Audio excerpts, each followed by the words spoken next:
Captain, Panchla Mahavidyalaya.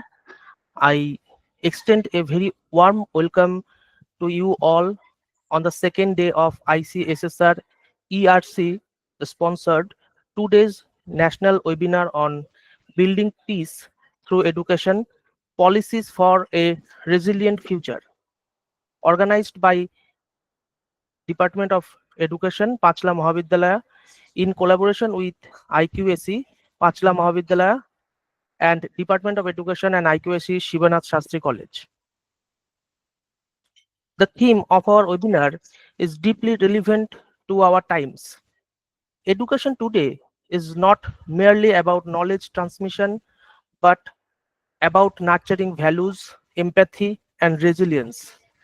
Building peace through education means shaping individuals who can embrace diversity, resolve conflict and understanding, and contribute toward a just and harmonious society.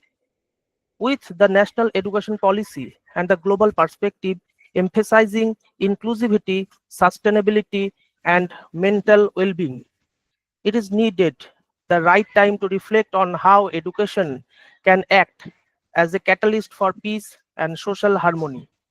Yesterday, the first day of our webinar, set the tone of these deliberations with enriching addresses from eminent scholars, Professor Mormor Mukhopadhyay, Professor Kaushiki, and Professor Aparajita Mukhopadhyay, followed by an engaging paper presentation session. Their insight helped us to broaden our vision of how peace can be integrated into education through philosophy, policy, and practice. Today, we are blessed to begin the gracious presence of our beloved principal, Dr. Orpita Mondol Nondi, Principal Panchla Mahavidyalaya, whose encouragement and guidance have always inspired us. Though she could not be with us yesterday due to unavoidable reason, we are delighted to welcome her today. I now respectfully invite our Principal, Dr. Orpita Mondol Nondi, Principal Panchla Mahavidyalaya, to deliver her address. Madam, please. Good morning, everyone. Thank you, Orgo. Uh, I really feel happy to be able to join this seminar today on the second day of our seminar that we really planned out very thoughtfully. And I'm very thankful to Principal Sivanath Shastri College and Department of Education and IQAC of that college, uh, who really readily accepted our invitation of conducting a joint seminar. So I hope yesterday was a very successful day. I apologize for not being able to join yesterday, as I was in a very crisis, a family crisis. I lost my maternal uncle yesterday morning.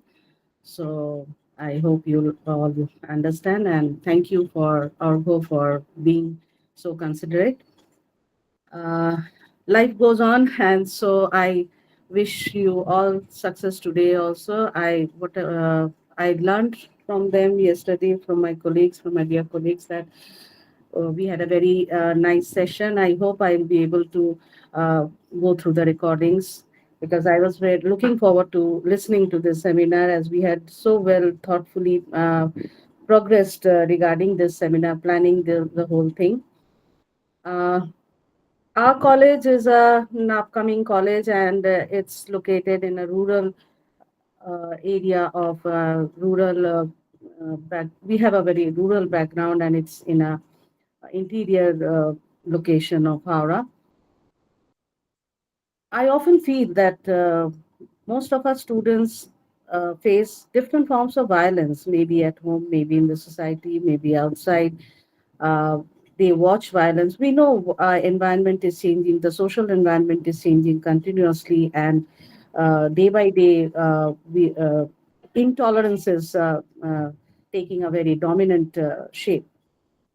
So many a times, these students, I what we feel is they remain silent, not because that there are no issues, that issues don't exist. They realize there are issues, but maybe because they do not recognize them as violence, or maybe they do not feel, they do not have that confidence to uh, come up, speak up, for themselves or for their dear ones or for the society.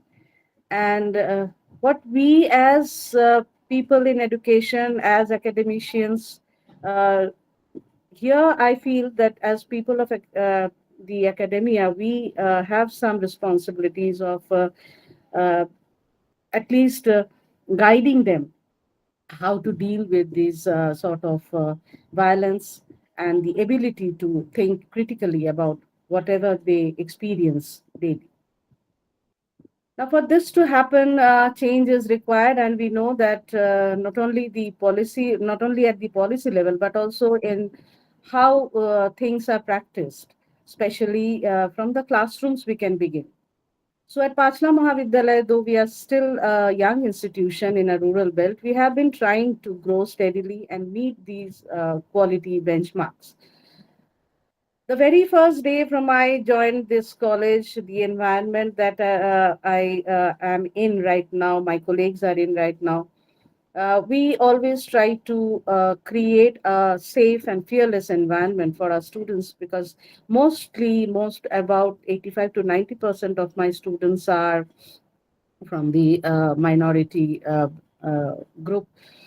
So they are by nature very, very shy, and they really do lack confidence to come up with their issues, to speak up.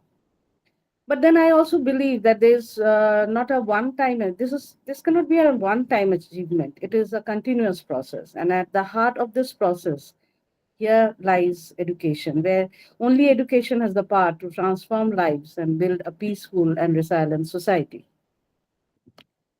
So,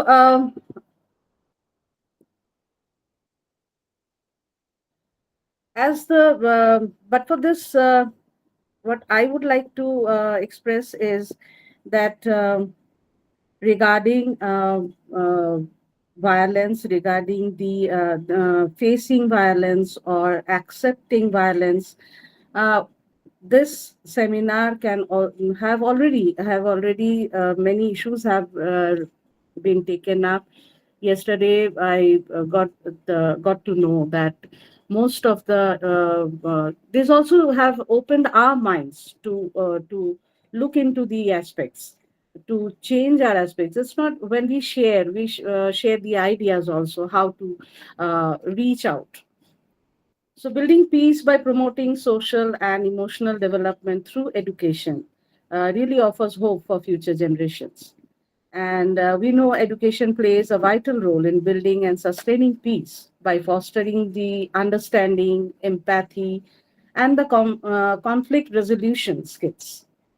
By equipping individuals with the knowledge, values, and attitudes, these are also necessary for peaceful coexistence. So, here education can contribute to preventing and resolving conflicts.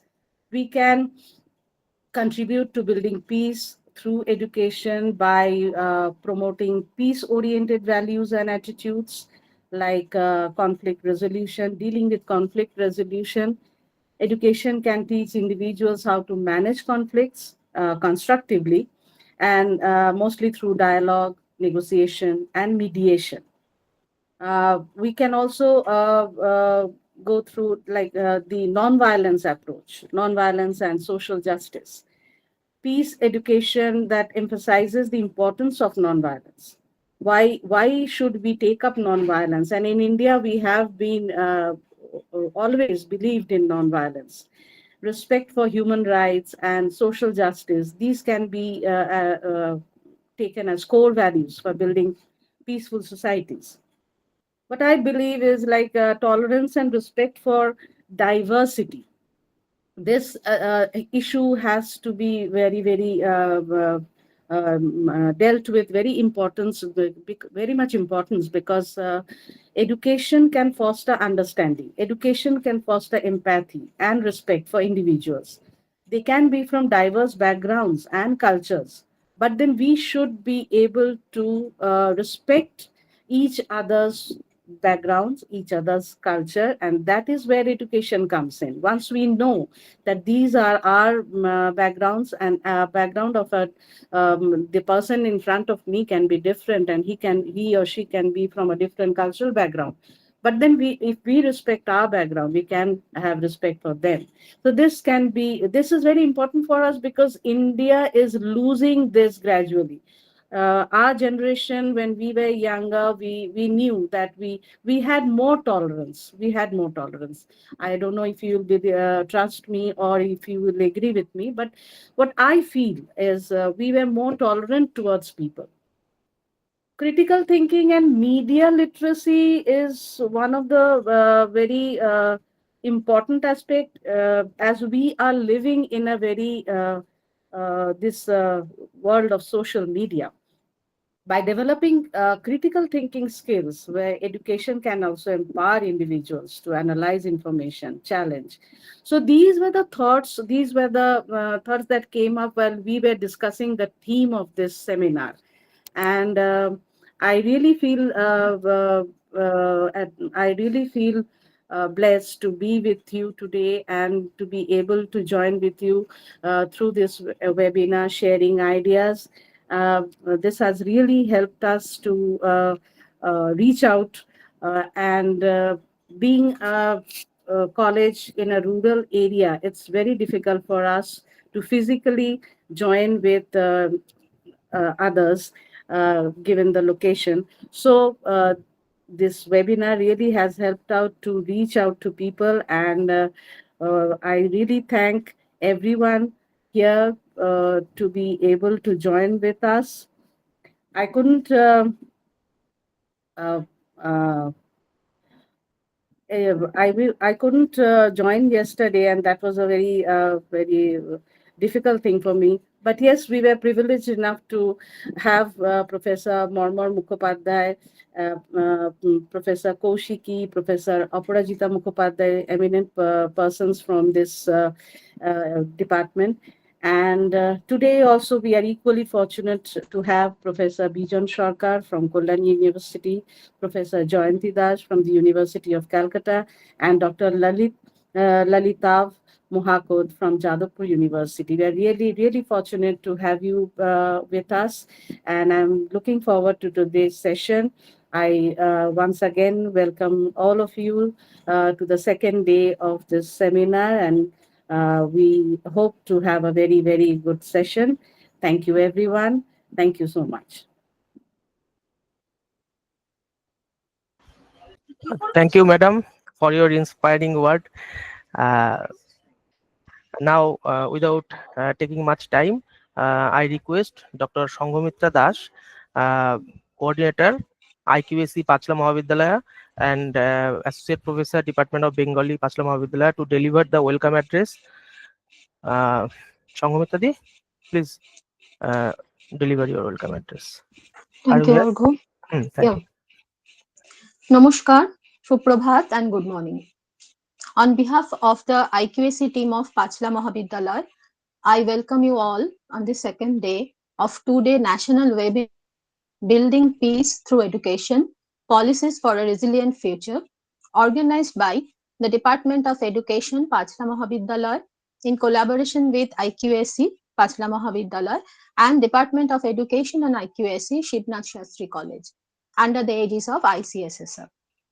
I take this opportunity to thank Dr. Orpita Mondol Nandi, Principal, Panchla Mahavidyalaya, Dr. Runa Bishwas, Principal, Sivanath Sastri College, and IQAC of both the colleges and Department of Education of both the colleges.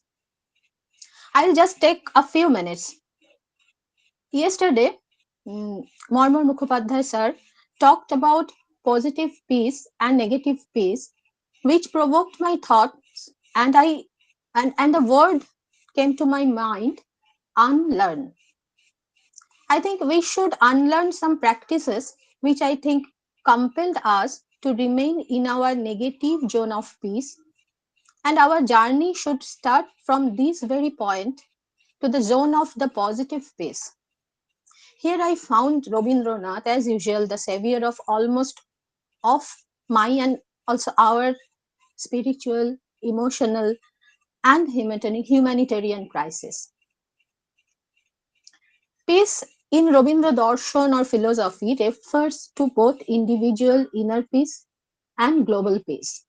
a state achieved through universal love, spiritual understanding, and the freedom of diverse cultures to flourish within humanity. Peace education is a core tenet, the philosophy of Rabindranath. He established Shantiniketan, as we all know, an abode of peace to foster imagination, creativity, and a holistic understanding of peace at the educational level. He proposed that peace is a process built at different levels: global, societal, interpersonal, environmental, and within ourselves. And his educational model could help nurture this comprehensive sense of peace. Rabindranath believed that the highest education was that which makes our life in harmony with all existence.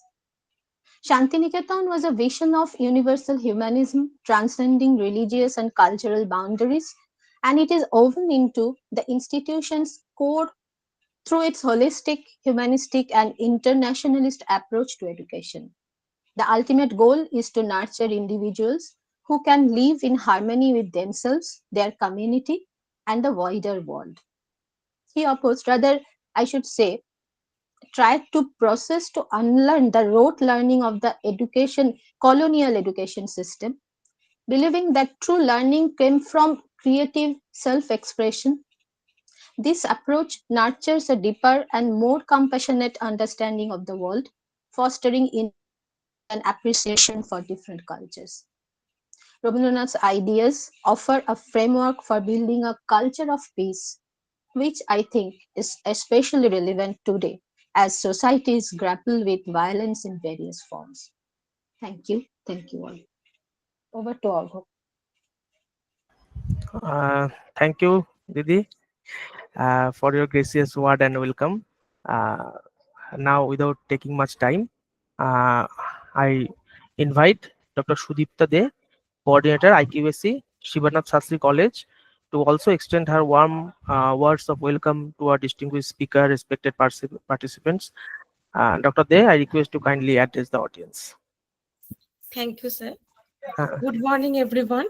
Myself, Dr. Sudipta De, Faculty Department of Economics, IQAC Coordinator from Sripnath Sastri College. We all have gathered in the online platform on the second day of National Conference. Actually, it's a webinar on building peace through education, sponsored by ICSSI EIB and organized jointly by Department of Education, Panchla Mahavidyalaya, Department of Education, Sripnath Sastri College, and IQAC.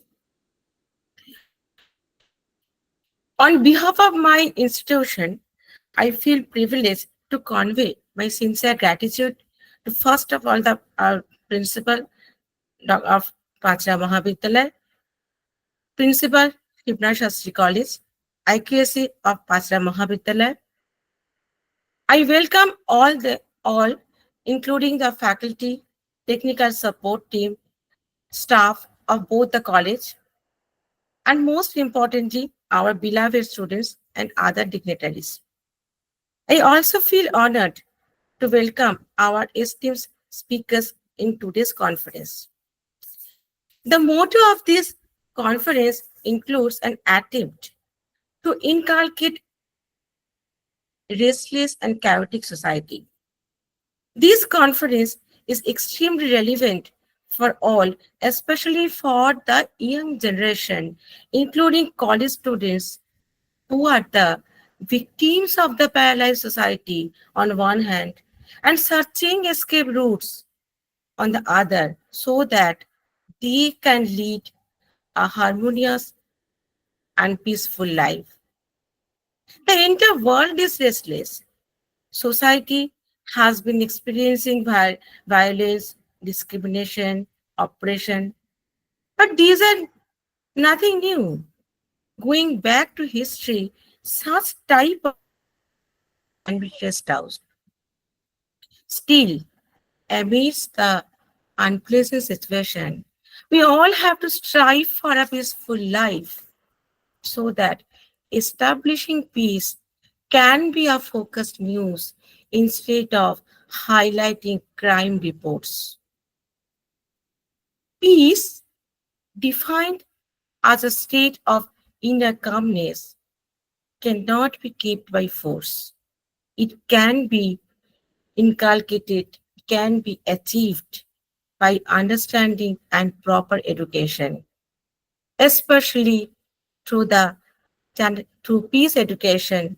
And peace education is the subset of value education. This peace education has a forward and backward linkage to human rights and sustainable development.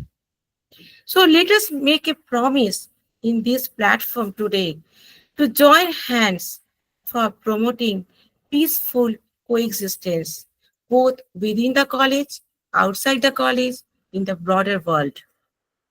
I wish grand success of this webinar. Thank you again, all. Over to the organizing committee. Thank you. Thank you, madam, for your beautiful speech and very beautifully invite our beautifully address our speaker and all the members of all the teachers present here. And now, without taking much time, I am request our respected head of the department, Dr. Nandini Yogi, to kindly recapitulate the yesterday session so that the tune of the 2 days can be maintained. Just a minute, I have to give some permission. Okay. Uh, Nandi madam, please recapitulate the previous Yes, day. yes, Thank you. yes. Good morning to everyone present here. On this second day of webinar, we had with us our respected principal madam of Panchla Mahavidyalaya, Dr. Urpita Mundul Nandi. She had a sad family issue yesterday that she is still dealing with, but with her love for this profession, she is with us today. Thanks a lot, madam. Yesterday, there was a very success. It was a very successful day. Today is the day 2, and now is the time to do recap on what we did yesterday. What we got from our knowledgeable speakers, and even what we got from our scholarly paper presenters in this webinar. The title of the webinar, again I repeat, is Building Peace Through Education, Policies for a Resilient Future. There were 3 main distinguished speakers, followed by 11 paper presenters on the topic of the seminar. At first, Dr. Runa Bishwash, Madam, the principal of Sivanath Sastri College, Kolkata, co-organizer of this webinar, welcomed honorable speakers and participants.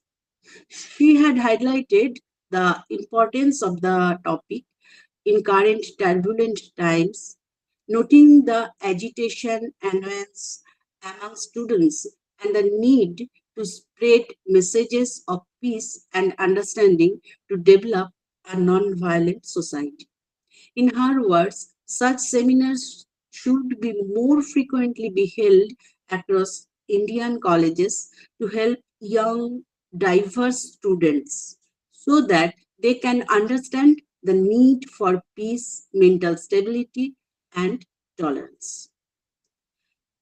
Then, myself presented the webinar theme, that is Building Peace Through Education, Policies for Resilient Future. On behalf of the Department of Education, Panchla Mahavidyalaya, I emphasized the concept of Shanti and how, despite ongoing global conflicts, peace education can equip individuals with skills to prevent and recover from conflict, such as nonviolent resolution, emotional intelligence, and empathy.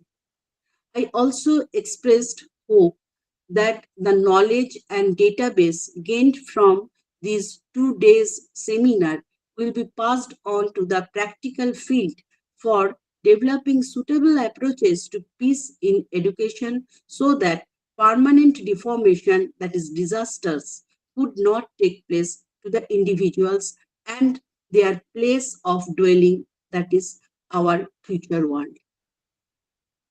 In the beginning of the technical session, Dr. Arghadip Pal, Assistant Professor in Education, Panchla Mahavidyalaya, and also the convener of this webinar, introduced keynote speaker, Professor Marmar Mukhopadhyay, an itinerant educationist, did a lot of work in collaboration with international collaborative organizations like UNESCO, UNICEF, and the World Bank. Formerly, he was formerly the joint director of NIPA, National Institute of Educational Planning and Administration, and later director of Educational Technology and Management Academy, Gurgaon, former chairman of National Open School, vice president of um, Technological Center in Oslo, member of the steering committee of International Multi-Channel Action Group on Education, Washington, D.C., and he was recognized as a leading contemporary educational thinker. He has contributed significantly to Indian educational policy, planning, management, and technology, and enriched Indian education through his 30 books and 40 educational films. Professor Mukhopadhyay addressed and introduced Dr. Koiborto for um, for his keynote address, and Mukhopadhyay briefly addressed the audience, expressing his connection to his roots as he lives in Howrah and on the way of his home to his home place. He crossed Panchla, where our college is located. He highlighted this point, and he also highlighted the relevance of the seminar to his ongoing work on Education 5.0, Humanizing for Global Peace and Harmony. Due to health issue, he requested Dr. Mrityunjay Koiborto to present his thoughts. Um, his lecture, his keynote address was mainly on some points, he focuses some points. Firstly, Professor Dr. Marmar Mukhopadhyay focused on conceptual framework of peace education, defined peace as more than just the absence of war, emphasizing its multifaceted nature. At first, he distinguished between education about peace, which explores philosophical underpinnings, and education for peace, which focuses on practical approaches to foster skills for building peaceful societies. He also explained the concept of negative peace, that is, the absence of direct violence, and positive peace, which encompasses the social, economics, and political conditions that allow societies to flourish and prevent conflict to ensure the sustainability of a peaceful society.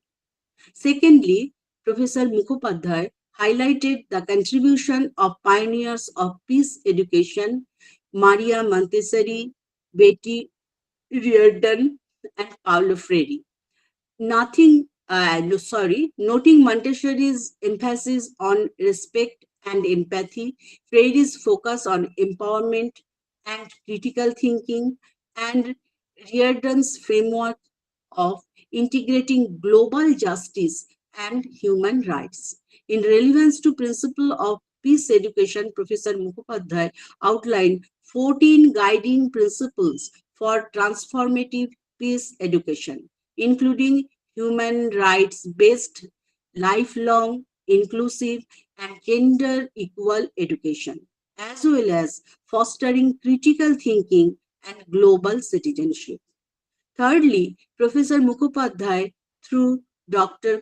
Koiborto, briefed us about impactful peace education programs and regional experiences, including program named Seed of Peace, which fosters leadership and dialogue among youth from various countries. Mentioned and organization PAMA, he highlighted Peace Boat, a Japanese NGO that raised awareness about peace and sustainability through global voyages. He spoke about India's National Curricular Framework, NCF 2005, which integrates peace education across all subjects, and initiatives in Somalia, Nigeria, and the Philippines tailored to their specific contexts. In the last part of Professor Mukhopadhyay focused on challenges, best practices to effective peace education, including the persistence of structural violence, fragmented policy responses, and cultural barriers, highlighting that peace education must operate alongside efforts to address systematic inequalities and resolve conflicts. Keynote address was concluded by outlining best practices and uh, making peace education lifelong and inclusive. Our second speaker, Dr. Nilanjan Chakraborty, Assistant Professor in English of Panchla Mahavidyalaya, emphasized the critical importance of discussing peace in current times, noting that talking itself is an act of activism. Dr. Chakraborty highlighted that disconnect between discussion on peace and the ongoing violence, corruption, and terrorism observed globally.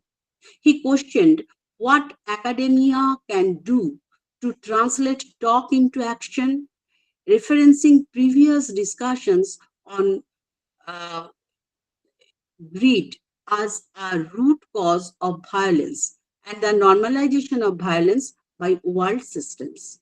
Dr. Chakraborty introduced the philosophical concept of unexistence to describe refugees, noting that they are de-recognized as citizens existing between non-existence and existence.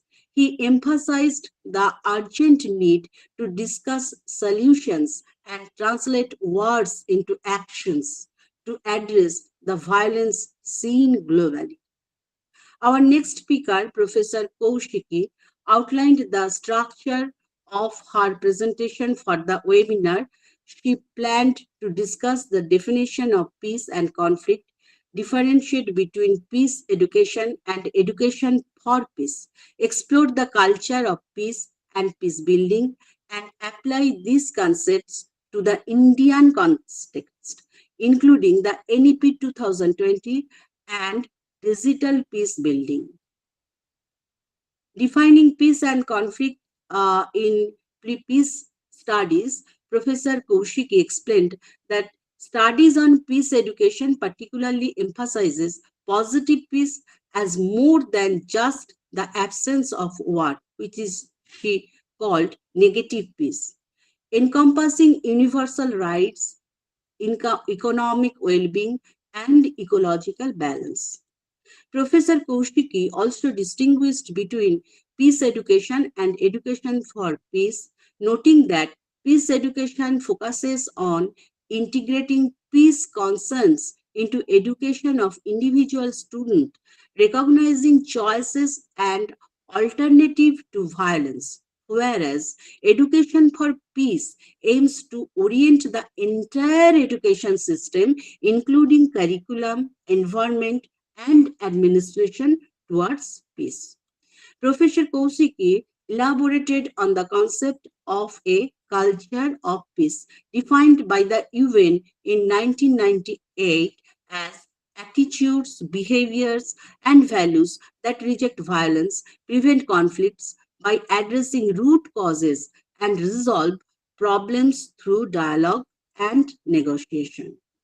Professor Kaushiki, in relation to peace building and the NEP 2020, discussed peace building as an intervention to address root causes of conflict, grievances, and promote long term stability and justice.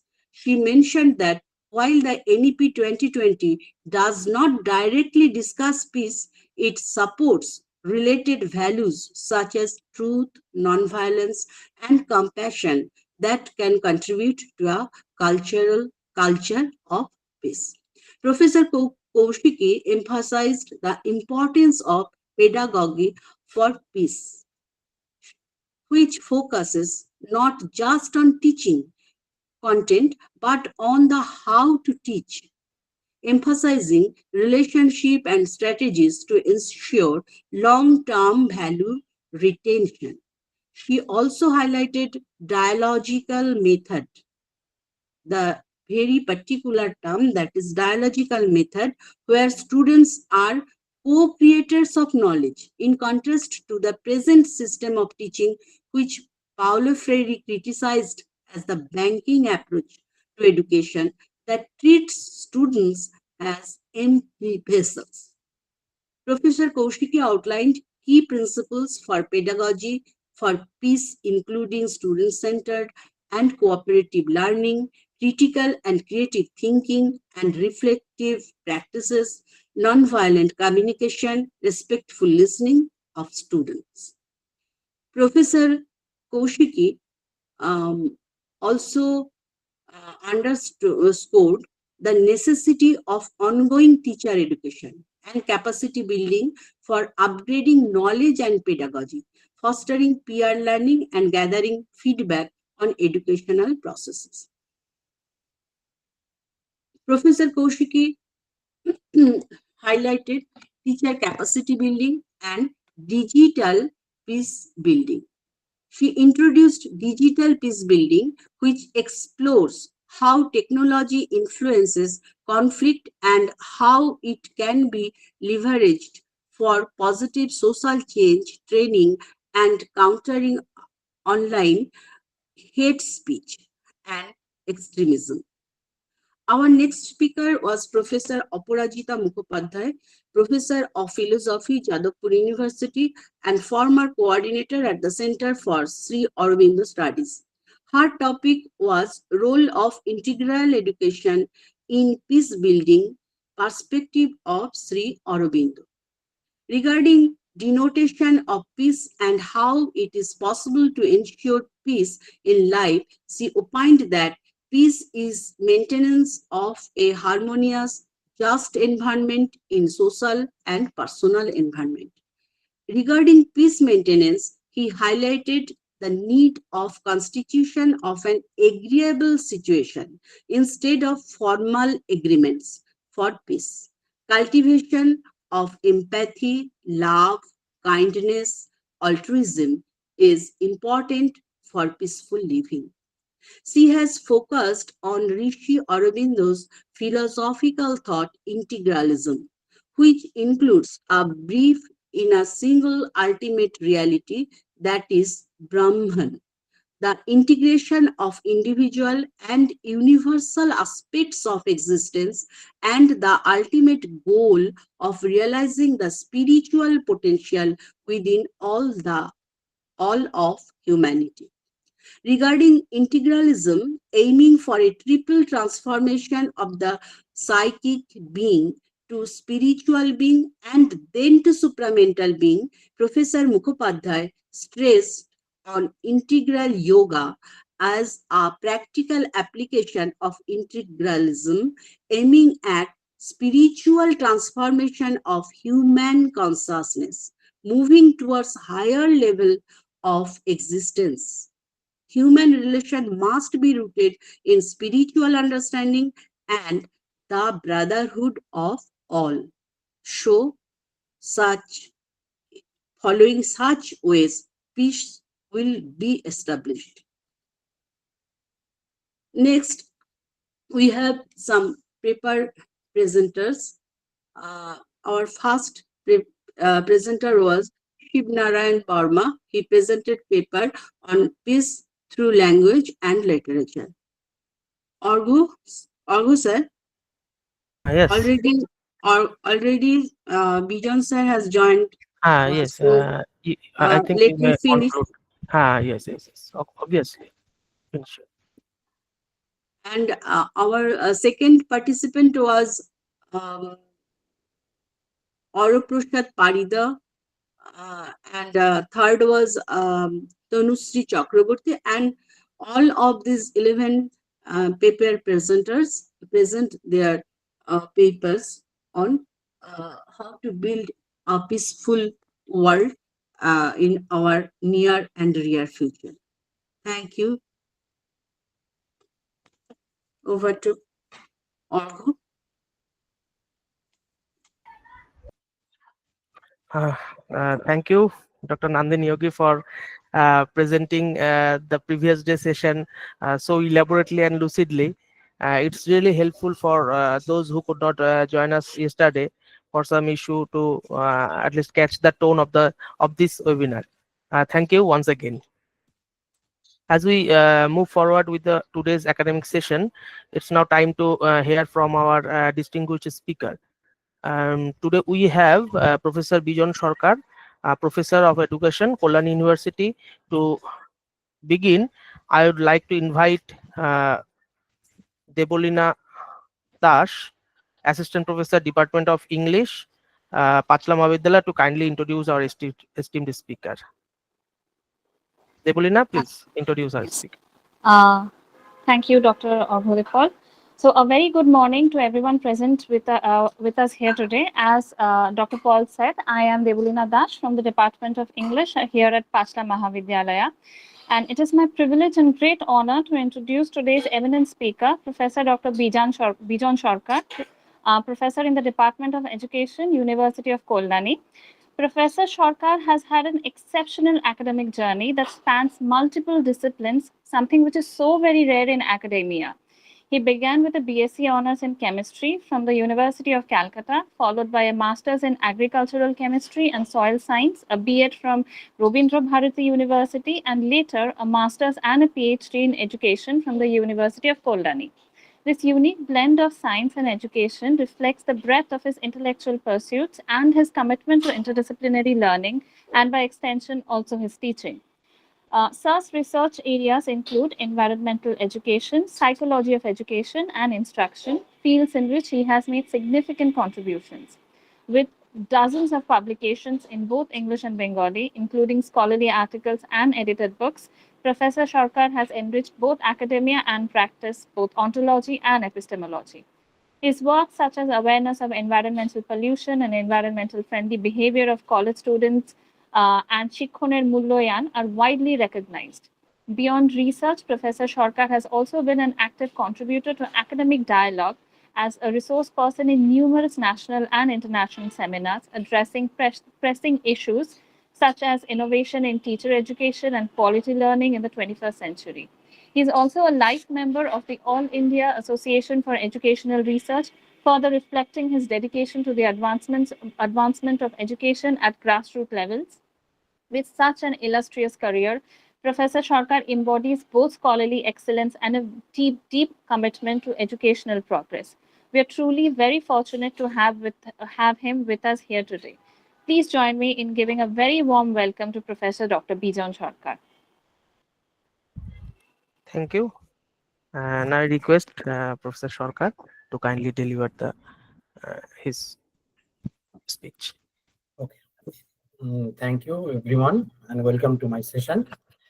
Uh, Thank you, the college and authorities and the faculty members, and also the other faculty members from other than the education. So, as far as the topic, the peace education, I want to highlight some of the points of the traditional teacher to becoming a peace teacher, a teacher for peace education, like that. So considering this context or perspective, I want to show my slides first. Just wait.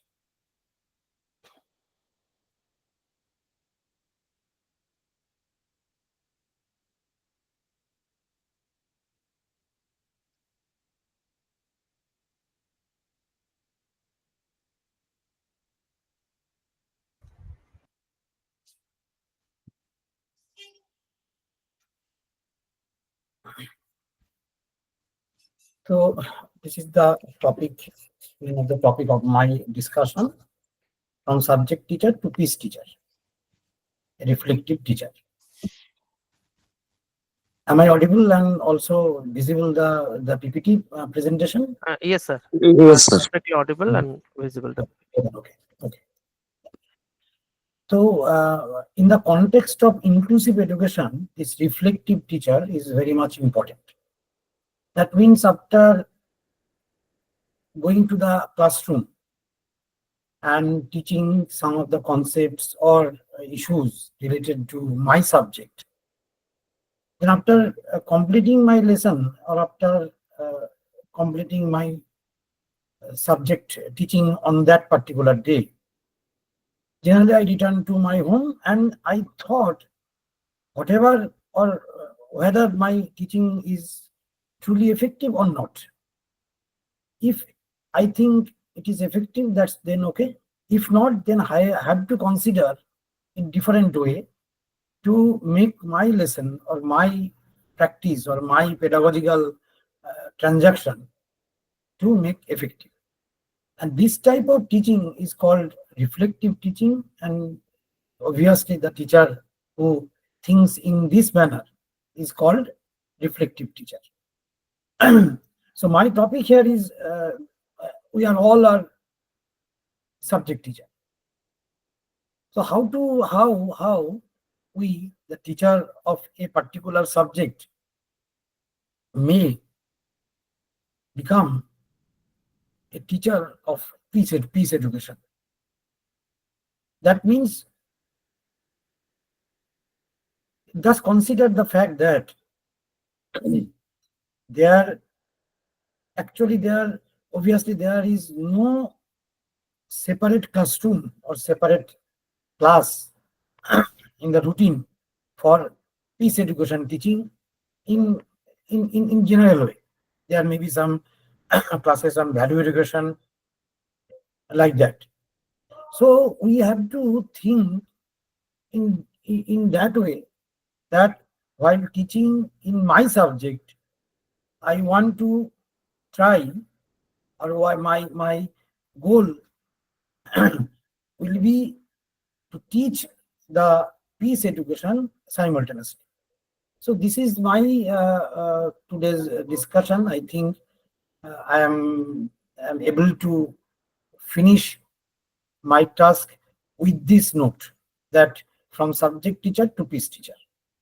So generally, or in my discussion, I want to discuss some of the part or some of the issues related to peace and peace education. And there are some SDGs, Sustainable Development Goals. And is there any relationship between these SDGs and our peace education? And finally, there are several documents of UNESCO, NCRT, and other government initiatives or government documents. And from this document, I want to highlight some of the points in my discussion. So finally, at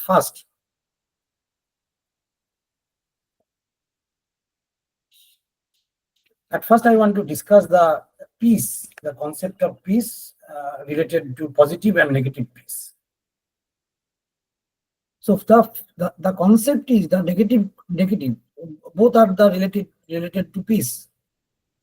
The peace is not only the absence of direct violence. And if you consider peace is the absence of direct violence, then actually it is considered as negative peace. And Gultan, one of the father figure of this peace education, he mentioned that there are two types of peace. One is negative peace and another is positive peace. So peace is not only the absence of direct violence, but also the absence of structural violence such as poverty, inequality, and injustice, according to Gulta. So now the concept is positive and negative peace. And one of the oldest or richest concept from Indian perspective from Gandhi. And Gandhi once said that peace is not merely a negative state of harmless. This concept is related to our negative peace or absence of violence, but a positive state of love or doing good to even in the evildoers. So if you consider these two concepts, positive and negative peace, what is negative peace? The absence of direct violence or war. And what is positive? The presence of justice, equality, and harmony in society, not just the absence of conflict or war. And this is the main difference between positive and negative peace. So in today's concept or today's perspective or contemporary views, we generally highlight this positive peace. And this is one kind of proactive or preventive measures for prevailing peace in our society, in the whole world.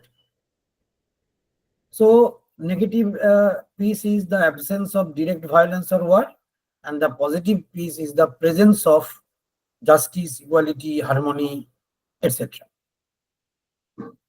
And negative peace focuses on stopping conflict but does not address the deeper causes of the violence.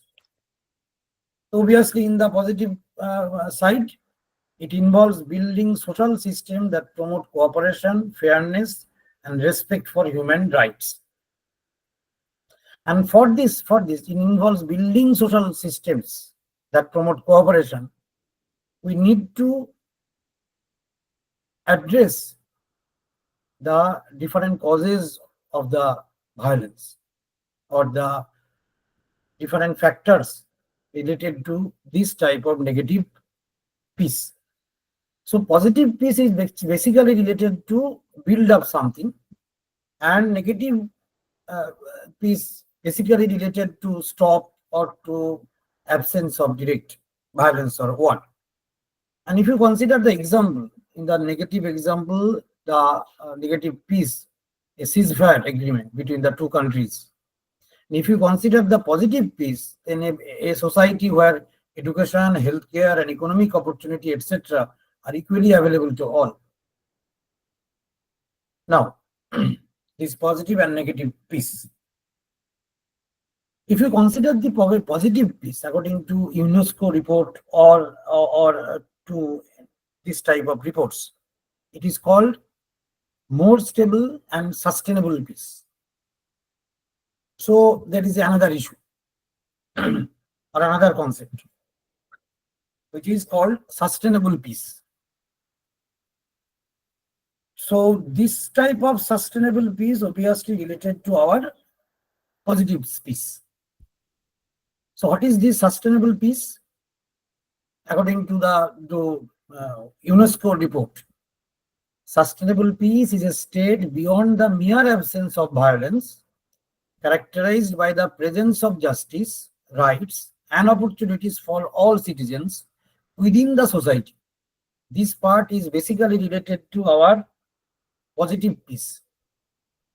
But the remaining portion enable the community to prevent conflict and address its root cause over the long term. This concept, this issue causes over the long term, is basically related to our sustainable peace. So in sustainable peace, there are actually two parts.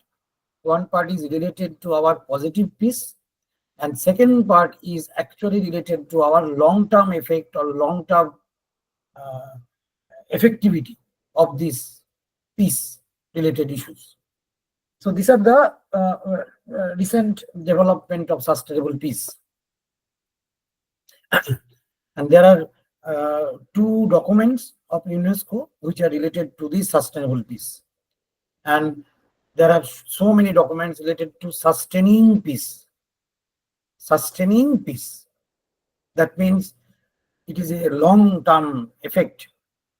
How do I inculcate the peace in our students or our present generation, so that this peace movement sustained over long period of time. Now, this sustainable peace. There are different key principles of this sustainable peace. What are those key principles? Number one, all these are sustainable peace principles. Beyond negative peace, addressing the root causes. I have already mentioned in our positive peace explanation that positive peace always try to address the causes. What are the causes? Causes for the negative peace. And not only that, there is also inclusivity and participation, human rights and justice, and it is a comprehensive approach. I further describe or discuss the sustainable perspective of peace according to UNESCO. Now, sustainable peace in practice. What are the action related activities to sustain peace? And here it is written in this document that conflict is not the starting point. Don't consider the sustaining peace or sustainable peace after happening a conflicting situation or war or some devastating violence in the world. So it is not the starting point of sustaining peace. So we have to, we must consider the sustaining peace or sustainable peace before arising our conflicting situation. Next, defining the infrastructure that sustains peace and link peace with SDGs. We all know the our sustainable development goals. There are 17 sustainable development goals. And before these sustainable development goals, there were millennium goals, millennium development goals, MDGs. And after completing the duration of MDGs, that means after 2014-15, the new concept or new goal United Nations considers for each and every country. And this is called SDGs. And there are 17 SDGs in our Sustainable Development Goals target. And if you consider these 17 SDGs, there is definitely one SDGs.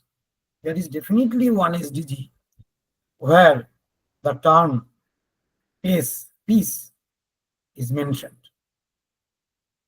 Do you recognize or do you remember the name of this, or what is the name of this SDGs? It is SDGs 1, 2, or 16, 17, 14, 13. Can you recognize or can you remember what SDGs is related to peace related actions or targets?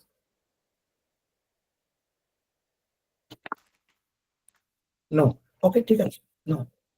Okay, this is SDG 16. And this SDG 16 is directly related to our peace. What is written in SDGs?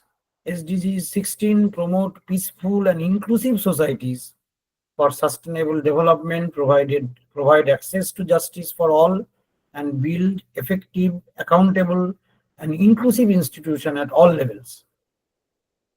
So this is inclusive societies and peaceful societies is mentioned in SDG 16.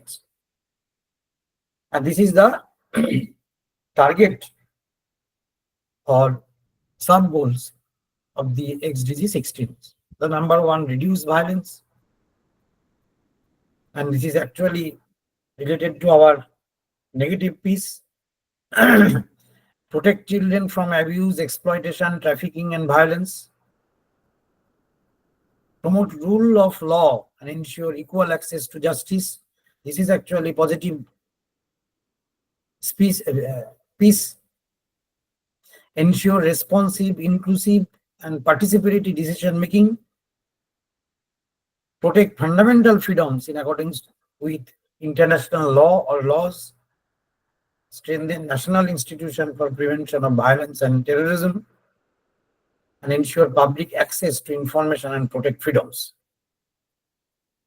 So these are the sub goals or different targets related to SDG 16, and obviously some of them are directly related to our either positive or negative piece. Now,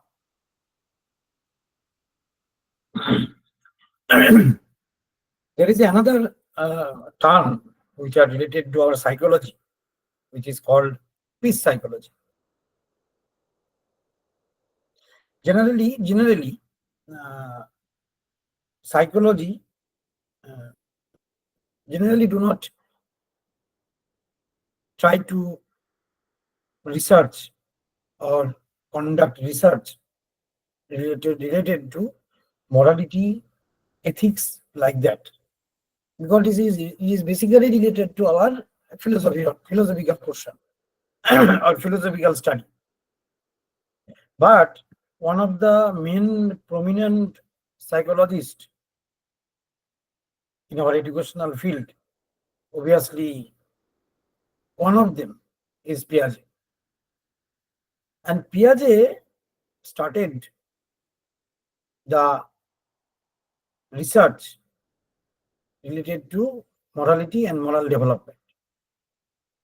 And after Piaget, then Kohlberg also elaborately discussed the Piaget's theory or Piaget's moral development theory.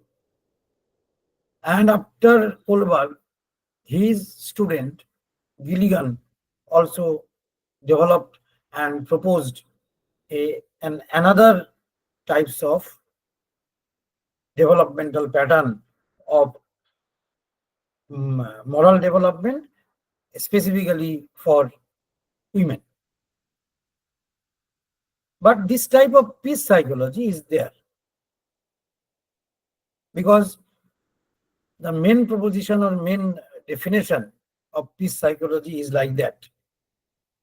McNair in 2003 defines that it is the study of mental processes and behavior that lead to violence, prevent violence, and facilitate non-violence, as well as promoting fairness, respect, and dignity for all, for the purpose of making violence a less likely occurrence and helping to heal its psychological effects. So this is the subject matter of peace psychology.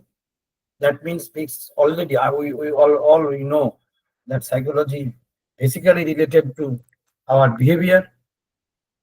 And in a specific note, it can be said that psychology is the study of behavior and also the pertaining cognitive process behind this behavior. And in this topic, but in this concept, the peace psychology, this is related to behavior and also the pertaining mental process that is related to our violence or non-violence or promoting fairness, respect, and dignity for all. So this is the a concept which is related to peace psychology. Yeah, and this is not a new mode or new branch of psychology. After World War II, this type of peace psychology is there also. But generally, we study this type of peace psychology is not so much. Okay. Then I want to define or give some explanation regarding this peace education. In this document, UNESCO, Peace Education in the 21st Century, an essential strategy for building lasting peace. That means lasting building peace. Obviously, it is related to our sustainable peace or peace which sustains. Notice it written in this document. Peace education is learning both about and for peace. That means learning about peace and learning for peace. So there are two types of two facets of this peace education according to UNESCO document. One, it promotes knowledge regarding different obstacles, different factors, different possibilities for achieving and maintaining peace. That means this factor or this facet is related to knowledge.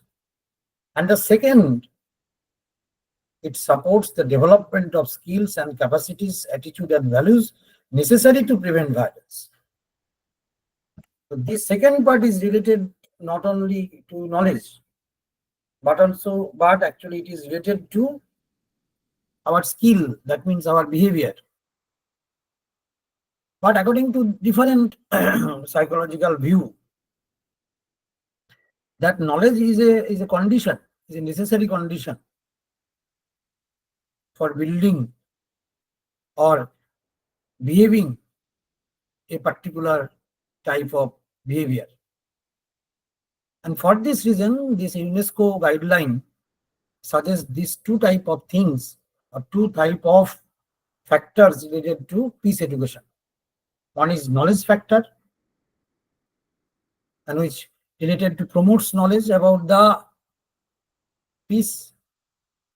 And second one is development of behavior or skill or capacities, attitudes, so that we build or create the condition which are conducive to peace and obviously non-violence. So these are the definition or actually explanation of peace education according to UNESCO document. Next. In this document, in the same document, UNESCO, they mentioned actually five goals of peace education. One goal is personal goal. And what is this? This type of goals, through this personal goals of peace education, we're trying to develop capacities for managing internal conflicts, engaging in critical self-awareness and introspection. This self-awareness and introspection basically related to our metacognition, reflective thinking, evaluative thinking, like that. Third is nurture social emotional intelligence and creativity. After 2 or 3 slides, I highlight this social emotional learning. And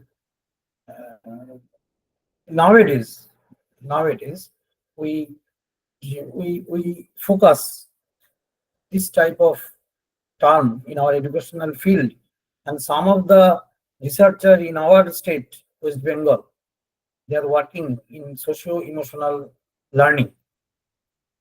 Okay. Social emotional learning, ACL.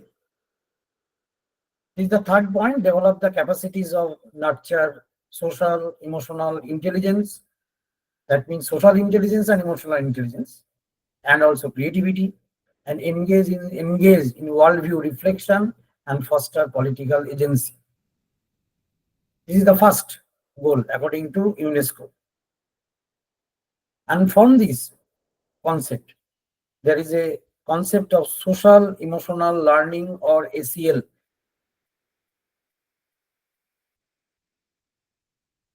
If you consider the definition of social emotional learning, then you can find that there is a linkage between this emotional intelligence and also socio-emotional learning.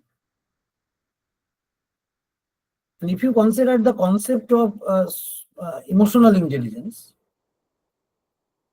as proposed by Mayer and Salovey in a dissertation or thesis paper, and after that, we know that Daniel Goleman popularized the term or popularized the concept after publishing a book named as emotional intelligence. And there are different models or different branches of emotional intelligence. Commonly, we generally commonly consider or discuss. We generally discuss the emotional intelligence as the four aspects or four factors or four branches. Very simply, emotional intelligence is related to perceiving and understanding emotion and do accordingly to this emotion, and whenever necessary, manage the emotion or control the emotion. And here it may be intrapersonal within himself, or it may be interpersonal.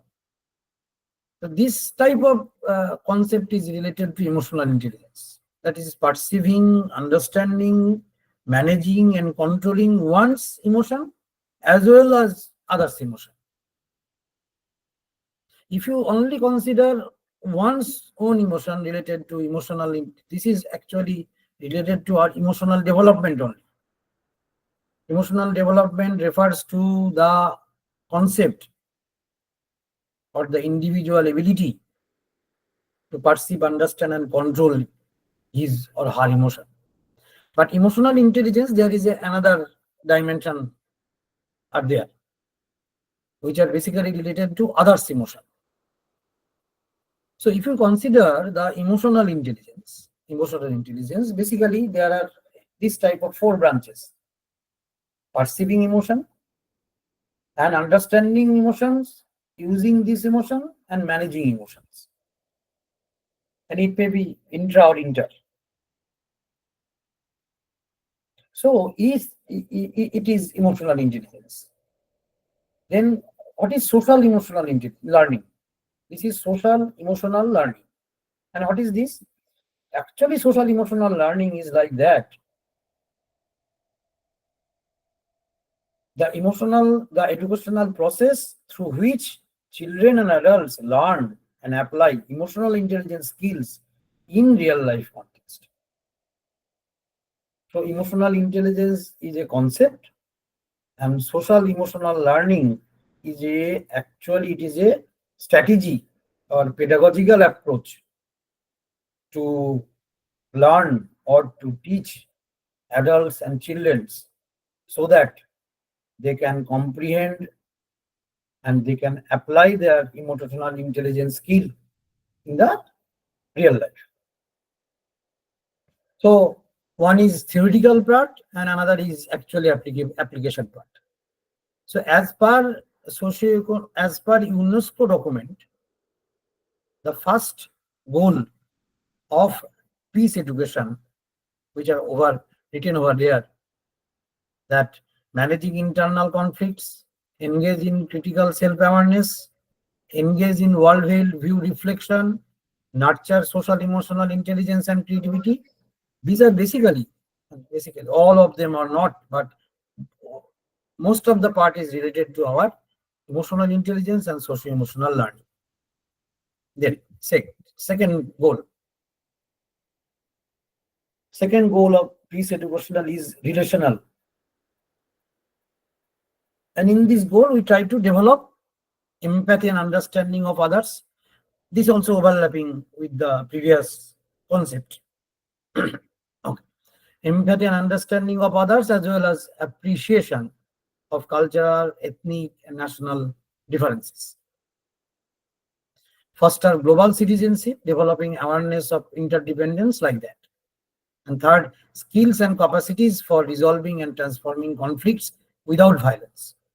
This is relational goals of peace education according to UNESCO. And this is the third one. Goals of peace education, political. Understanding basic principles of rights and responsibilities. And foster civic engagement. Experience and practice collective and democratic decision-making processes. Okay. The fourth one. Goals of peace education, it is structural. What is that? Develop awareness of the systems in which relationships are embedded and the institution through which norms and values are established and maintained. And develop awareness of structural violence. Structural violence. That means in generally, the condition, the root cause, and why this type of violence occurs in our practical life or in our society, in our global perspective. To understand this is also one of the goal of peace education. And the next is our cultural goals of peace education, cultural goals, which are the develop awareness of the cultural roots of knowledge, cultural assumption related to communication, nurture appreciation of cultural differences and develop intercultural competencies, and explore culture of peace. And if you consider this cultural awareness, this cultural appreciation, intercultural competencies, quite a few days ago, I have read one document of UNESCO. The current scenario of our higher education, tertiary education. In 2025, the document published 2025, but the document in this book is up to 2023. In this book, in this document, there is a graphical representation, and there it has shown that in 2000, year 2000, there are 1.2 million students who are going abroad for their studies. That all are the foreign students. And the year 2023, the number is rising to 6.3 million students. And if you consider in India, there are foreign students, the number of foreign students in India in 2022 is around 49,000. And around these foreign students have been come here from around 170 countries. Alarmingly, 170 countries, and the most of the students, the number of students from foreign countries is higher, or highest is from Nepal. So this intercultural competencies is necessary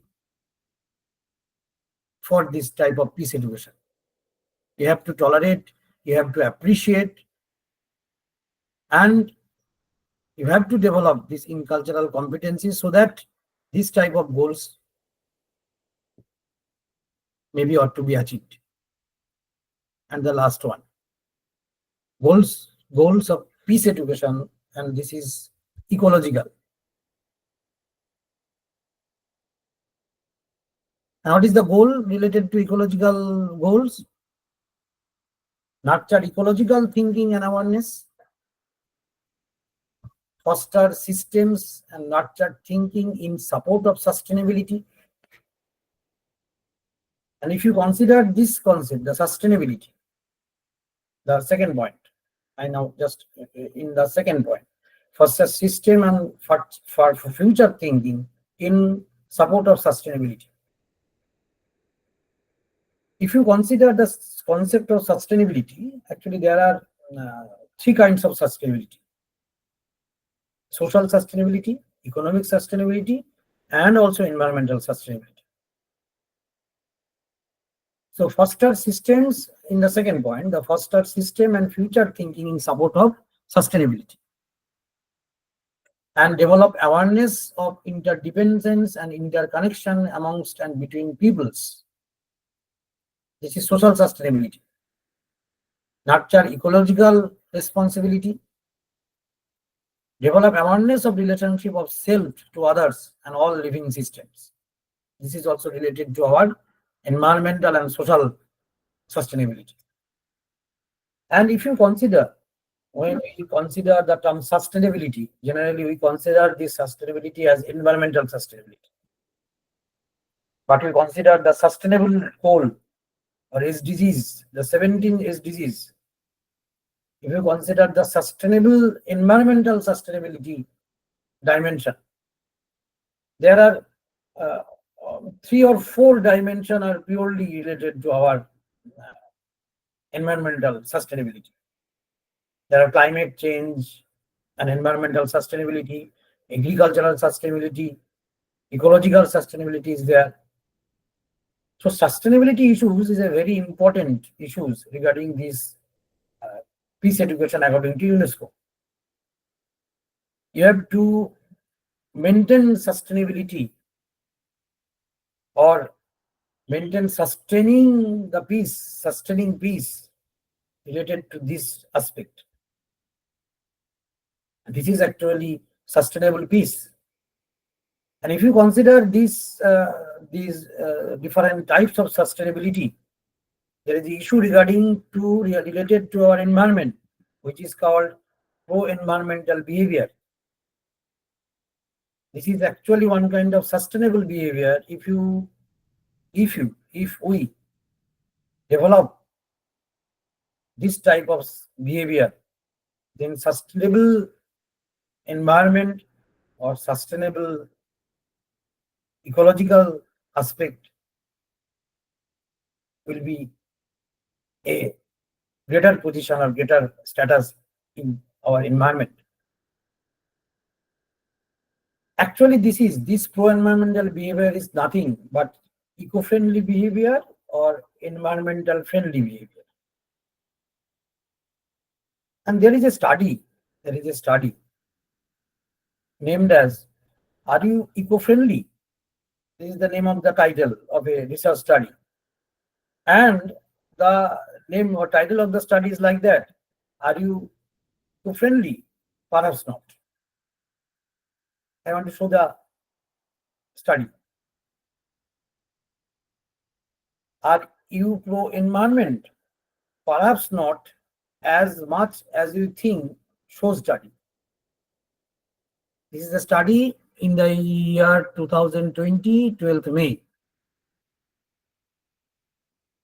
Okay. So it is a very important study related to our pro-environmental behavior, related to our sustainability, ecological sustainability, environmental sustainability. That means we consider ourselves as eco-friendly or pro-environment, but the study shows that you are not as much as you think. This is the findings of the study. And there is also 1 minute. Okay. I want to show some of the concept related to this environmental behavior. So actually, the target of environmental education or the main focus or main aim of environmental education is to develop knowledge, values, and skills so that the individual can solve present and future environmental problems. This is the main focus or main aim of environmental education, so that the individual or the learner solve present and future environmental problems. And for this aspect, or for this solving the problem, you have to, or we have to develop the pro-environmental behavior. And if you consider the trend of research in environmental education, the research started with environmental knowledge, then environmental attitude, this concept or this behavior amalgamated with this environmental knowledge, then come environmental behavior. And then the pro-environmental behavior, PEB, pro-environmental behavior, this is a very popular term with respect to our environmental education research. And the behavior, this pro-PEB or pro-environmental behavior, is now called the sustainable behavior. So the research journey starts from environmental knowledge, then knowledge and attitude, then knowledge, attitude and behavior, and now sustainable behavior. And this type of sustainable behavior is very much helpful to solve present and future environmental problems. But generally we consider this type of model for behavior development, which is called KB model. Knowledge leads to attitude, leads to behavior. Like that, knowledge, attitude, and behavior. That means many people simply believe that environmental knowledge is the key. This model is known as KB, and it assumes that when people are provided with information about environmental problems, that means knowledge, they accept that some kind of behavior is either correct or wrong. This is related to attitude, and as a result, they will stop wrong behavior and start doing correct behavior. And this is the final is PEB. Once upon a time, once the researcher or the expert considered this model, this KB model. Knowledge leads to attitude and attitude leads to behavior. But this kind of linear model is not actually true in the present condition, or in the condition, or in the perspective of environmental related behavior. So there are some other models. Hunger, food and Vogue model, theory of planned behavior model. Okay. All these things are different types of model. I don't want to discuss those things in deeper sense. So this is the paper, are we pro-environment? Perhaps not as much as possible, as much as think, show, study. Why? This is also another paper. This paper also published in 2020. Taylor and Francis online journal. Most people think that they are pro-environmental than others. A demonstration of the better than average effect is perceived pro-environmental behavior engagement. So there is another concept. There is a concept which is called better than average effect. And this type of effect, or this type of perception, actually influence our pro-environmental behavior also. What is this? Better than average effect, or BTAE. This is the tendency of the people to perceive that they are superior compared to with their average peer. That I consider that my average, I am better, or I am good at pro-environmental behavior in comparison to my peer group. Peer group means my average university teacher group. I am in the better position. So this type of feelings, this type of perception, this tendency to think like that is called better than average effect. And according to Taylor and Brown, it was he said, both the researchers said that people possesses positive. This is the positive perception that I am good, but unrealistic self-perception. Statistics, actually, statistically, it cannot be done. It should not be so. It should not be so. All the people are better than average. Then what will be the average? So it is purely skewed. But we know in our statistical calculation or statistical proposition, most of the or all of our inner abilities or factors are in the NPC. There may be some positive or negative skewness, but in general it prevails. It prevails. The NPC curve prevails. But if you consider that most of the people consider they are better than the average, then the position of average is not be calculated. So there is a detrimental effect of this better than average effect in our pro-environmental behavior, in our sustainability or sustainable behavior. And there is also another work, better than average effects and environmental behavior. And also there is another concept which is also contributed too much or contributory factors related to our pro-environmental behavior or sustainability. What is this? This is self-serving bias. This is also one kind of bias or type of cognitive bias that involves taking personal credit for success while blaming negative outcomes on external factors or other persons. That means everything, all goods in this society, in this globe are for me, and the bad things are happening for other person. This is also self-serving bias. And both this self-serving bias and BTAE are not good factors for our sustainability or sustainable behavior. So, according to our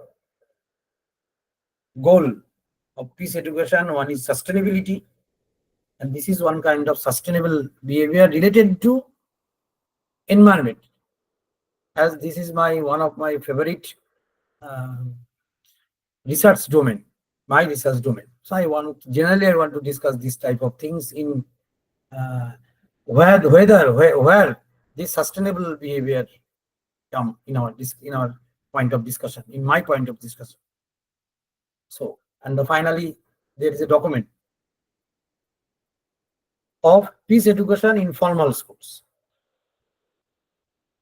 In this document, there are 3 types of peace building or peace making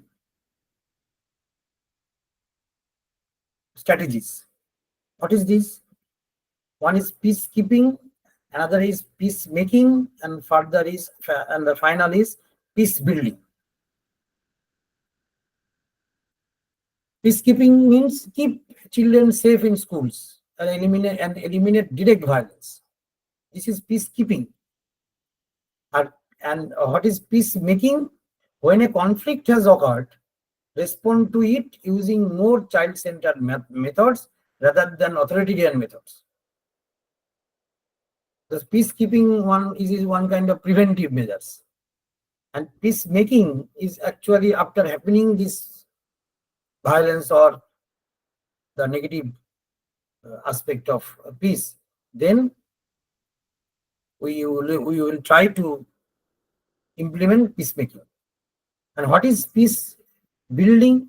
This is proactively reduce barriers to learning and tackle issues of well-being and equity, and move towards achieving an inclusive and cohesive school community. So this kind of peace building is a strategy to reduce different factors related to violence and other domain or aspects of negative peace. Now, this is my final document, and I want to discuss my points that becoming a peace teacher, subject teacher to peace teacher. And this book is from Department of Educational Psychology and Foundation of Education, a resource book for teachers. This is available in our website. In this book, there is a chapter, Pedagogy for Peace. And this is the subheadings of this chapter: need for a paradigm shift, barriers to peace, becoming a peace teacher. The fourth one is becoming a peace teacher. So, in this chapter, it is written over there, the responsibility for building a peaceful and enlightened society rests with the educator. So, we as a teacher generally have a vital role for building a peaceful and enlightened society. So, in this document, some of the issues are reported by the teachers in training programs on peace education, that bullying is one factor, which are important issues in peace of classroom or in a premises in the institute. Obviously, another is ragging. Third is prejudice, bias, and abuse. And next one is lack of hygiene, and finally, overcrowded classroom. As reported by the teacher training programs of different parts of India. And now the question is like that, how to become a peace teacher. So there must be some steps or strategies we can take, or we can consider inside or outside the classroom, so that the peace or non-violence nature or environment prevails in the classroom. So, number one, for becoming a peace teacher, you have to build a good relationship with students. Obviously, it is not, all the factor is not unknown to us. It is basically known to us. We know that. But generally, we do not think this type of factors as a factor of peace teacher. We consider these factors as a prerequisite condition for being a good teacher or being a subject teacher. But actually, this type of consideration or dimension or the characteristics of teacher is also helpful for being a good peace teacher. Generally, we do not think in this context. Number one is relationship. Notice this. Obviously, inevitable result of human interaction, relationship may be facilitating, or blocking, or both. in different contexts and different types. The kind of relationship that teacher may have with students has potential implication for peace during teaching learning. So that the relation should be positive. A positive relationship is one of the conditions becoming a peace teacher. And in the next phase, in the next characteristics, we want to show this the features of this relationship. Next one is modeling behaviors.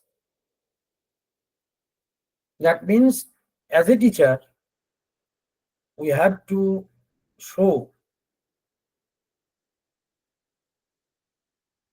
the different prerequisites of peace, like the teacher's beliefs, temperament, and approach determine the pedagogical strategy and culture prevailing in the classroom. As teacher, we convey attitude and values whether we intend to or not. We communicate values by how we relate with one another, with students and others. We as teachers, therefore, need to be aware of the effect of our own behavior and attitude on students. If there is a mismatch between what we do and say, unconsciously, students would mirror what we do.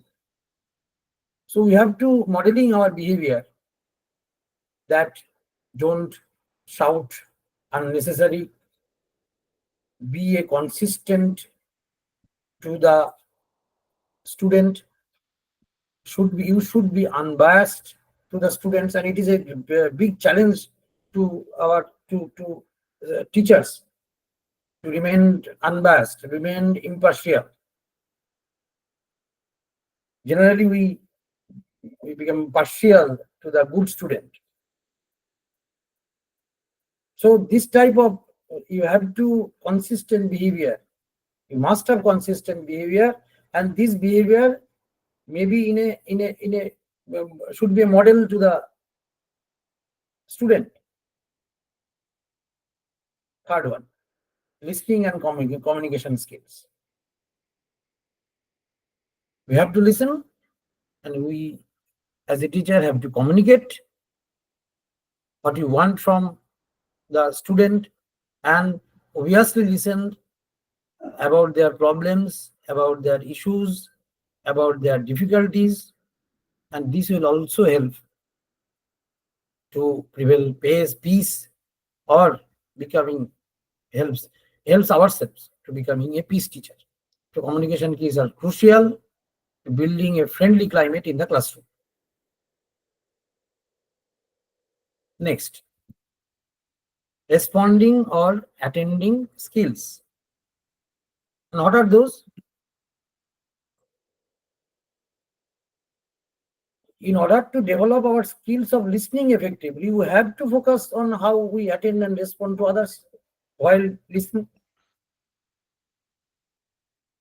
আমি একটু পরে করছি, আমি একটা class ইতে আছি, অনলাইনে আছি, একটু ধর আমি অনলাইনে থেকে বেরিয়ে তোকে ফোন করছি। That means first you have to attend and respond, then you listen, then you communicate. So responding or attending skills is also necessary for listening and communication. Then psychologically safe environment. Being a peace teacher, you have to assure a safe environment that is psychologically safe, also physically and socially safe for your students. And this is one of the basic principles of teaching for peace, is creating a classroom environment free from excessive competition, threat, ridicule, etc. It is neither an environment dominated by an authoritarian teacher. And the next one is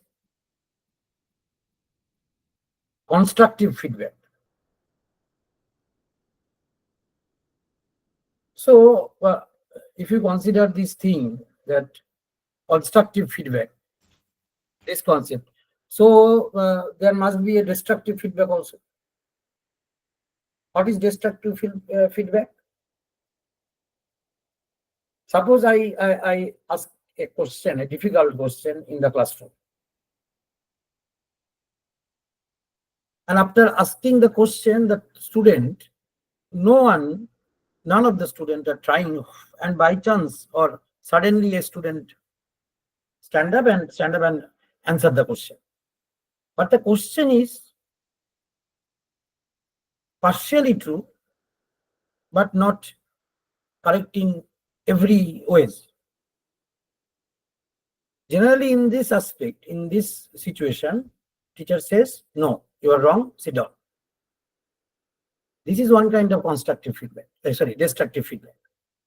Because the student alone think and try to answer your question, but this question is not exactly correct as the literature suggests.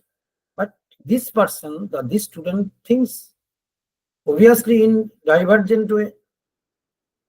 So you have to tell the student that this portion is correct, but this portion is not up to the mark according to the demand of the question. This is actually constructive feedback. We are all teachers. Generally, in the answer script, we use different types of symbol: asking mark, underline, zero mark, double line, underline, etc. Globally, there is no meaning of this type of symbol. There is asking mark. There is exclamation mark. What is the meaning of this exclamation mark? What is the meaning of this question mark? Is it absolutely true or partially true? What is this? So this type of marking, this type of feedback is actually not constructive. And once upon a time, once I am a facilitator or counselor of IGNU, then when the answer script are sent to me and there is a wait.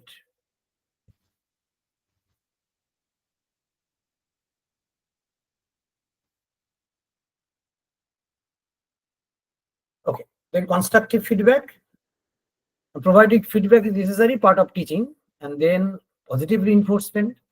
All of we know that positive reinforcement is also necessary for teaching and also constructing our peace related environment in our classroom. Accepting mistakes, this is also related to our correct responding or like that, and avoiding impulsive judgment and evaluative remarks. And finally, intrinsic motivation and using humor in the classroom. There are two types of humor. One is sarcastic humor, which is not good, and one is therapeutic humor. Is a two-way experience whether both parties enjoy the situation. This type of humor is good. And this is my final submission, as the one of our organizers already mentioned that your next experts was already using the Google Meet. So I think this is my final slide, and I want to finish my lecture. Thank you, sir. It's really a very good and elaborate presentation. You have presented very meticulously different aspects of a piece feature. It's really a very. I encourage you a very good presentation from my side. What I learned from your discussion that the subject teacher's role is traditionally been seen as imparting knowledge of a particular discipline, like mathematics, science, or language. But a peace teacher goes beyond the boundaries of this very subject specialization. I think what I learned from your lecture. There is just one question I will take, because there is no time for taking much question. Just Mudassar Najar Boiddo, he mentioned that is the model helpful for subject teachers to become peace education teachers? I wish to take this Okay. question. Okay. KAV model, sir. You mentioned, sir, KAV model. KP model. Actually, KB model is not a model for teacher in the classroom. It is not a pedagogical model. It is a model to develop the behavior of individual or student regarding to a particular behavior. So if you consider the pedagogical aspect, this model is not basically working. Uh, uh, Okay, sir. obviously, some of the part, that is, if you want to become a good teacher, so we have to some knowledge, or you have to gain some knowledge regarding the teaching skills. So maybe this portion, this knowledge, attitude, and behavior maybe work in your teaching profession also. But this model is related to other factor or other related behavior of the student, not basically for the teachers. Okay. Okay, sir. Thank you, sir. Okay. Thank you once again, sir, for your Okay. valuable insight and engaging with us, with the participant. Now, dear participant. Yeah, Arvo, before Uh, leaving, I want to express my yeah, heartfelt obviously, thanks obviously, to Vision. Vision was with us, Vision is with us, and I hope that Vision will be with us in next obviously. days. Okay. Thank you. ঠিক আছে then Now, I may leave. okay. Okay. Now, Thank you, thank you. Thank you. thank you, sir. Now, dear participant, today we are privileged to have our next speaker, Professor Jayanti Dash, Professor, Department of Education, Calcutta University. And I invite Sri Partho Dash, faculty member, Department of Education, Panchla Mahavidyalaya, to introduce our distinguished speaker. But before I invite Partho Dash to formally introduce our speaker, I would like to take some small personal privilege from my side. Professor Jayanti Dash is not only a renowned academician, but also someone very special to many of us present here. She has been my teacher, and I know some of her other direct students are also part of this webinar. For us, it feels too formal to call her Professor Dash, because in our heart she will always remain our JD ma'am. As her student, if I asked to describe her, I would say that three things always stand out. One is her dedication, firstly, obviously; secondly, commitment; and third, constant support for the students. She began a true guidance, mentor, and inspiration for us in every sense. But since we are in a formal academic gathering, I will not take away the responsibility to introducing her detail. So now একটা with great, কথা কি আমি বলবো? হ্যাঁ একদম ও হচ্ছে আমাদের সঙ্গে কন্টিনিউয়াসলি কানেক্টেড পারসন, একদম অলওয়েজ কানেক্টেড। একদম now with great pleasure I hand it over to Partho Dash to introduce our respected professor formally. Partho, please introduce our. Thank you, sir. Uh, Good afternoon, everyone. It gives me great pleasure to introduce our distinguished research persons for today's webinar. Professor Jayanti Das is a distinguished academician and a developed teacher in the field of education. Presently serving as the professor in the Department of Education, University of Calcutta. She has dedicated her career to the pursuit of excellence in educational psychology, education of children with special needs, mental hygiene, and educational management. With a rich teaching experience of more than 26 years, Professor Das has contributed immensely to higher education. Her teaching is valued not only for this intellectual depth, but also for the care and dedications she extends to her students. Along her teaching, Professor Das has held the several important academic and administrative responsibilities. She has served as head of the Department of Education, University of Calcutta 2016 to 18, acting secretary of the Postgraduate Faculty Council of Arts, Commerce and Law, and is presently the chairperson of the Undergraduate Board of the Studies in Education and convener of the PhD Departmental Research Advisory Committee. In addition, she has been associated with many universities as an expert member of boards of studies, PhD research committee, and selection committees, thereby extending her service beyond her home institution. Her scholarly contributions are noteworthy. She has published over 25 research articles in UGC approved journal, contributed the papers in conference volumes, and authored as well as the edited more than 5 books. She has also served as the solo editor of the journal and explorations of research in education. Her editorial expertise is further recognized through her role as a member of the editorial board of 3 international journals, Research Tracks, Research Demagogue, and the International Journal of the Society and Education.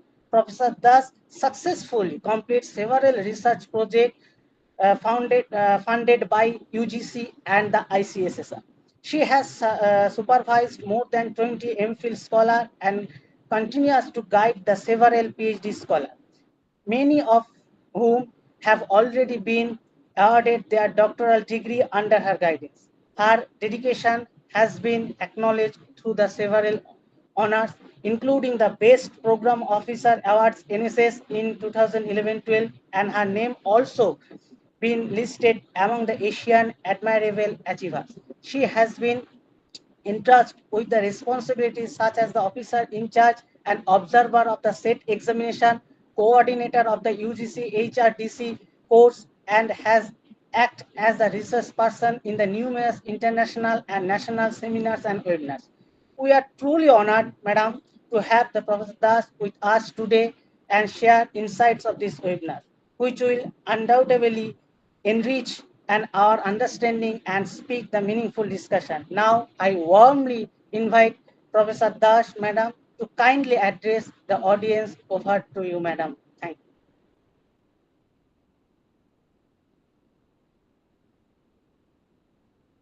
you. You are not audible, Madam. Ma'am, you are unmute. Orgu, please unmute. হ্যাঁ ওনাকে ইয়ে করা আছে I think now I am audible, isn't it? Yeah, ma'am. Yes.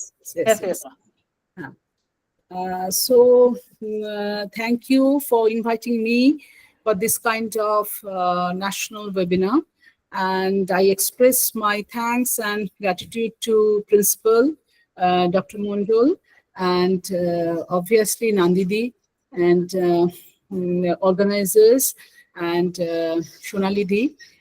She is senior to me, and I know her, I think, so many years. I think from our college days, she is senior to me, and we are in same college, Gokul Memorial Girls College. So it's a long journey for us.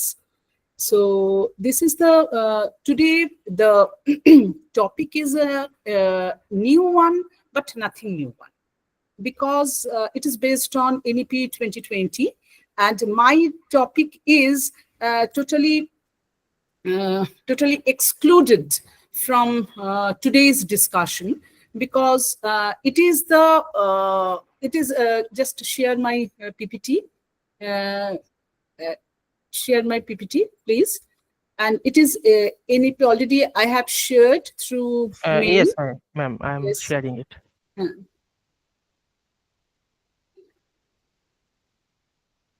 So it is a new title, that is NEP 2020, based on NEP 20. But I want to highlight future of higher education in India. Future of higher education in India. And you know that 2020, the year has been characterized by uncertainty, and years down the line, we shall remember how the world changed this year and life come to stand still. And we have witnessed major unprecedented events, one leading to another. But one of the changes which was not only anticipated, but rather necessarily came about in the form of national education policy year 2020 in India, and happens to be one of the major positive breakthrough of this otherwise dreadful start of the decade. And the National Education Policy 2020 has been introduced to complement the process and vision of creating quality institutions, a culture of innovation, and a highly skilled workforce. And it was about time that we intimated a process of transformation the educational institutions in India and provide them the ability to attain a certain level that they can be compared to the likes of the best in the world. So next slide, please. Second slide. This is a landmark changes as government has replaced the 34-year-old national policy on education, which was framed in 1968 and 1986, and there are so on, and with the new education policy of 2020.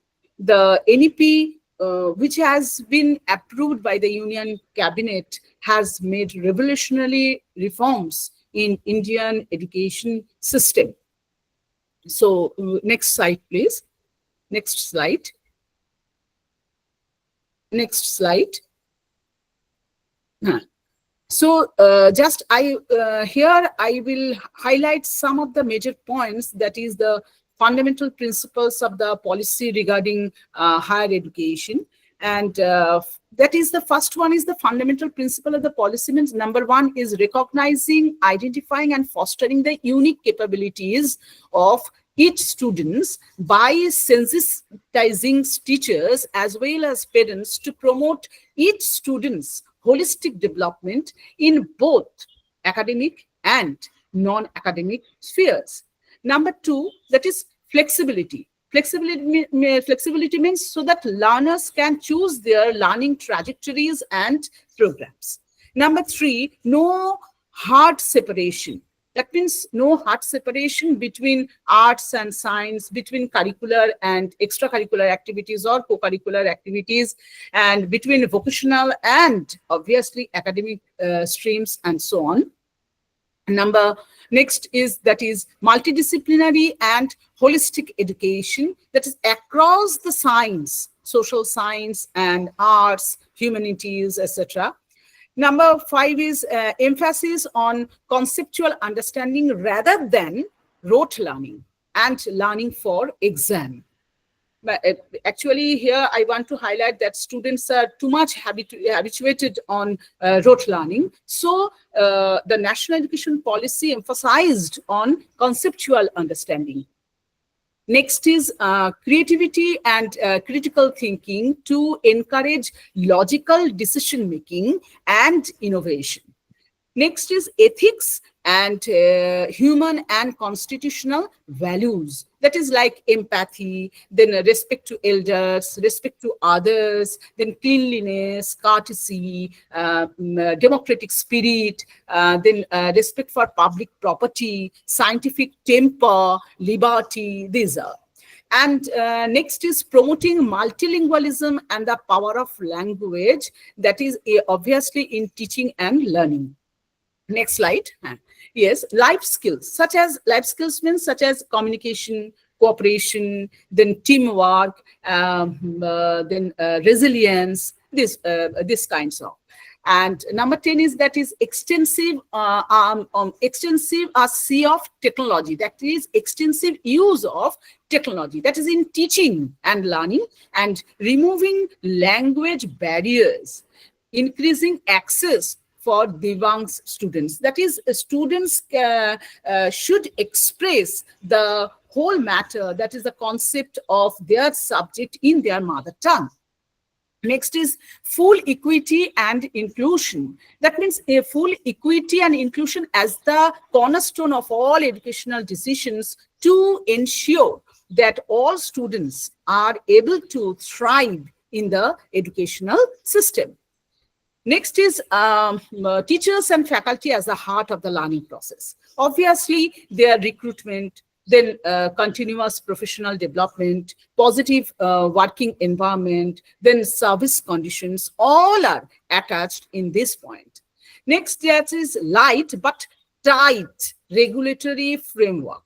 That means to ensure integrity, transparency, and resource efficiency in the educational system through audit and public disclosure with encouraging innovation.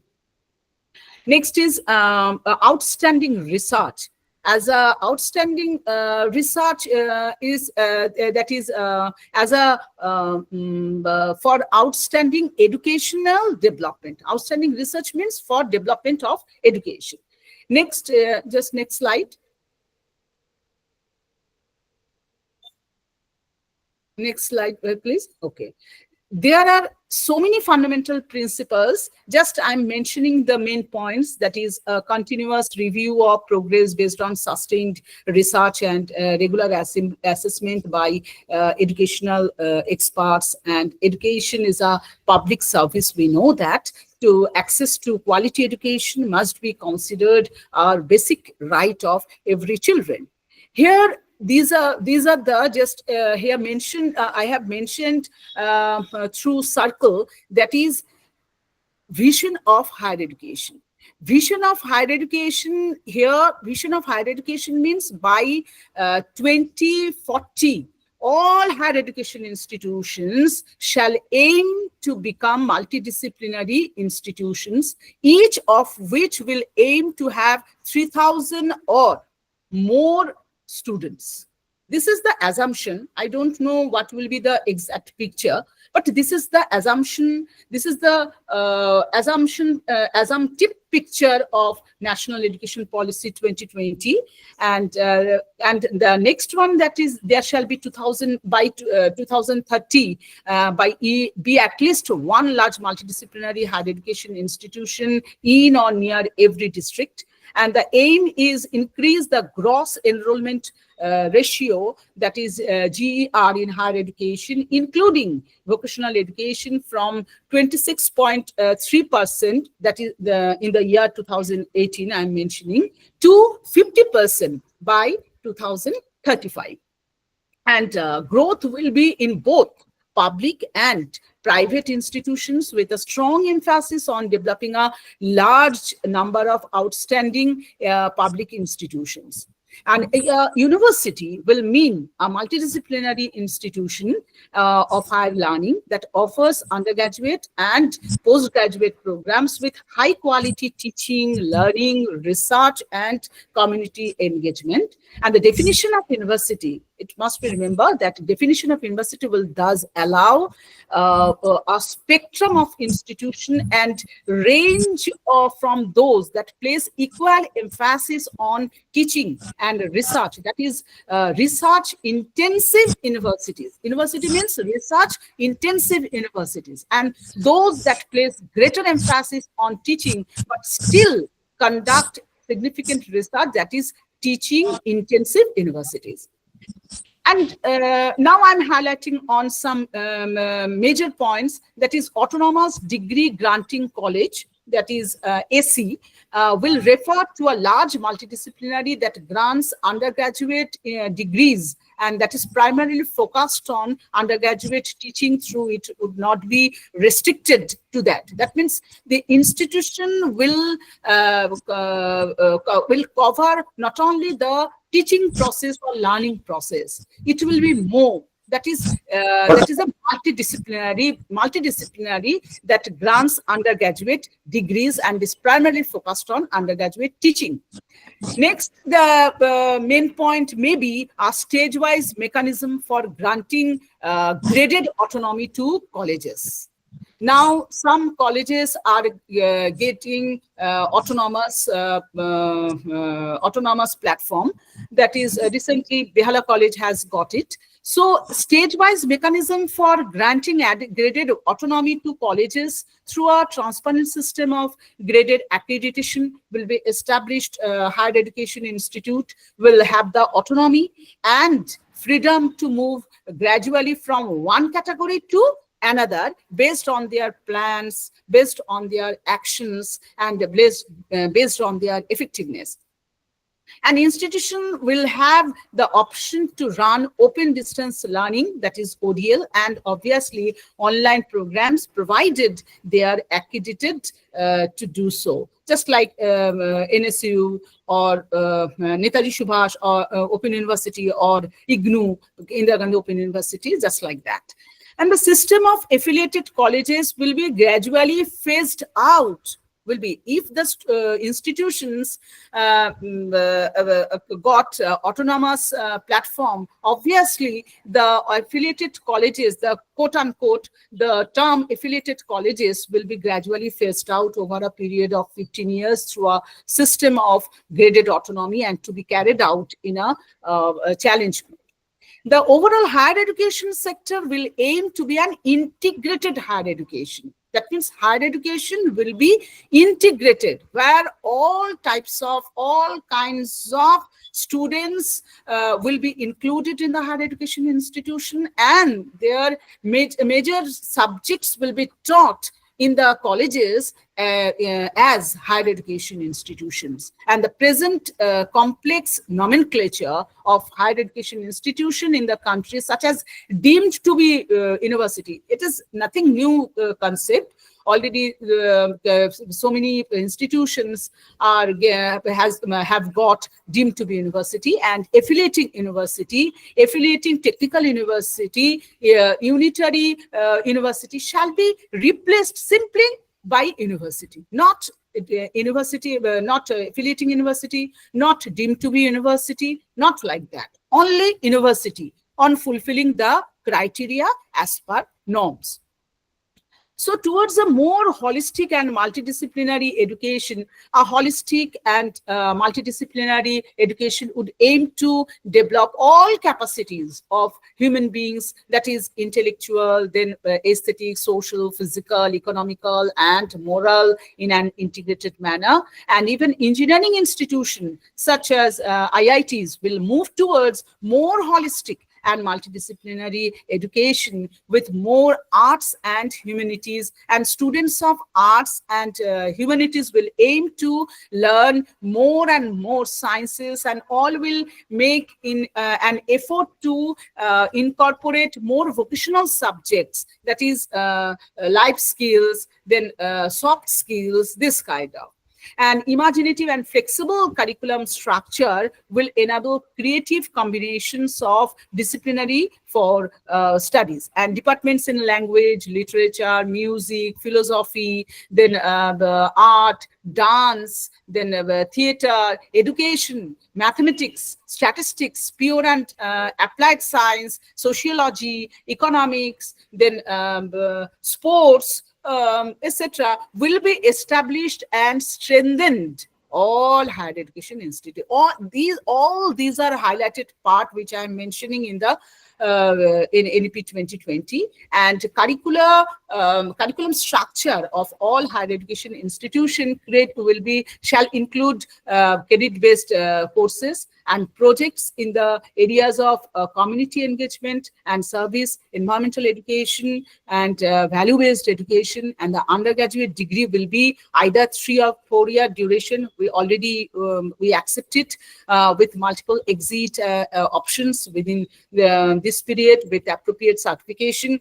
That means a certificate after completing 1 year. Already we are habituated with that in a discipline of field, including vocational and professional education, and or a diploma after 2 years of study, or a bachelor's degree after a 3-year program, and the 4-year multidisciplinary and bachelor program, however, shall be the preferred option. And you know that there is honors with research and honors without research, and we will get experience this kind of through 7th and 8th semester. And academic bank credit, that is ABC. Academic brand credit in the private institution, already ABC card has been introduced.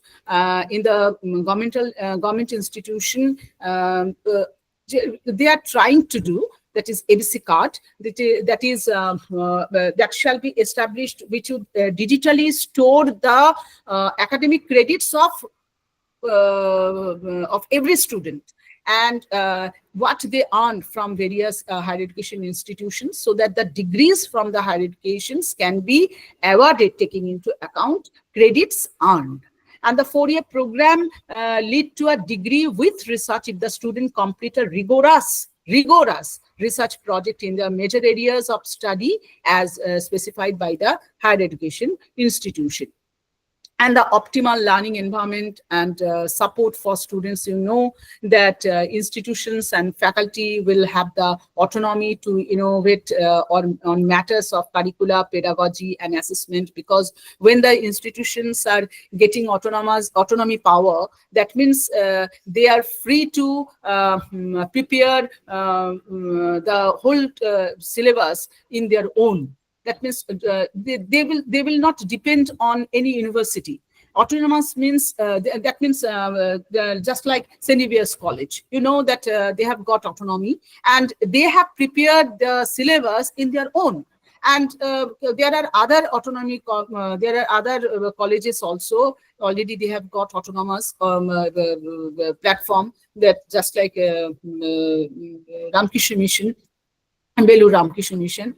Already they have prepared their syllabus in their own, but they are affiliated to university. This is mandatory, they are affiliated to. And higher education institutions shall have two criterion-based grading system that assess the student achievement based on the learning goals for each program. And higher education institutions shall have move away from high-stake examinations towards more continuous and comprehensive evaluation. But we know that in this situation, just CCF has started and teachers are not getting proper time to teach their students regularly, because they are already high-loaded. I think I have used this term, that is high-loaded teachers. Especially they prepare themselves for taking exam, preparing questions, etc.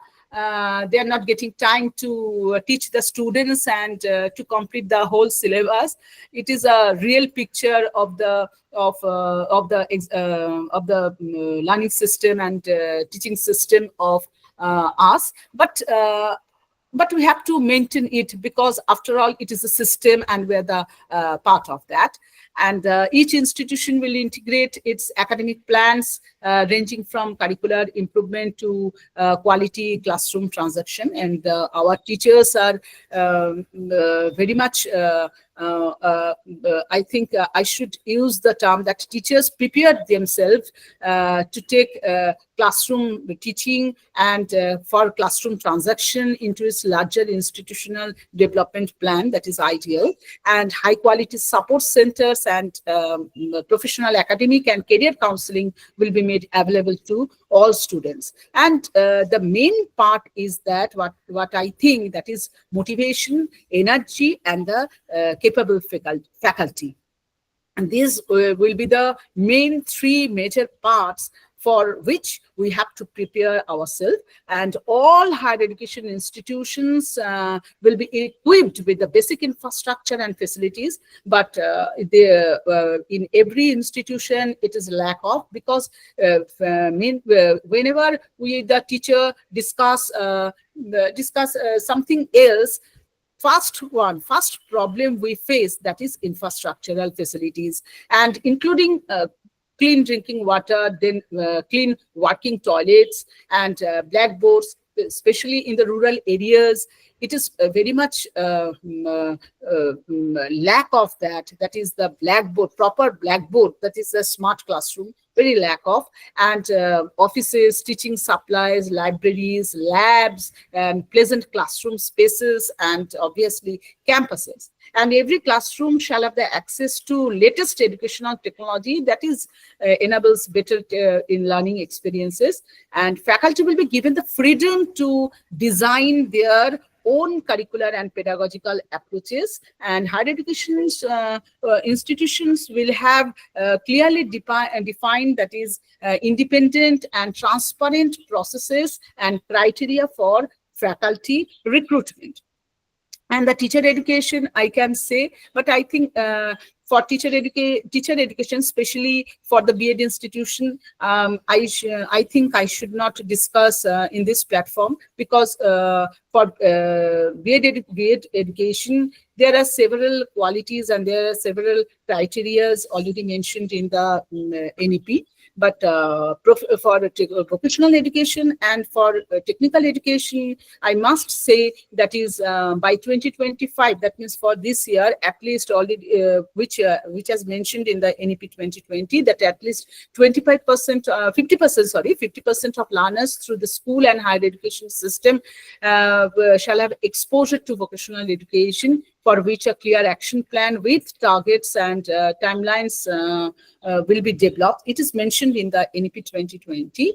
And obviously students through internship program, and they will get it, they will be included in this way. This is mentioned, but I don't know how far students will get their job, or how far they will access the opportunity. This is the big questions. And higher education institutions will offer vocational education either on their own or by partnership with industry and NGOs, because for whatever I have seen, that in the which institutions are getting autonomous platform in their board of studies program, already they have included the subject teachers as well as one expert from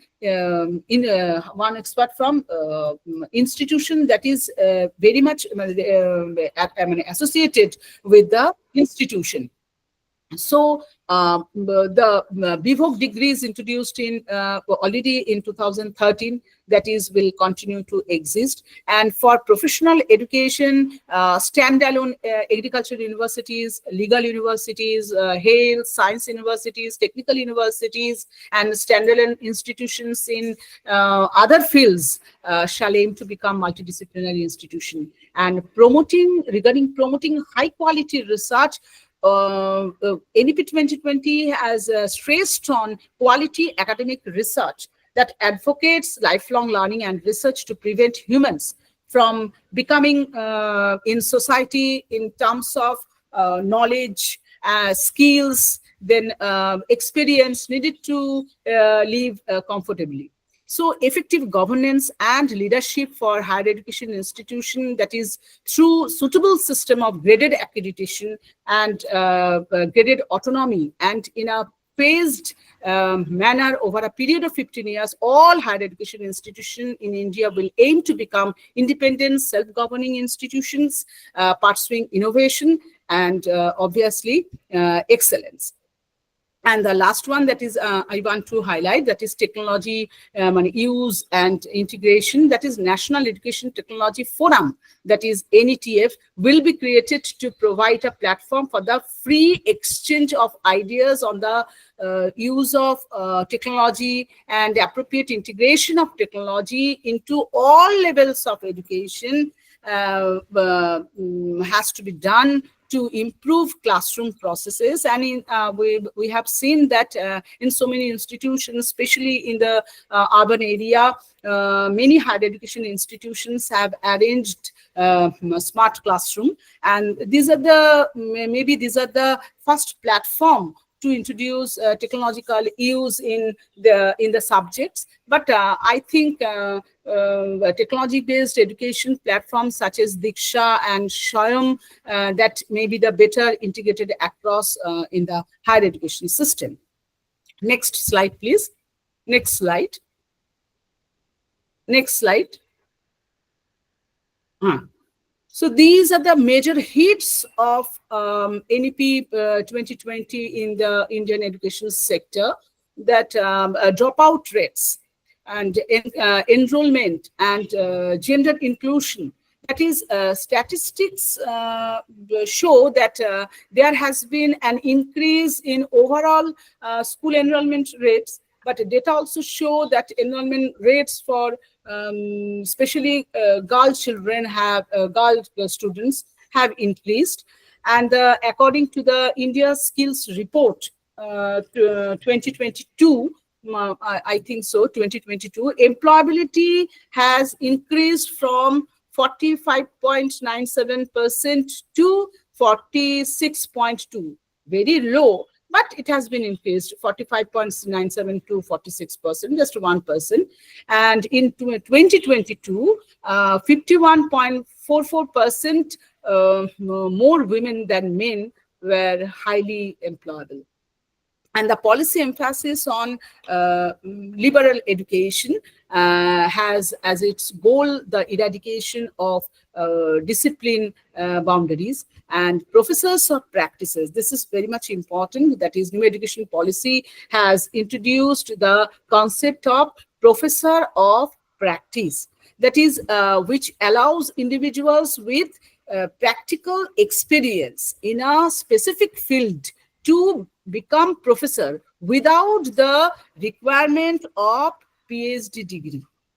It is mentioned in the NEP 2020, without PhD degree, professor of practice, that allows individuals with their practical experience. It has been mentioned in the NEP 2020, but execution, I think there is a question about that. But there is a time, I think it should be.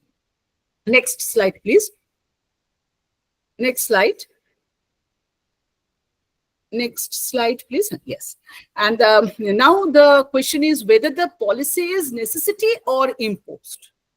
I think NEP 2020 is flexible and is not imposed on states by the center, because if a state eager to take it, then it can, or not, it's not.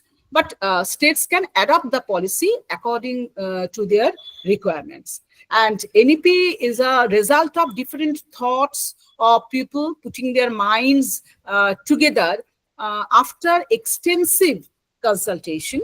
And mother tongue, that is very much important, because when one learns, when one speaks and thinks in own mother tongue, আমরা যখন নিজের ভাষা বলি, মাতৃভাষা বাংলায় বলি, যেমন when one learns, when one speaks and thinks in own mother tongue, in that case we have seen the clarity of thought.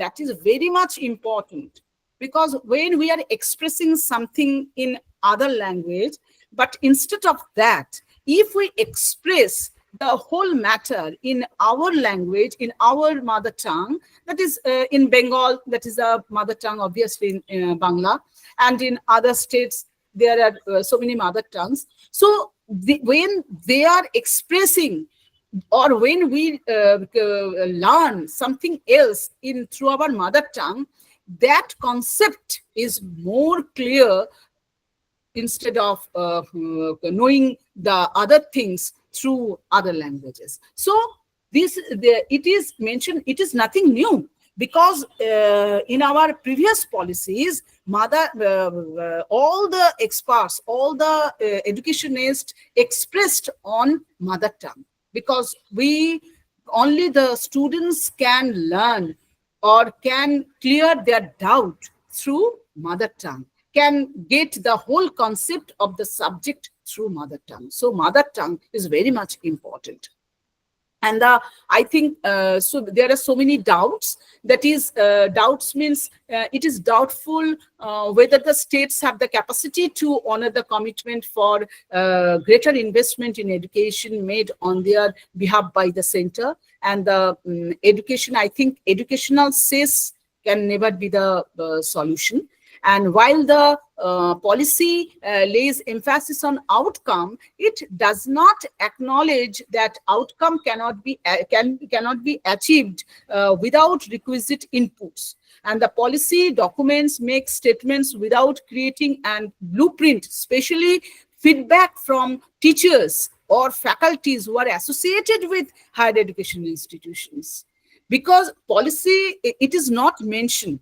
And here I have a doubt that so many loopholes are there. So it should be that feedback from teachers or faculties of every institutions who are associated, mainly associated with higher education institution, that should be taken. Because in the practical field, only the faculties, only the administrators are facing those problems. So without taking those kind of problems, no education says, no kind of solution can be execute in the practical field. And so how the gaps between reality and envisaged changes will be bridged? This is the main question. And through mother tongue only, already I have mentioned, it is possible in the ground level, but in higher education, implementation is quite not possible without books in regional languages, because what students will learn? Students will learn the main concept through their mother tongue. So we need so many books in their mother tongue, but maximum means 80 to 90% books are in English. So students are, and in the higher education, the teaching method that is in English, generally in our university, we follow it. We are bilingual in English. We say one time, and then we translate it, the whole thing in Bengali. So this is the a real picture which we are facing in the classroom situation, and the are ignoring in our day-to-day activities. Next slide. That is, next slide, please. Yes, this is the grounded reality regarding structure. Before NEP 20, what was, and after NEP 20, that is, and we are very much acquainted with that. There were 3 years of bachelor's degree, and really we feel puzzled just after ending the CBCS. We are continuously adapting the new system, that is CCF. So really, the teachers are very much are facing problems. So obviously, the students, the future generations are facing a problem lot. And NEP 2020 proposes a significant change in the UG and PG structure, depending on the approach. And the new structure aims to provide students with a more holistic and multidisciplinary, that will prepare them with the skills needed to excel in the modern world. And 4-year UG program will be divided into 2 parts, and I think we should not mention here, already we know it, what are those 2 parts. And the 1-year PG program, which are we are going to prepare that, and really we are facing problems, because when we are going to prepare the PG curricula, we have to depend on the UG curricula, because there are some criteria in the UG syllabus, and based on that criteria in the PG course, we have to prepare the syllabus accordingly. Because in the PG, just for example, in our subject, when we are talking about internship, just we think about that in our PG Board of Studies meeting. Already I have mentioned that No, not internship. It should be advanced internship program, because already we have introduced internship programs. So how it would be implemented in the PG course? So when we are going to prepare the PG syllabus, we are looking to our UG syllabus. That is what are mentioned and what are not mentioned. So which are not mentioned in the UG syllabus, that should be incorporated in the PG program. So this is the main picture, and we are starting to face it. So just day after tomorrow, we have a meeting on that based on UG syllabus. We are what should be the PUG syllabus, what should be the PG structure. Already we have got it. UGC has introduced and UGC has sent the structure, but it is quite, I think UG structure is very much complicated, and PG structure also, because there is coursework and 1 year maybe coursework, fully coursework based on coursework, or maybe coursework and research work, or fully based on research work. It is very difficult to prepare the syllabus based on these three criteria, mainly only coursework, or coursework with research, or only research. So these are the three criteria which based on which we have to prepare the PG syllabus, and not for 1 year, or also for 2 years. So this is the main problems we are facing to prepare it. And the next slide, please. Next slide. And that is now it is multidisciplinary, entry and exit system, that is MEES. And so what is meant by MEES? That is, it allows a student to drop their course and resume it when convenient. And the MWS is an opportunity for mainly for financially challenged students to complete their studies on their own. And other reason like social, then some family problems are there, religious, etc., are also prevalent in India. And for example, girls who are who get married early, or are pregnant while pursuing a degree, and those who are experiences physical hardship due to accidents or diseases, will see the MWS as a blessing, I think so. And the MWS does not have the provision to ensure that the students who exited will join back. Therefore, only those who return voluntarily are likely to become beneficiaries of the multiple entry option. And it is quite natural that a large segment of students planning to return may postpone it, and even for trivial reason. Only those who have made a very strong decision to learn by overcoming the pressure of the job environment are likely to return. And otherwise, the vast majority is likely to fail into the trap of deciding to go so far as possible with the work they are currently doing and the pay they are getting out of it. Because when payment is started, that sometimes students don't take decision that really we are getting some amount of money, and for this kind of amount our family is dependent on that. So how do I do that? So okay, it should be going on, মানে রিটার্নে কোনো প্রশ্নই নেই, এটাই ওদের মাথায় আসে। But one of the main problem would be determining the number of students to be admitted each year. For example, suppose the total intake of a degree program in 30 students per year for a college, just for example. If by the second semester 10 students exit, and about 20 students who dropped out years ago are in a queue for entry at the same time, so it will upset the teacher-people ratio and infrastructural facilities available. and would not ensure entry according to the will of the students, but on the conditions of the institutions. And at the same time, multiple entry admission in government colleges and universities can be given only by following reservation policy. Private institutions, on the other hand, would deem this a good opportunity to charge exorbitant fees from those students who seek entry back to resume their studies. Next slide, please. This is the ramping up the higher education infrastructure. That is the number 10. Yes.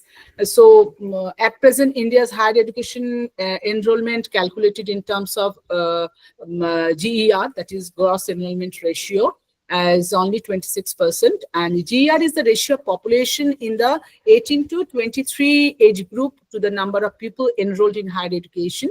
And achieving this GER by 2035 will require for higher and faster investment in ramping in the higher education infrastructure. So greater focus on improving teaching standard, and then expediting digital infrastructure development, enforcing a common implementation plan, I think so. Because education is one of the areas where digital disparity was most prominently visible during the lockdown, when many students did not have the means and access to continue their education through the online mode. Huge investment is needed for developing digital platform, because NEP has emphasized on digital to prepare digital platform, but this is not sometimes this is not the only solution that is making digital platform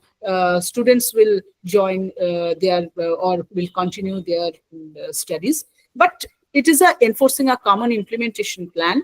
So with no fixed roadmap to follow for the implementation of the new education policy, the states and union territories are announcing their own plans and deadlines. However, such implementation will defeat the very purpose of NEP to provide equitable opportunities to access standardized and high quality education to all and from every parts of the country. So the last slide, I think if you share it, then please, last slide, please share. And I think this will be the future of NEP 2020 to provide equitable and quality education. Thank you.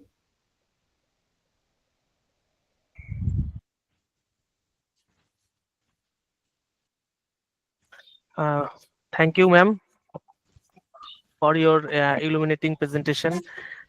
We shall now take a few questions, one or two questions. Just one already have been asked. Shunipa Ghosh Dostidar, have you please ask your question? She had already written here, but please ask your question on directly. Mrs. Shunipa Ghosh Dostidar. Hello, ma'am. Yes. Ma'am, one of my question is that NEP 2020 recommends the use of mother tongue as a medium of instruction in the foundational years.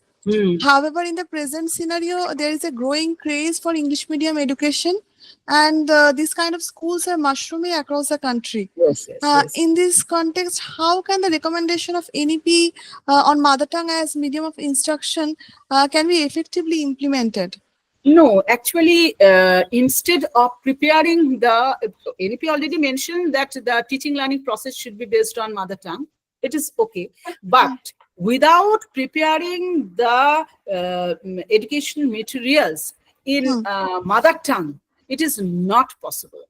In the English medium schools, you have seen that first language is English, and second language is Bengali or their mother tongue, whatever may be. And there is also a third language. And third language is maybe Hindi or maybe German. And in some institutions, maybe French, and there are so on.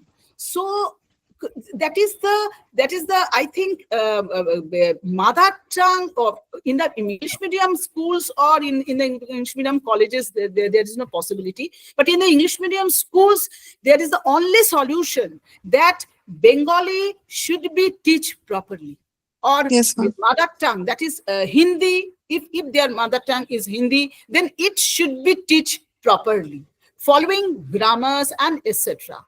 Just like punctuation, how to put punctuation, how to put comma, how to put the full stop and semicolon. So Yes, ma'am. or in grammar, there are so kind of that in Bengali, boy, bisheshon, bishesho. Hmm. It is only at that time it will be fruitful when a teacher, when teaching a class that is English, their first language, and Bengali, suppose Bengali second language, when they are teaching in grammar, noun, at the same time in Bengali, if it starts with bishesho, Yes. then the students can coordinate the thing. That is in noun, in English, noun, and simultaneously in Bengali, it is bishesho. And at that moment, in some institutions, I have seen, that is the Delhi Public School, then some others, South Point. These are the very rich school. They are following it in English and Bengali. They are following, especially in the grammar portion, they are following this. When they are teaching adjective or punctuation, same things they are teaching in Bengali. So that a combination, a bonding between Bengali and English can be made. Otherwise, mother tongue, through mother tongue, it is not possible. Just like formal male and informal male, when they are teaching formal male and informal male in English as a first language, at the same time in Bengali, it should be introduced. That is formal male কি বলে বাংলাতেই বলে formal mail বা mail বা পত্র বা চিঠি যেটা লেখা যেটা বলে সেরকম ঠিক সেইভাবে করেই যে চিঠি লেখা যে ফর্মাল মেল ইন ইংলিশ এবং বাংলাতেও ঠিক এবং ইংলিশে in English I have seen that a teacher is teaching diary how to write diary same thing in Bengali, they are teaching dinolipi, how to write diary, dinolipi. It should be. So if it goes simultaneously, then mother tongue and the other language, the platform can be made by clearing the concept. That is Bilingualism. Bilingual, obviously bilingual. In the higher education institution also, generally in our university, we follow it. We are bilingual. Sometimes when we are clearing the concept on any topic, we teach in English. This next, just the next part we follow the Bengali. Eta holo ei. Because otherwise the students will just look at me at blank. Ma'am, what are you telling? Ma'am, what are you telling? This should not be. We should be bilingual. Otherwise, mother tongue or teaching through mother tongue or learning through mother tongue will not be fruitful, will not be helpful for the students. Thank you, ma'am. Thank you. Okay. Thank you. If there is any other question, please ask, or we will move forward. No, there is no hand raise. Arghya, There is, I have something to say. Yes. Thanks a lot, Jayanti. In spite of your busy schedule, as a term coined by you, that is high-loaded teacher, and also we know that you are also a high-loaded administrator. Obviously, high-loaded teacher. We are the teachers are high-loaded teachers. You manage some time for us, and very efficiently you have expressed your views, and we, the teachers of higher education, have answered with your presentation some queries which ask for higher education. Thank you so much. Thank you. Actually, it is the only platform where we can share, where we can express our problems and whatever we face in our day-to-day life, in the classroom situation, we can express it. So only we, the teachers, know that which kind of problems or which kind of alumni we face in our daily life. So really, it's a big problem to us. That is maintaining class, then evaluating the answer scripts and preparing the questions. These are not possible. It is the just only we are getting 2 or 3 months to teach, isn't it? So it is not the possible. But we have to follow because we are the part of system, we are the part of administration, we are the part of teaching. So we have to follow it. Yes. Ma'am, there Thank is you again, and I hope that you will be with us in future also. Thank you. okay. Thank you, ma'am. Okay, thank you. Thank you once again, ma'am, for your enriching talk and patiently responding the questions. There are some other questions, but I know that you are in a busy schedule. So Yes, actually, I have another meeting in the yes, international that's forum. why That's yes. You have already communicated. Ah, I So have yes, already so thankful to communicated you. already. I have told them that okay, I'm joining after 5 or 6 minutes. Well, it's okay. Already I have sent the text that is I'm joining after 5 or okay. 6 minutes. Thank you, ma'am. Thank you for presence Okay. here. Thank you. Thank you.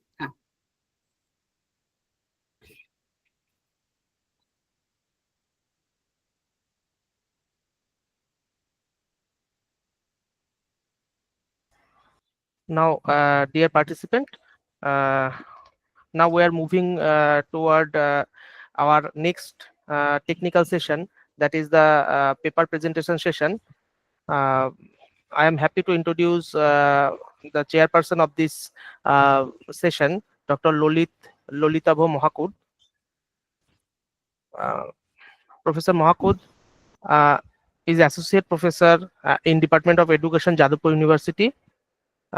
He holds a PhD degree in education from Assam University and has over 14 years of teaching experience and 9 years of research experience in his credit. His area of specialization includes educational measurement, assessment, cognitive psychology, curriculum studies, and pedagogical research. He has published extensively in reputed national and international journals, authored and edited several books on peace education, happiness and well-being, and value education, and has guided numerous PhD and MPhil and postgraduate theses. As a committed academic, he has also organized and delivered lectures in many international and national seminars, conference, and faculty development program. Dr. Mahakud is a life member of several prestigious professional bodies, including All India Association for Educational Research, Comparative Education Society of India, and International Association for Advancement of Curriculum Studies. Beyond his research and teaching, he is deeply engaged in academic leadership, curriculum development, and outreach activities. I now request Dr. Mahakud to kindly chair this session, that is the paper presentation session.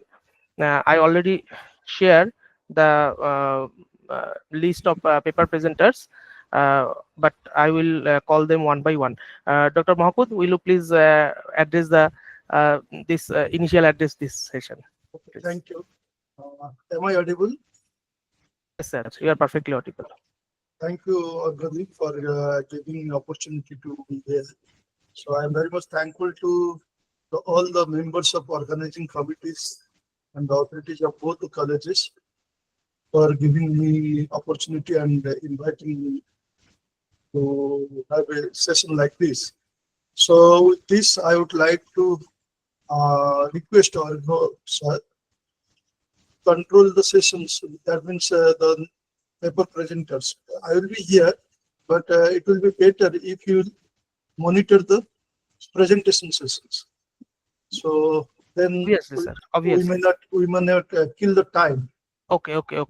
Sir, here today we have 15 paper presenters. So I think 7 to 10 minutes is enough time for presenting their paper. Okay, sir? Okay. Just So, let me say one, two things to the all the people. Yes, participants. yes. First of all, very good afternoon to all of you. So I would like to request all of you, just try to don't try to read as it is written in the presentation. So you should highlight the significant points and give your own insights. Then it will be better. So with this, I would like to request all the presenters to be ready to present their respective papers.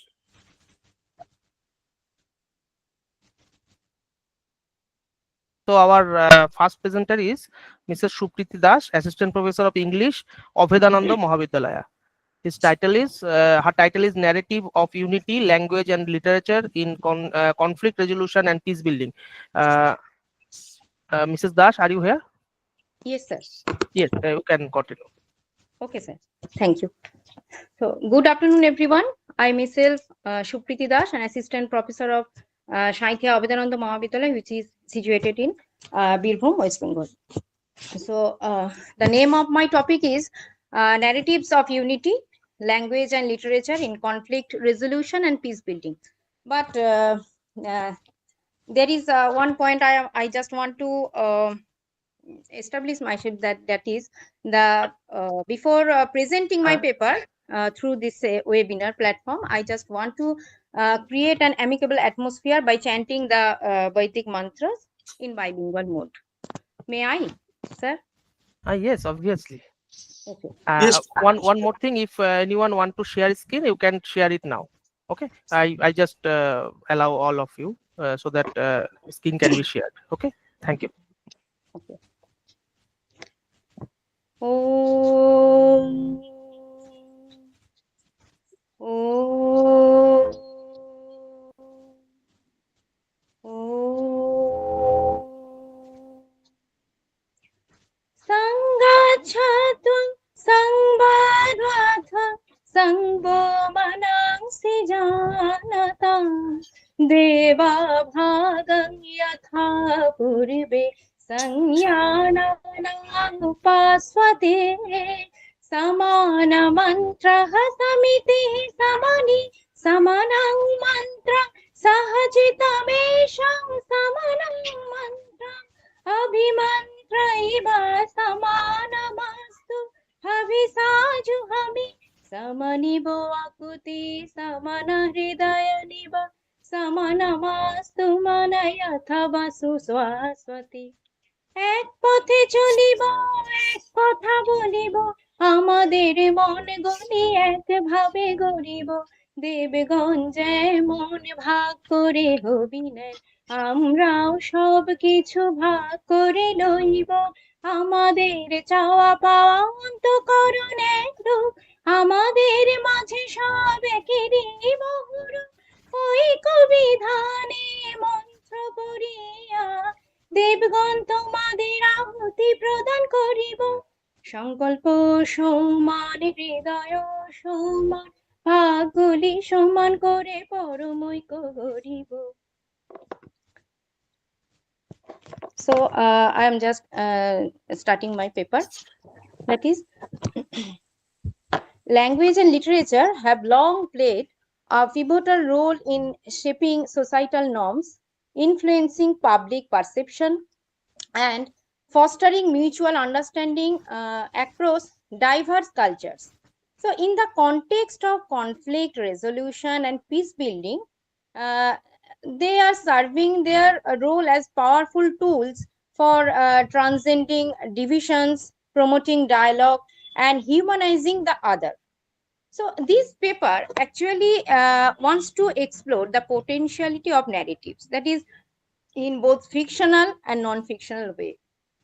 So these are the vehicles for building up the peace, examine how stories can bridge ideological, ethnic, and political divides by analyzing key works of literature, oral traditions, and mediated communication in conflict zones. The paper, this paper actually demonstrates how narratives can challenge entrenched stereotypes, encourage empathy, and create spaces for reconciliation.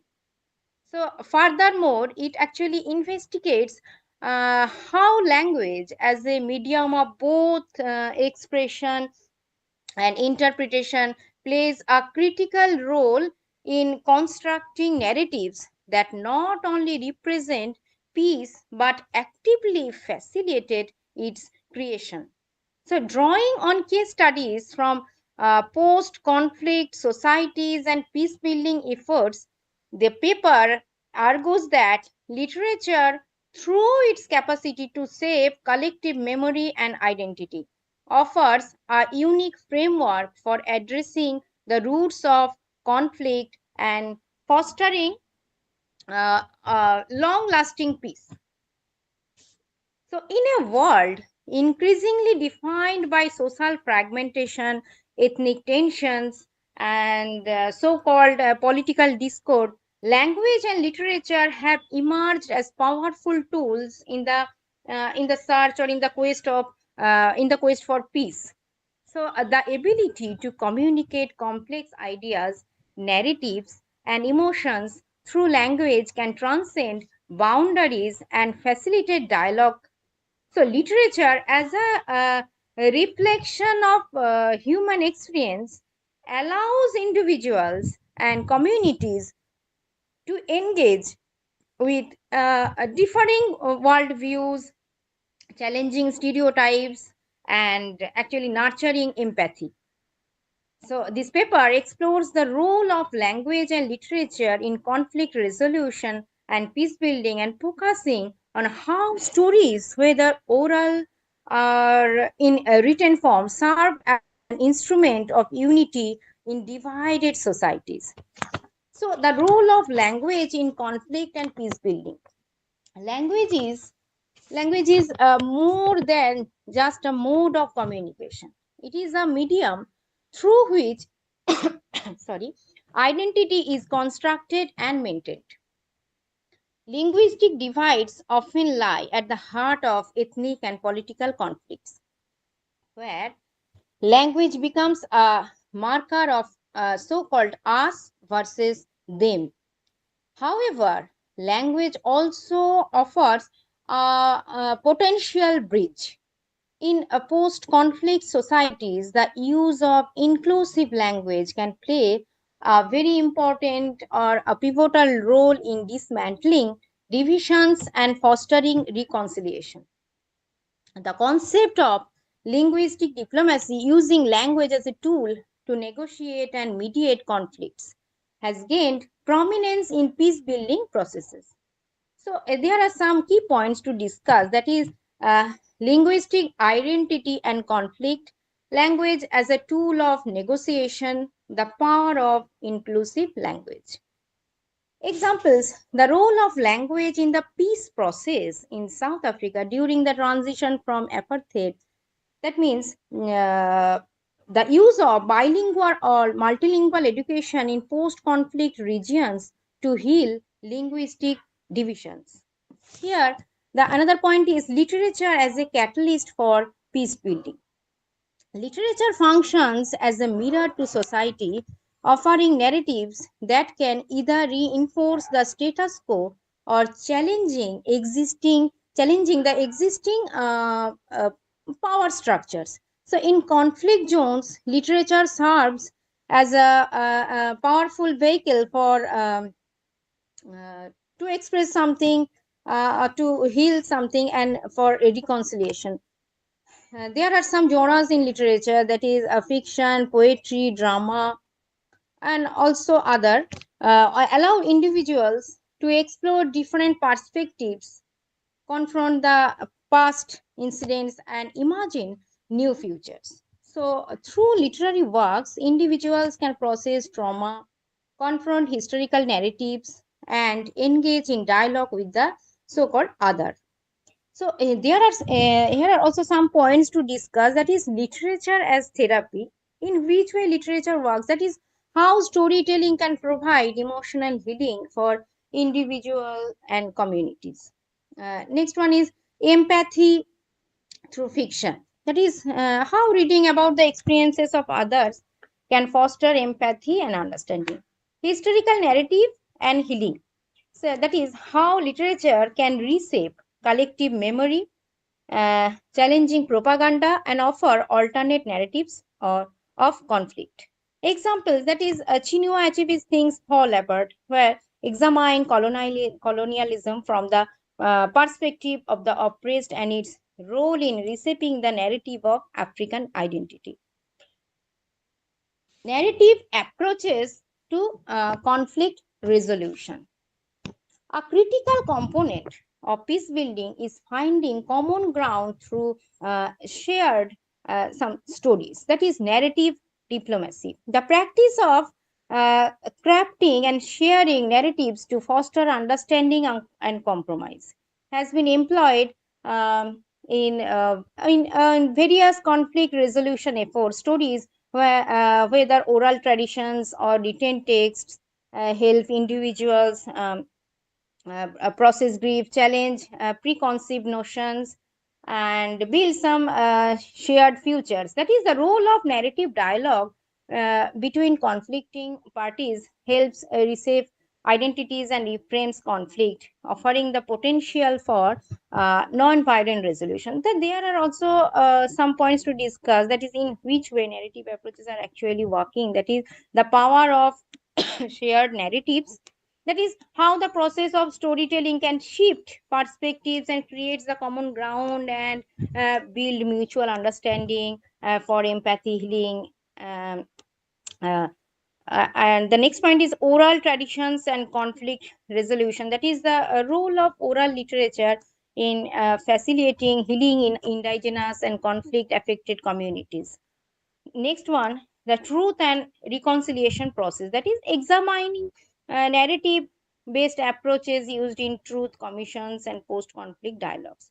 Examples, the Truth and Reconciliation Commission, the role of storytelling in the healing process.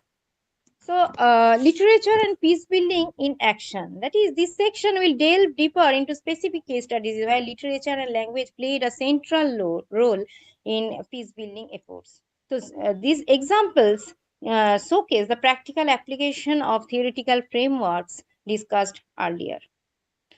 So there are some case studies, that is post-war Bosnia and Herzegovina, the role of literature in reconciliation, focus on how literature helped to heal a divided society post-Yugoslavia breakup. So how authors like Sima Seni used poetry to explore the complexities of sectarian conflict and peace. So there are some challenges and also limitations of using literature and language in peace building. There, despite that promise that language and literature offer in fostering peace, several challenges also remain. That is, these include the politicization of language, the manipulation of narratives, and the difficulty in changing entrenched beliefs. So in some cases, narratives can be used to perpetuate division rather than foster unity. Additionally, the accessibility of literature to all affected populations is often limited. And some communities may not have the resources or platforms to share their stories. So there are also some points, that is the risk of narratives being co-opted for political ends. Next one, the cultural and linguistic barriers in accessing literature. And the third one is the need for inclusive platforms for storytelling. And there is the conclusion, and that is language and literature as fundamental components of human expression hold transformative potential in the quest for peace by fostering empathy, reshaping collective memories, and providing spaces for healing. They create pathways for dialogue, reconciliation, and understanding. However, this paper has demonstrated the process is not without challenges. That is, a careful, inclusive, insightful, culturally sensitive approach to using language and literature in peace building efforts is necessary to ensure that these tools serve their intended purpose of promoting lasting peace. Thank you, sir. Thank you, madam. Next. Next presenter, Susmita Chatterjee. Madam. Hello, I'm audible. Yes, madam. Okay, I'm sharing my screen. 1 minute.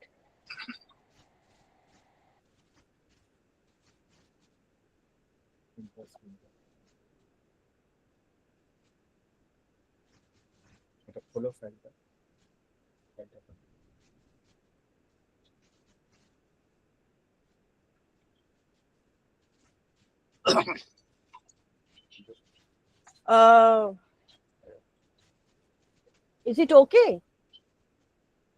Hello? No, ma'am, it is not showing. Not showing? No. 1 minute.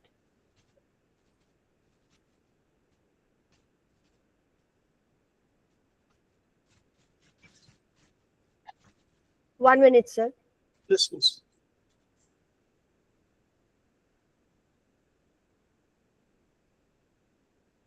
Is it showing? Yes, right now it is. Am I clearly audible, sir? Yes, yes, ma'am. Yes, very sorry. Good afternoon, everybody. To the respected chairperson, dignitaries, principal, and resource person of other colleges. I am Shumita Chatterjee, assistant professor, Department of Education, Bamanpukur Humayun Kabir Mahavidyalaya. Today, the topic is the issue of security and insecurity and job stress among the female school teachers in West Bengal. Now, my introduction part is, as a teaching profession, we know that plays a crucial role in shaping the future of any nation. So among these educators, female teachers at the higher secondary level, they face a unique challenges that can be significantly mentioned and can be importantly now taken into account. Teaching at the higher secondary level requires not only expertise in the subject, but it also requires emotional resilience, as these educators plays a pivotal role in shaping the academic and personal lives. Now, the study aims to explore the stress experienced by female higher secondary school teachers in West Bengal, with a particular focus on the relationship between the stress and the feeling of security and insecurity in context of their locality and social economic status. By understanding how these factors interact, the study seeks to shed light on the broader challenges that these teachers face and provide recommendation for mitigating stress and enhancing job satisfaction and personal well-being. Now, I have given a little bit of definition. Security in the broader sense refers to the state of being free from danger, threat, or anxiety. It represents a sense of stability, assurance, protection, where an individual feels confident that their basic needs such as safety, health, financial, and well-being are met. In contrast, insecurity is a feeling of uncertainty, fear, anxiety about one's safety, well-being, or ability to control the challenges of life. Insecure individuals may perceive themselves as vulnerable to external threats, and they may feel incapable of handling stress and adversity. Now, what are the characteristics of insecurity? One of the primary characteristics is security of emotional stability. When an individual feels secure, they typically experience emotional balance, and they are also they can easily handle stress and challenges. Now, next one is security is often marked by strong sense of trust in both oneself and others. A secure individual often experiences a sense of control over the environment and their action. The feeling arises from the perception that they have the ability to manage their circumstances. The characteristics of insecurity are they are often marked by the persistent anxiety and fear. Those who feel insecure, are more likely to experience chronic worry about their future, relationship, and personal abilities. The central characteristics of insecurity is low esteem. When an individual feels insecure, they may struggle with a negative self-image and the sense of inadequacy in everywhere. The last one is the insecurity often manifests as a lack of trust in others. This can result from the past betrayals, negative experiences, or the inability to feel safe in their relationships. Now, I have given due to time constraints, a little bit of a review of literature. The first study is a study by Chaudhary in 2019 revealed stark differences in challenges faced by the urban and rural teachers. Urban teachers often dealt with overcrowded classroom, while rural teachers face resource shortages, both contributing to stress and insecurity. Marnes and Kane in 2003 examined gender-specific stressors, nothing that female teachers experience, unique pressure, including balancing family responsibilities, which is noted that, and professional roles also, they have to play, females have to play many roles, and also with the teaching responsibilities, which may react in their feeling of insecurity. As the study seeks to identify the factors contributing the stress and insecurity, aiming to provide actionable insights for improving their professional experiences and overall well-being, this study has been stated as follows: stress and feeling of security and insecurity among the higher secondary female school teachers in relation to their locality and socio-economic status in West Bengal. My next slide. The objective of the paper is to deal with this feeling of security and insecurity. By feeling insecurity and security, we mean subjective state of the mental and emotional stability where an individual feels safe, supported, and confident about their personal, professional environment, assessed through perceived job stability, workplace environment, and socio-economic conditions. In this portion of the presentation, an attempt is made to examine the relationship between the feeling of teachers between security and insecurity. The hypothesis of the present one is presented as there is no relationship between rural and urban female higher secondary school teachers regarding their feeling of security and insecurity. My concluding result is the study reveals that feeling of security and insecurity in higher secondary female teacher of urban and rural areas has equal impact. There is no differential effect towards the secondary female school teacher between urban and rural female teachers. Thus, feeling of security and insecurity in higher secondary female teachers have similar tasks in urban and rural areas, and there is no availability or any type of feeling amongst higher secondary female teachers in respect of security and insecurity.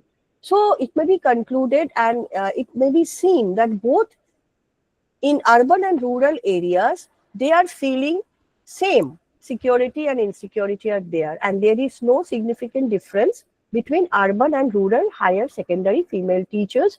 Female teachers are feeling of security and insecurity. Thank you, sir. Thank you, ma'am. Next presenter, Sriamitra. Next Actually, presenter. after the presentation of all the Yes, sir. participants. Am I audible? Yes, just let me say. After completion of all the presentation, I will give my inputs. Okay. That's why I am not telling you. Okay, Yes, go ahead. yes, sir. Honorable Chairperson, sir, distinguished luminaries, the participants, and principal, very good afternoon to all of you. The title of my paper is Role of Yoga in Peace Building, Contribution of Yama and Niyama. The intention of my paper is to explore experience of yoga practitioners and their search for the true self. Yamas and niyamas are the social and personal conduct observances in Yoga Sutras of Patanjali. The study imports the concept of Ashtanga Yoga from the Eastern philosophy of yoga. So a peaceful society is that in which everybody gets freedom, justice, equality, and opportunity to achieve their goal. But at the same time, people should realize their responsibilities too.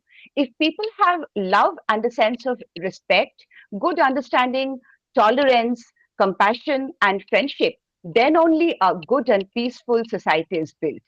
So the first two limbs of Ashtanga Yoga, that is Yama and Niyama, teach us non-violence, truthfulness, non-stealing, sense control, non-greed, purity, contentment, austerity, self-study, and surrender to God. All Yama and Niyama contribute a lot to make a peaceful society.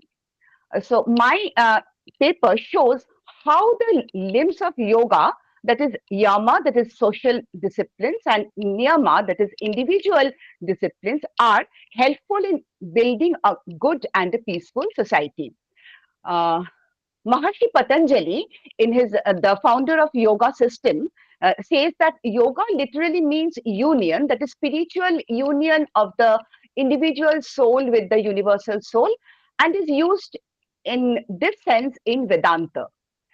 Now, the Gita defines yoga not just as physical exercise, but as a path to spiritual liberation through various interconnected practices. The Gita emphasizes that yoga is about achieving a balanced state of mind and connecting with the divine through different means. According to Patanjali, yoga does not mean union but spiritual effort to attain perfection through the control of the body, senses, and mind through right discrimination between Purusha and Prakriti. He defined yoga as complete separation of all mental modes or processes, that is, chitta vritti nirodha. Vasha defines it as absorptive concentration, that is, samadhi. Yoga advocates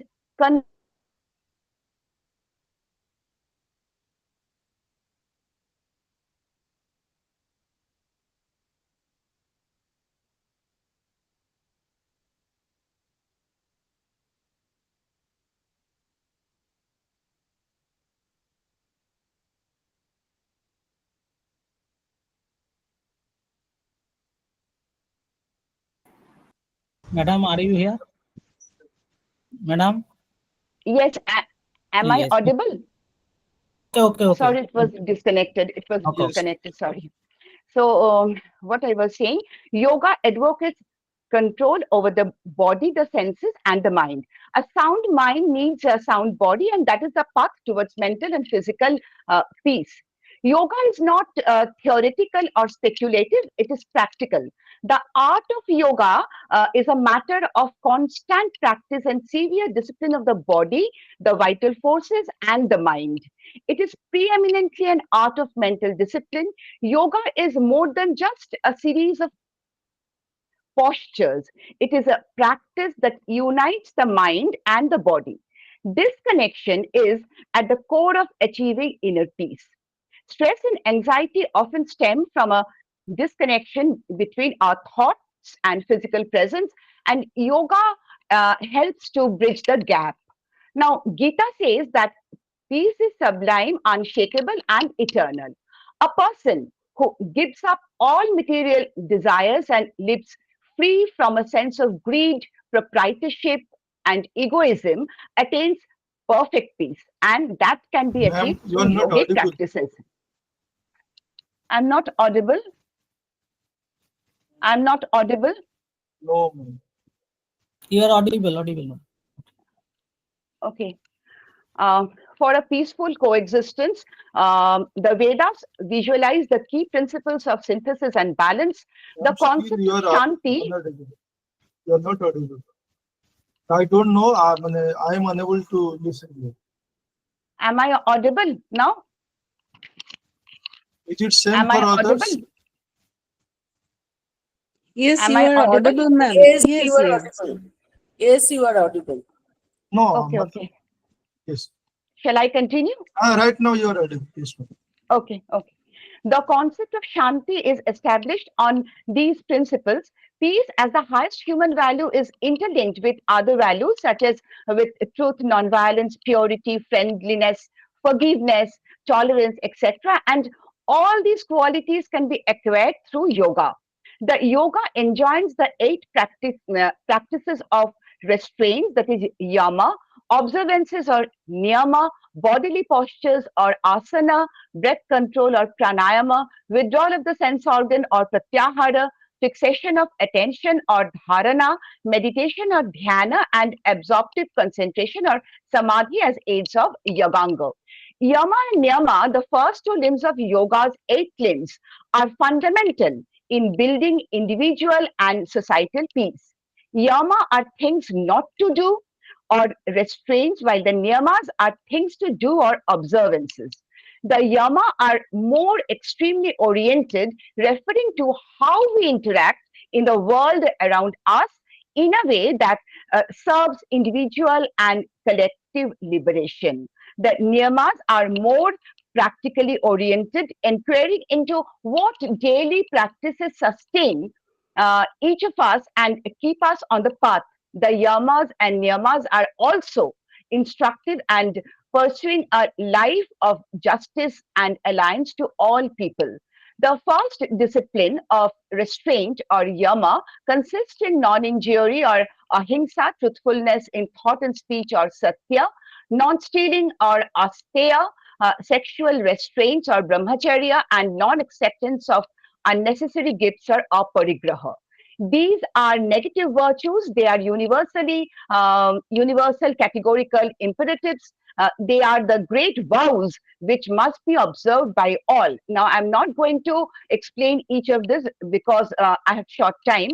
So I'm coming to the next one, niyama, that is self-discipline. That includes external and internal purification. It consists of shaucha or cleanliness, santosa or contentment, tapa or austerities, swadhyaya or study of the scriptures, and ishvara pranidhana or resignation of all actions to God. For the same reason, I'm not going to explain each of them. So I'm coming to the conclusion now. Rather than thinking of the yamas and niyamas as a mandatory to-do list, we must view them as invitations to act in ways that promote inner and outer peace and bliss. They create harmony within us and in relation to our involvement and to others. The first two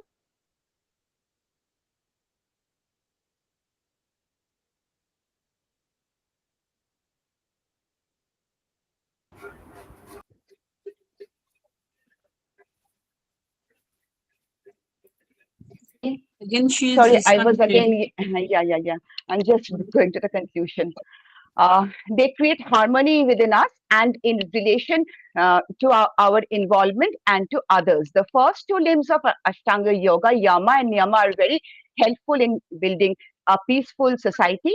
The 5 Yamas teach us non-violence, speaking truth, not to steal, honesty, and to live a disciplined life and not to accumulate unnecessary gifts. And 5 Niyamas that teach us mental purity, contentment, self-study, austerity, and surrender to God.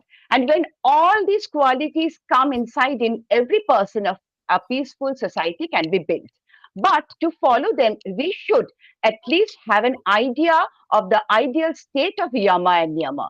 They provide a framework for ethical behavior and self-discipline, fostering inner peace and harmonious relationships, which are essential for a peaceful society. They offer tools for resolving conflicts peacefully and promoting empathy, understanding, and nonviolent communication.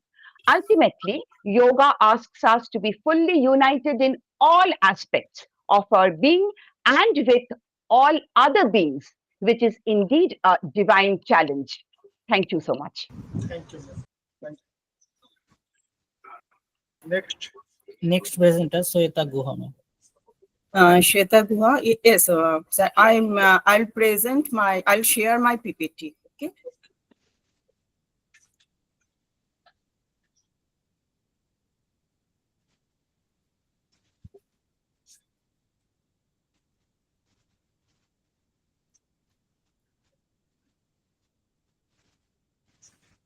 Is it visible?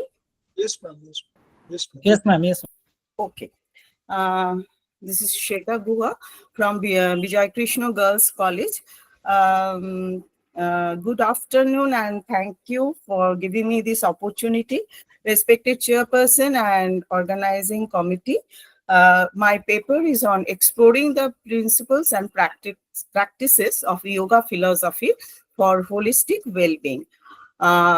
My my introduction is that this the problem in physical and mental health in modern society is increasing. It is not that we are always facing war. Actually, we are disturbed by ongoing crime and at the same time the threat of crime. As our morning newspaper focuses on reports on crime, and that is quite disturbing for us also. So stress, anxiety, fear, greed, these are actually affecting our everyday life. So here I'm going to present my paper on that how yoga philosophy or yoga practices can help us to free from these threats. Now, this ignorance is the root cause of suffering. Now, what is this ignorance? Ignorance is the ground on which all these disturbances arise, thrive, and exist. Eventually, greed, fear, anger come out of this ignorance. So until the ignorance is handled, none of these things will disappear. So the greed probably comes from fear, the fear from something else, and that from something else again. So ignorance is the primary cause of all psychic distress, whether dormant or manifest, weak or strong.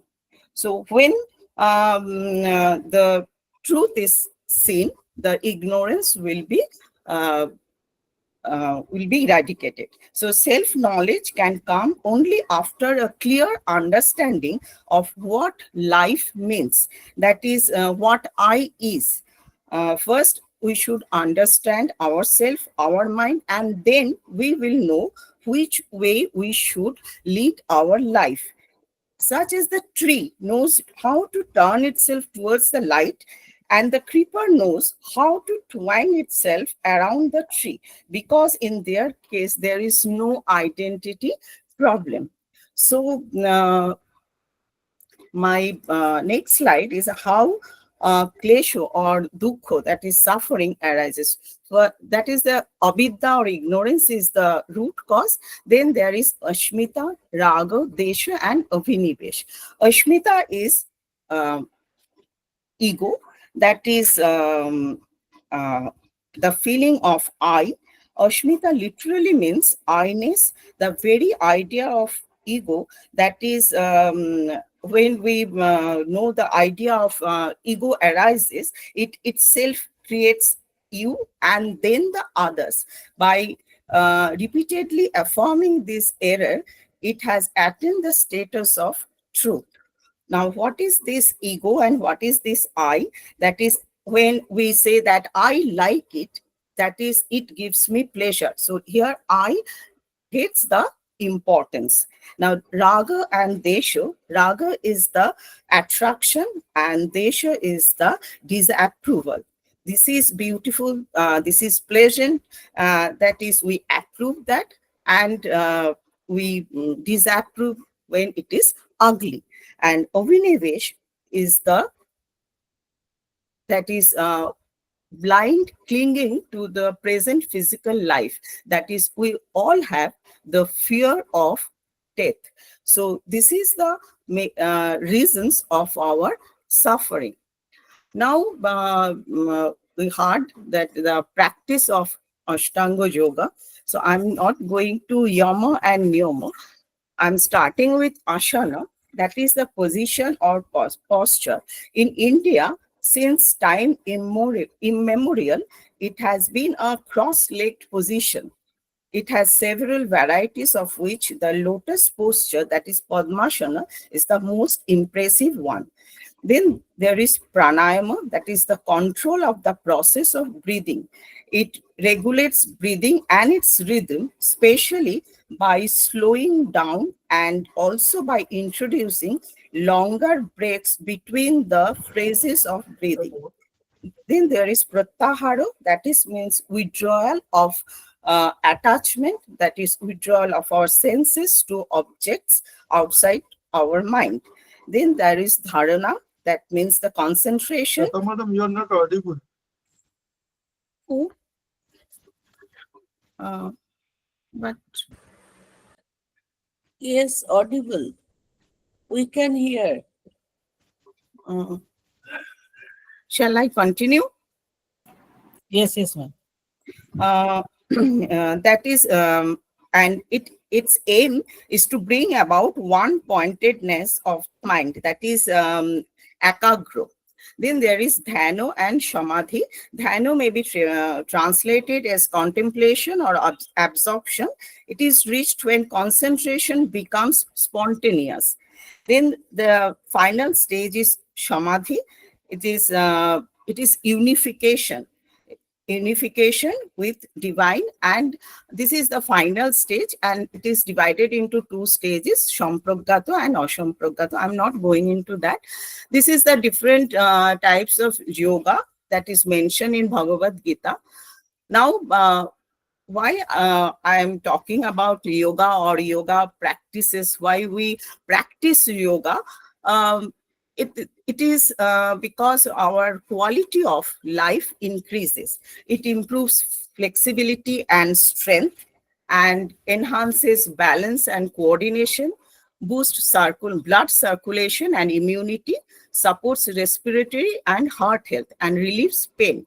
And this is our bodily advantage, and this is our mental well-being or emotional well-being. Now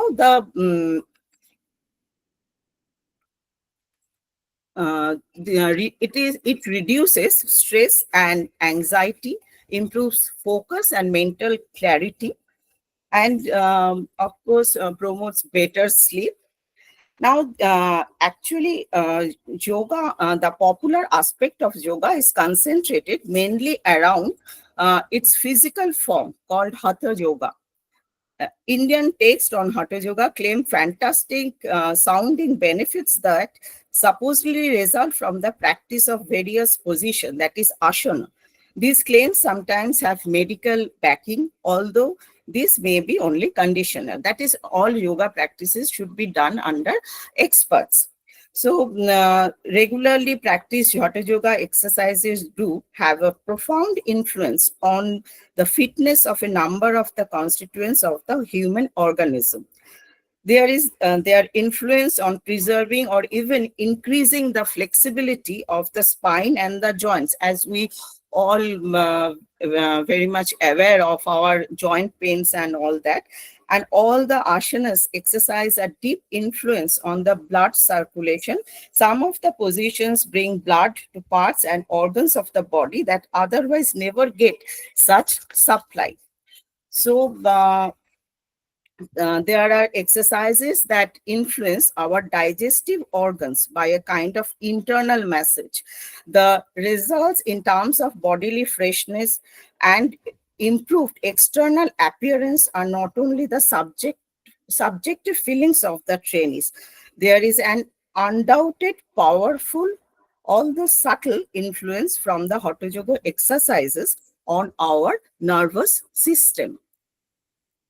Now I conclude that the impact of yoga can remove stress, anxiety, and emotional imbalance. So I wish a very better and healthy and safe life for all of us. Thank you. Thank you, ma'am. Next presenter, Subroto Chakraborty. Are you here, sir? Perhaps it's Shubhabrata Chakraborty. Yes. Very good afternoon. First of all, I would like to extend my heartfelt gratitude and regards to the organizers of this webinar and the respected chairperson, sir, and the dignitaries present here. The title of my paper is Tego's Concept of Universal Peace, a Philosophical Perspective. From joy has come forth all creation. Satapas tapatva sarvam asarjata yadidam kincha. From the creative ideal to God.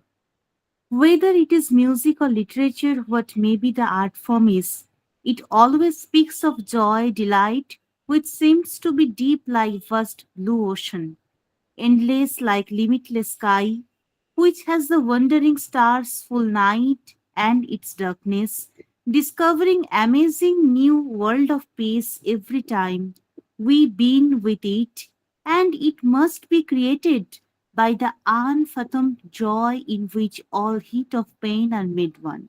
So, peace is not that idea which complement pain or all sufferings.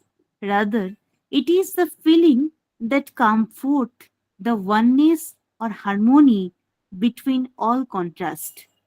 First, we have to know what is peace. Peace has been interpreted in various ways globally by many figures throughout history. We will center our analysis both in Western and Eastern world. In Western world, peace means the absence of war or of violence in both physical and psychological ways. Like Albert Einstein said, peace cannot be kept by force, it can only be achieved by understanding. In a global platform for a long time, it has understood as nowhere also. But if we think it in large, it is a journey that began with the first community in this planet.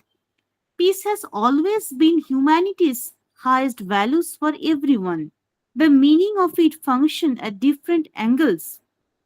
Peace has been seen as concord or harmony and tranquility. It is known as peace of mind or serenity in Eastern countries. William Shakespeare said, "A peace is of a conquest, for then both parties nobly are subdued and neither party loser." In Realization in Love of Sadhana, Tagore said, "When we come to literature, we find that though it conforms to rules of grammar, it is yet a thing of joy. It is freedom. Itself, law is the first step towards freedom, and beauty is the complete liberation which stands on the pedestal of law. Beauty harmonizes in itself the limit and the beyond, the law and the liberty. In that beauty's harmony line where body and mind is free, we can get nothing but real peace, of course. But it is hard to get that limit and go beyond easily each time because of our human nature, right? But it is the artist who introduce our mind or soul to that formless feeling of limitless joy or peace anywhere, anytime through his creations. Creativity can be defined as an interpersonal cognitive phenomenon or a process that may or may not be influenced by cultural traditions, but it must have effects of immediate circumstances or situations because people spend a huge amount of time on living outside from home for education, job, etc. Culture is transmitted to new generations through education, but is known and learned by other cultures through art and literature. Literature allows us to transmit the profound meaning of a determinate culture, which is able to act into the subliminal world. Tagore wrote in The Gardener, peace, my heart, let the time for the parting be sweet. Let it not be a death of completeness. Let love melt into memory and pain into songs. Let the flight through the sky and in the folding of the wings over the nest. O beautiful end for a moment. A writer or a poet does not write for himself, only rather his pen speaks for his fellow men. Every small emotions of him is not for him, it has to be our own. The concept of world peace seemed to be coming loudest from religious quarters, ironically. But the biggest threat to the attainment of world peace is ideological intolerance among religious sects. There had been many visible efforts made over time at securing world peace by many forms of literature as well. Literature has often been described as the mirror of society. as it not only gives us a reflection of the happenings of our surroundings, but also conveys the truth behind it. Rather, it is good to say that the art of literature has the power to unite hearts through thoughts, through visions, with golden rays of imaginations. So, it can easily draw one among many. Tagore wrote in Strebat 90, in darkness, the one appears as uniform. In the light, the one appears as manifold. Tagore set forth a vision of peace and fraternity that continues to have relevance and global appeal. He actually gave a new meaning and a new interpretation to all traditional ideas. Tagore visualized a world where the mind is without fear and the head is held high, where knowledge is free, but the world has not broken up into fragments by narrow domestic worlds. Now I want to conclude my paper. Tagore is the name that had become personally involved in building peace worldwide through his literature, music. Peace of both body and mind can be responded with musical creativity and also literature. Above all, he was an artist who had found out a unique individual which yet is in the heart of the world. When he looked on a tree, he looked on it as unique, not as a botanist or scientist who search the scientific truth behind it. Rather, it is the function that universal artists go beyond all complications of that tree's reality or physicality and find a source of joy from it by its existence in our conscious world to get simply way to peace even from it. And how does he do it? Not through its particularity, which is the discord of the unique, but through its personality, which relates it with absolute harmony or peace. And therefore, the creator or the artist has to find out the inner concordance or inner form of each thing with its cover or outer form to discover peace. Obviously, only literature and music won't bring us a world at peace only. It could be done by each possible effort together. But considering present scenario, it is very much important that we explore and apply all possible opportunities and power of literature and music for peaceful and effective conflict transformation, both supporting and promoting it, because it is gradually becoming an indispensable reference point for transforming and reinventing the world in which we live and in which we want to live. Thank you. Thank you, ma'am. Next, Mahadev Chattopadhyay, Dr. Mahadev Chattopadhyay. No, sir. Ashish Vishwas, sir. Mahadev paper are presented. Okay, ঠিক আছে। Ashish, Hello. sir. Yes. Yeah. Am I audible to all of you? Yes, you are audible. Okay, thank you. Yes, audible. Good afternoon to all of you. My paper titled Peace Policy and the Modern Market, a discursive study of the marginalized in Mahashweta Devi's Pterodactyl, Puran Shahai and Tirtha. This is a very popular story. It is a novella, a short novel. It was published in 1987 in Pratiksha magazine, and later it was translated into English language by Gayatri Chakraborty Spivak, which was published in a volume called Imaginary Maps in 1995. And later it was published again in many other anthologies. So it is a very popular story. It deliberates on many of the sensitive social, psychological, and ecological and economic issues related to the lives of marginalized tribal communities of post-independent India. Tirtha becomes, as represented by the author in the preface, a block of tribal world of India. But if you concentrate on a larger spectrum of the social maneuver, that is driven by the mechanics of the powerful institutions that run the social world through certain homogenized policies to distribute order and peace in the social world, we get to see how these policies, which are the end product of the political commercial interest, take the existing literature of the social sciences to give it an ideological base for the definition and installation of those policies. Here, Pirtha becomes a marginalized space that faced the brunt of these government policies as they were devised by the so-called scientific inquiry of the outside mainstream world that took it into their hand the responsibility to represent these tribal communities through their own semantics, where it failed drastically.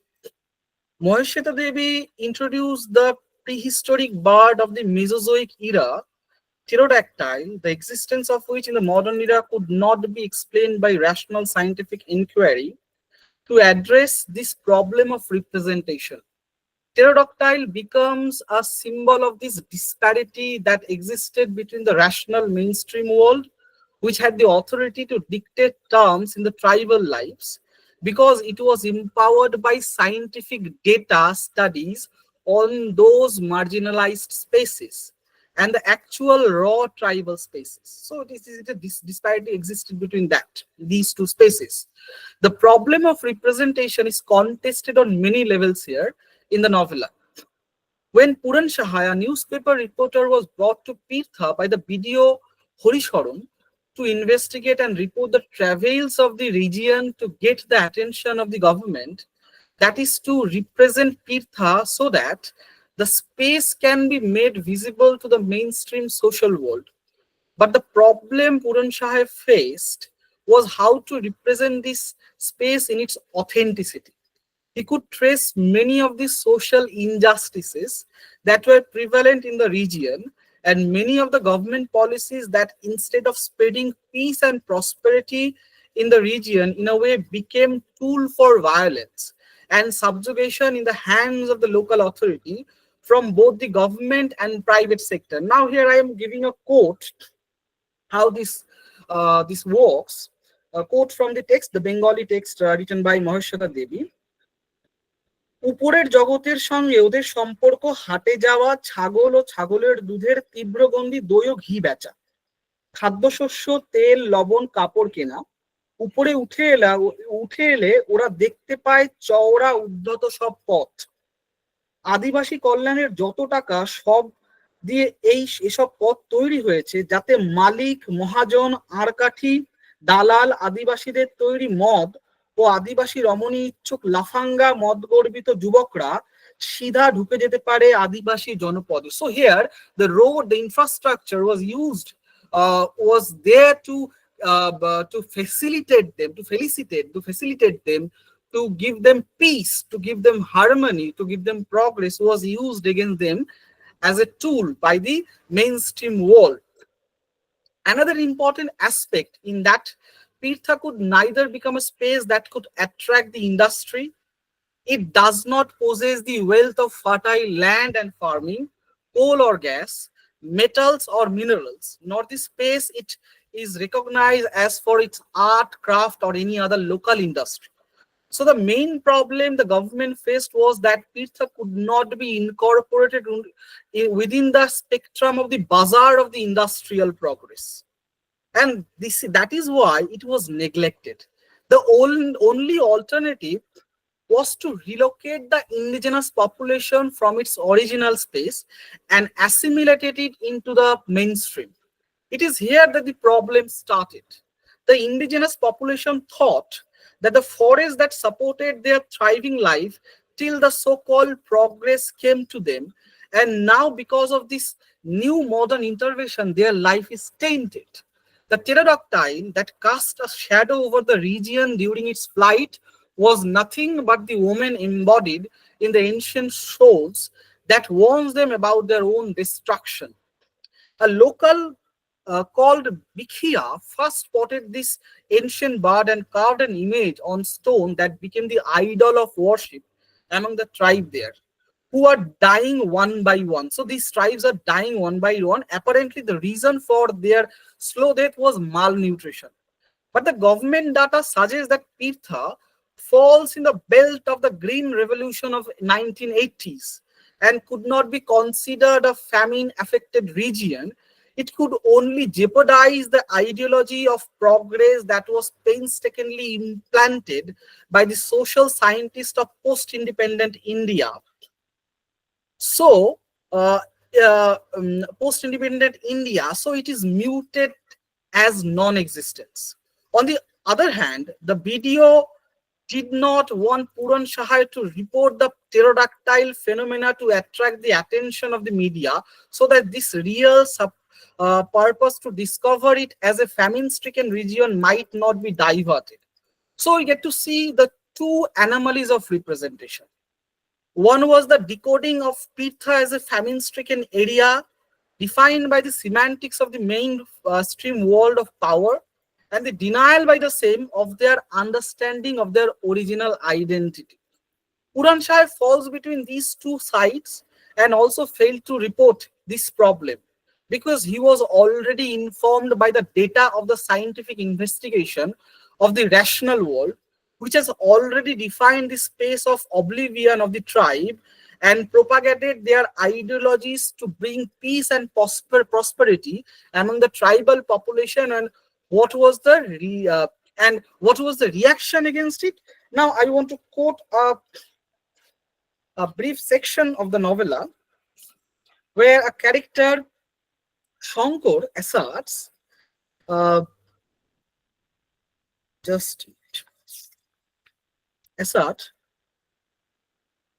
এক সময় বন ছিল, পাহাড় ছিল, নদী ছিল, আমরা ছিলাম। আমাদের গ্রাম ছিল, ঘর ছিল, জমি ছিল, আমরা ছিলাম। আমাদের খেতে আবাদ হতো ধান, কোদো, কুটকি, সোমা, আমরা ছিলাম। তখন শিকার ছিল, বৃষ্টি হতো, ময়ূর নাচতো, আমরা ছিলাম। মানুষ বেড়ে যেত, সংসার বেড়ে যেত, আমরা কিছু মানুষ চলে যেতাম দূরে। পৃথিবীর কাছে বলে নিতাম ঘর বাঁধতে খুঁটি পুঁতেছি, চাষ করব, তাই জমি হাসিল করব। আমাদের সমাজপতি বলে দিত কোথায় আমরা বসত করলে বাস করতে পারবো, সেখানেই বেঁধে নিতাম ঘর, গড়ে নিতাম গ্রাম, যে যার মতো জমি হাসিল করতাম। গাছ আমাদের গ্রাম দেবতা, গাছ পূজা দিতাম, তখন আমরা ছিলাম, শুধু আমরা ছিলাম। হায় হায়, বানের আগে যেমন পিঁপড়ে ওঠে, বর্ষার আগে যেমন উই পোকা ওড়ে লাখে লাখে, ঝাঁকে ঝাঁকে, তেমনি করে আমাদের খবর চলে গেল ভিন মানুষের কাছে। আমাদের কি পুজো পরবে কোনো ত্রুটি হয়েছিল? ফাগুনে গাছে নতুন ফল, নতুন পাতা, নতুন ফুল আসার আগে কি কেউ পুরব পূজা না হতে ছিঁড়েছিল গাছের পাতা? শিকারে গিয়ে কেউ কি মেরেছিল গর্ভিণী হরিণী? প্রাচীন বয়স্কদের কেউ কি অসম্মান করেছিল? সমাজের নিয়ম অনাথ শিশুকে রক্ষা করা, কোথাও কি সে নিয়ম মানা হয়নি? জানি না কোথায় দোষ হয়ে গেল আমাদের। So this is the civilization that is reflected here. কেন হলো ভিনদেশি মানুষ? আমরা রাজা ছিলাম, প্রজা হলাম, প্রজা ছিলাম, দাস হলাম, অরিণী ছিলাম, দেনাদার করে দিল, দাস করে বেঁধে রেখে দিল হায়। নাম দিল হরোয়ারি, মাহিদার, নাম দিল হালি, নাম দিল কামিয়া। দেশ চলে গেল, ঝড়ের মুখে ধুলোর মতো চলে গেল জমি, ঘর, সব। যারা এলো তারা তো মানুষ নয়।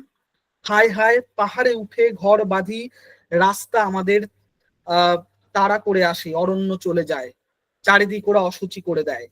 পূর্বপুরুষের সমাধি ছিল, হায় হায়, তা গুড়িয়ে মারিয়ে সেখানে হলো পথ, বাড়ি, স্কুল, হাসপাতাল। এর কোনোটা আমরা চাইনি, আমাদের জন্য করেনি। হায় হায়, দুঃখে আমরা পাথর, আমরা বোবা। পূর্বপুরুষদের আমরা শান্তি দিতে পারলাম না, আমরা শেষ হয়ে যাচ্ছি, মুছে যাচ্ছি মাটিতে। তাই পূর্বপুরুষদের অশান্ত আত্মা এখন ছায়া ফেলে ঘুরে যাচ্ছে। আমরা তো জানতাম না কি রকম হবে তার চেহারা। এ নিশ্চয় পূর্বপুরুষদের আত্মা, নিশ্চয় লুট হয়ে যাওয়া দেশ, জমি, ঘর, অরণ্যের অভিশাপ। এখন আমাদের কেউ উদ্ধার করতে পারবে না, আমরা সবাই অশৌচ হয়ে পড়েছি। বিডিও সাহেব, কি আসতে বিডিও সাহেব? এন্ড ইন রিপ্লাই, এই তো আমি। বিডিও সাহেব বলছে, আমি তোমাকে দেখতে পাচ্ছি না, কিন্তু অনেক বিনতি করে বলছি, তুমি আমাদের কিছু করতে পারবে না। তোমরা আমাদের জীবনে ঢুকে গেছো, তো আমরা অসুচ হয়ে গেছি। আর রাস্তা নয়, রিলিফ নয়, দেশ, ঘর, জমি, শ্মশান সব চলে যায়। তার বদলে তুমি তাদের কি দেবে? খুব কাছে এসে শঙ্কর বলে, দূরে চলে যেতে পারবে, অনেক দূরে, অনেক অনেক দূরে। শঙ্কর ঢলে পড়ে অজ্ঞান হয়ে। The novella ends with Puran's understanding that the mainstream failed to recognize this so-called ancient mythic space because it has already been compromised by the semantics of the mainstream world, and communication was now impossible. If it could only be revived after many centuries of engagement, it could only be revived after many centuries of engagement with them with intense love. But the question is whether it is possible at all. So the novella showcases such struggle of the Puran Shahai to decode the narrative of the tribal Pirtha in terms of his own received preconceived notion and ideology, even though the decimated condition of the tribe under the supposed welfare of the state is exposed to his sight, he was simply unable to communicate with them, which recounted to frustration, leading to a mode of monologic intervention of the intellectual group with their own narrative. So they don't understand these narratives, this space of the tribe, so they implemented their own narrative style, their own semantic, their own narrative structure, give them a voice for their own sake. Therefore, this monologic intervention of the power group fails to provide a direct solution to the problem of the modern India, especially in those spaces, because their solution is embedded in the ideology of the modern market and economy that do not have any interest in the local unprofitable space that lives in ancient history and do not want to assimilate in the modern market of as consumers. So this marginal space is terminated with violence, compromising the peace of a section of derecognized humanity and their representation, as Gayatri Chakraborty Spivak asserts in her celebrated essay, Can the Subaltern Speak?, boils down to an unequivocal no. So we cannot represent with our own ego the subaltern space. It is a total futile job. Thank you. Thank you, Mrs. Bo. Thank you very much.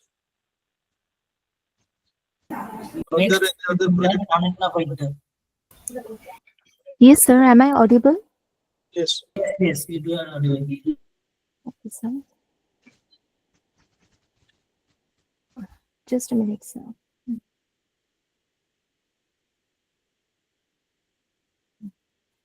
A very good afternoon to our respected chairperson, principal sir, convener sir, and all other dignitaries present over here today.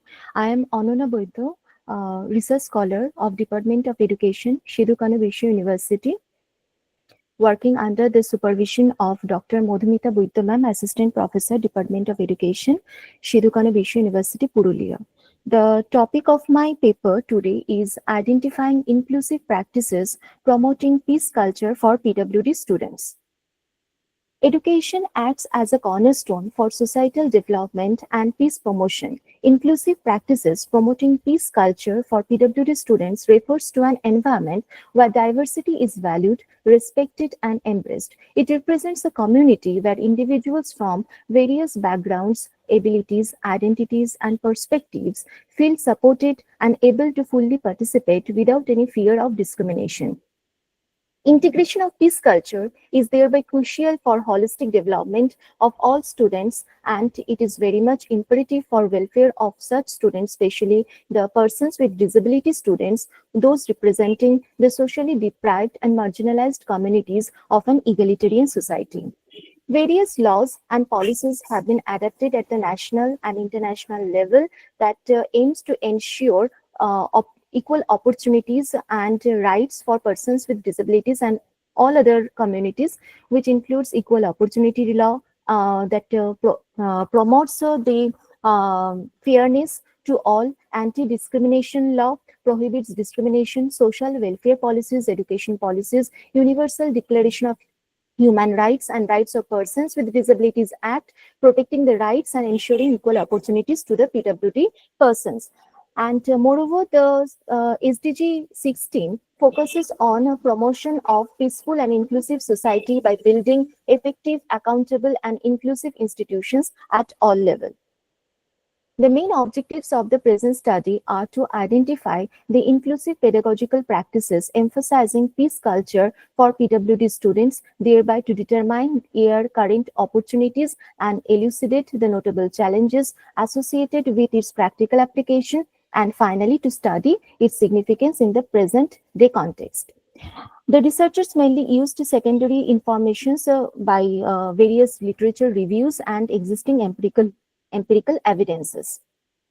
Pertaining to the research objective 1, various aspects of inclusive pedagogical practices have been identified, and this includes such as embracing cultural diversity.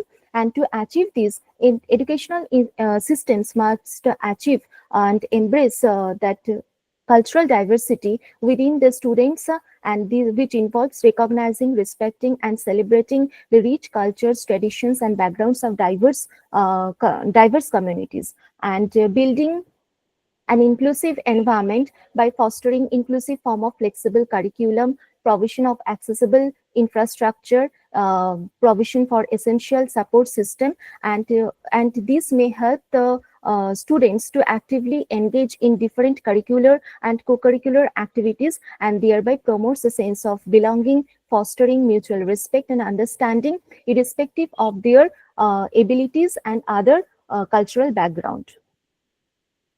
And main 5 pedagogical principles, inclusive in nature, have been identified, which are based on the student-centered learning, active engagement of the students and teachers, and encouraging critical thinking among the students, and reflective practice and inclusive environment. Other fundamental aspects includes comprehensive curricular reviews, which promotes inclusivity by integrating the different diverse perspectives of various communities, and by providing by this the curriculum can contribute to break down the stereotypes and foster empathy among the students. And other pedagogical practices that may be included in the classroom teaching learning process, which includes open discussions, learning opportunities, personalized support services, and providing positive reinforcement to the students, promoting social and emotional learning, and training opportunities for social skill building, and regulating emotions and behaviors of such PWD students. This slide presents the various strategies of inclusive education that may aim to promote peace culture within the educational institutions.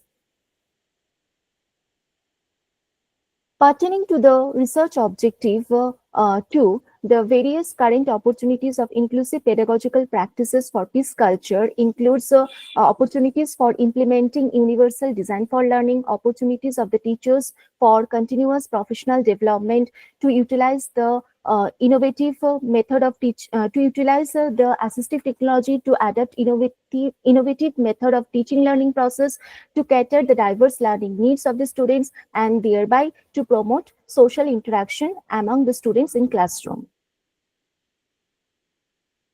Despite of various inclusive practices, there are also challenges of inclusive pedagogical practices for peace culture, and these challenges are aspects related to educational facilities, which includes inadequate educational opportunities due to lack of proper infrastructure, inadequate access, limited funding. Aspects related to teacher support and training includes a lack of necessary training on inclusive practices and issues about disabilities among the teachers. Aspects related to attitude of the teachers and peer groups. Sometimes the presence of negative stereotypes also hampers proper inclusion of PWD students in general mainstream education. Aspects related to curriculum and evaluation. It respects to the lack of adaptable and flexible curriculum, lack of inclusive based assessment techniques, and aspects related to social and emotional barriers. It includes that is fear of exclusion from the peer groups, low level of confidence, emotional distress among the students, which limits their potential to learn better.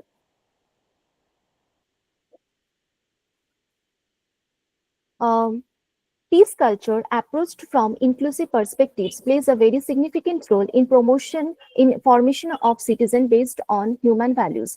Inclusion plays a very crucial role in fostering peace by ensuring all individuals and groups feel represented and valued. It aims to ensure equal access to opportunities, reduces inequality and potential for conflict. However, it prioritizes understanding cooperation among all by actively involving such diverse population. Democracy becomes a true reflection, fostering social cohesion and stability. Moreover, it also helps to achieve social harmony by reducing social tensions, addressing the grievances of such marginalized groups, and by providing them equal access to resources and other opportunities, which may uphold peace in society.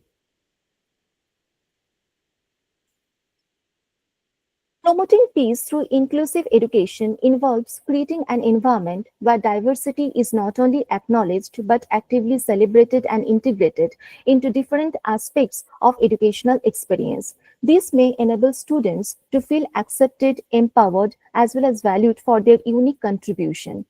Hence, peace culture is very much vital for enhancing individual well-being and fostering community cohesion. The educators and the policymakers must adapt the necessary pedagogical practices so as to help the students, mainly the persons with disability students, to attain their potentials, and they may get a proper understanding and awareness about the disability issues to establish a supportive, inclusive, and just society.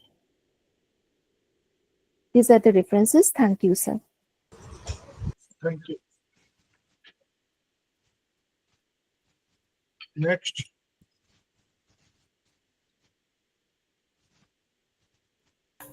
Next, Madam Dola Chattopadhyay. Are you here, Madam?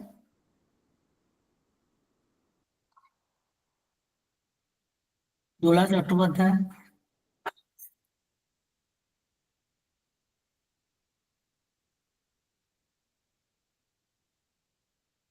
Oh. Next, Mudassir Yes, Nazar. sir. Yes, sir. Sir. You are here? Sir. Good Okay. afternoon. Okay. I'm audible. I'm audible, sir. Yes, madam.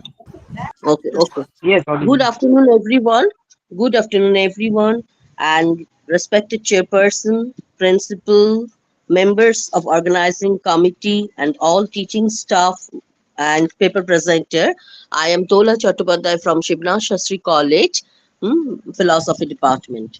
I have today chosen the topic for paper presentation is cultural harmony and peace from the perspective of philosophy. Now, over the centuries, people have been fighting for peace and democracy. No civilization is truly progressive unless it is based on education and the universal principles of peace. Present world is passing through great unrest. In recent days, terrorism, destructive war, exploitation, violence, poverty, unemployment have been increased in such a manner that human existence is at a stake. The widening gap between the rich and the poor is the main reason for loss of peace and harmony in this world. Everywhere there is lack of peace, and this is really painful and does not match with our heritage. God has created this beautiful world. It is our duty to make it a peaceful habitat for all living beings with the motto of live and let live. It's a universal truth that we never attain peace through violence. Now, before entering into the main theme, I will try to explain in brief the concept of peace. We all know that peace is a global concept, and the term peace or shanti is derived from the Latin term pax, meaning fact. According to Webster Dictionary, we can say that peace is a state of calmness, ease of mind or conscience, tranquility, stillness, and silence. It is based on mutual respect, dignity, and most important of all, justice. According to Johann Vincent Galtung, peace can be categorized into positive and negative phase. Negative peace is defined as the absence of physical violence or direct violence, such as war, terrorism, assault, murder, rape, bullying, etc. Whereas positive peace involves the development of a society in such in a society in which there is no structural violence or social injustice. Thus, in the positive phase of peace, we see well-being, social justice, gender equity, racial equality, as well as a guarantee of fundamental human rights.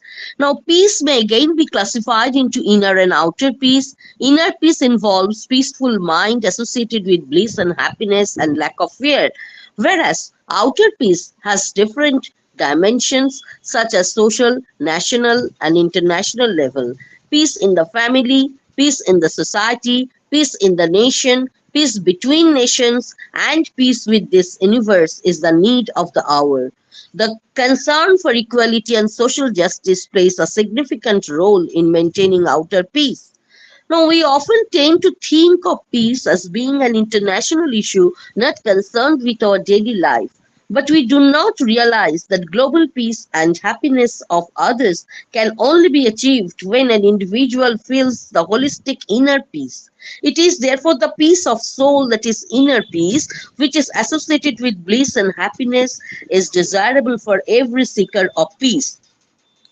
Now it is time. It is the time to look beyond in our glorious past and to get a solution for the problems. Our values are based on the Vedas and Puranas.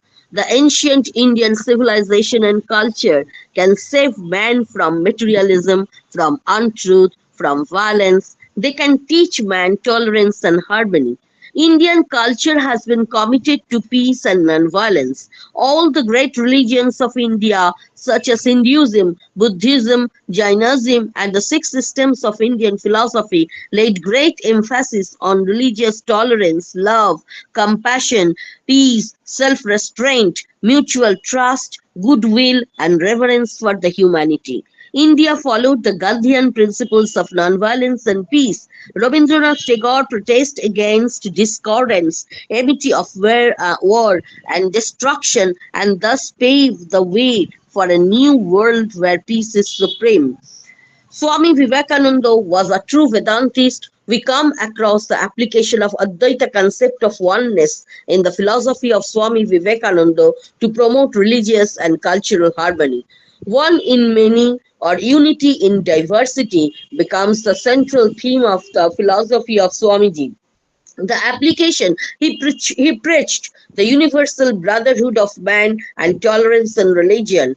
The application of his oneness at social or global level will make the world nuclear free, armament free, terror free, and global warming free world. Now, to conclude, I would like to say the moment where there is a gap between the haves and the have-nots in the society, then it may give rise to injustice and depletion of peace. As problems of a family can be solved only through the collective efforts of all its members, similarly, the problem of the world can be solved only through the collective efforts of all member nations. The global issues of border crisis, poverty, unemployment, pollution, terrorism, racism, communalism, global warming, etc., are to be handled and solutions sought out by the entire nations of the world. We often use the Upanishadic term Vasudhaiva Kutumbakam. We know all of you know that Vasudeva means the earth and the or earth or the world. Eva means thus. Kutumbakam means family. This Upanishadic principle, based on the spiritual understanding that the whole world is my family, the good of each depends upon the good of all.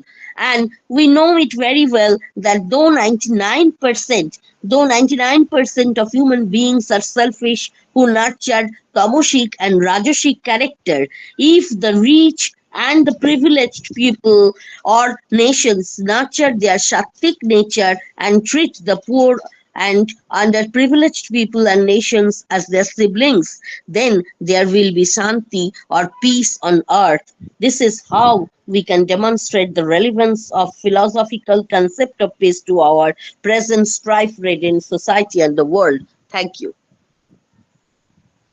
Thank you, ma'am. Thank you very much. Next.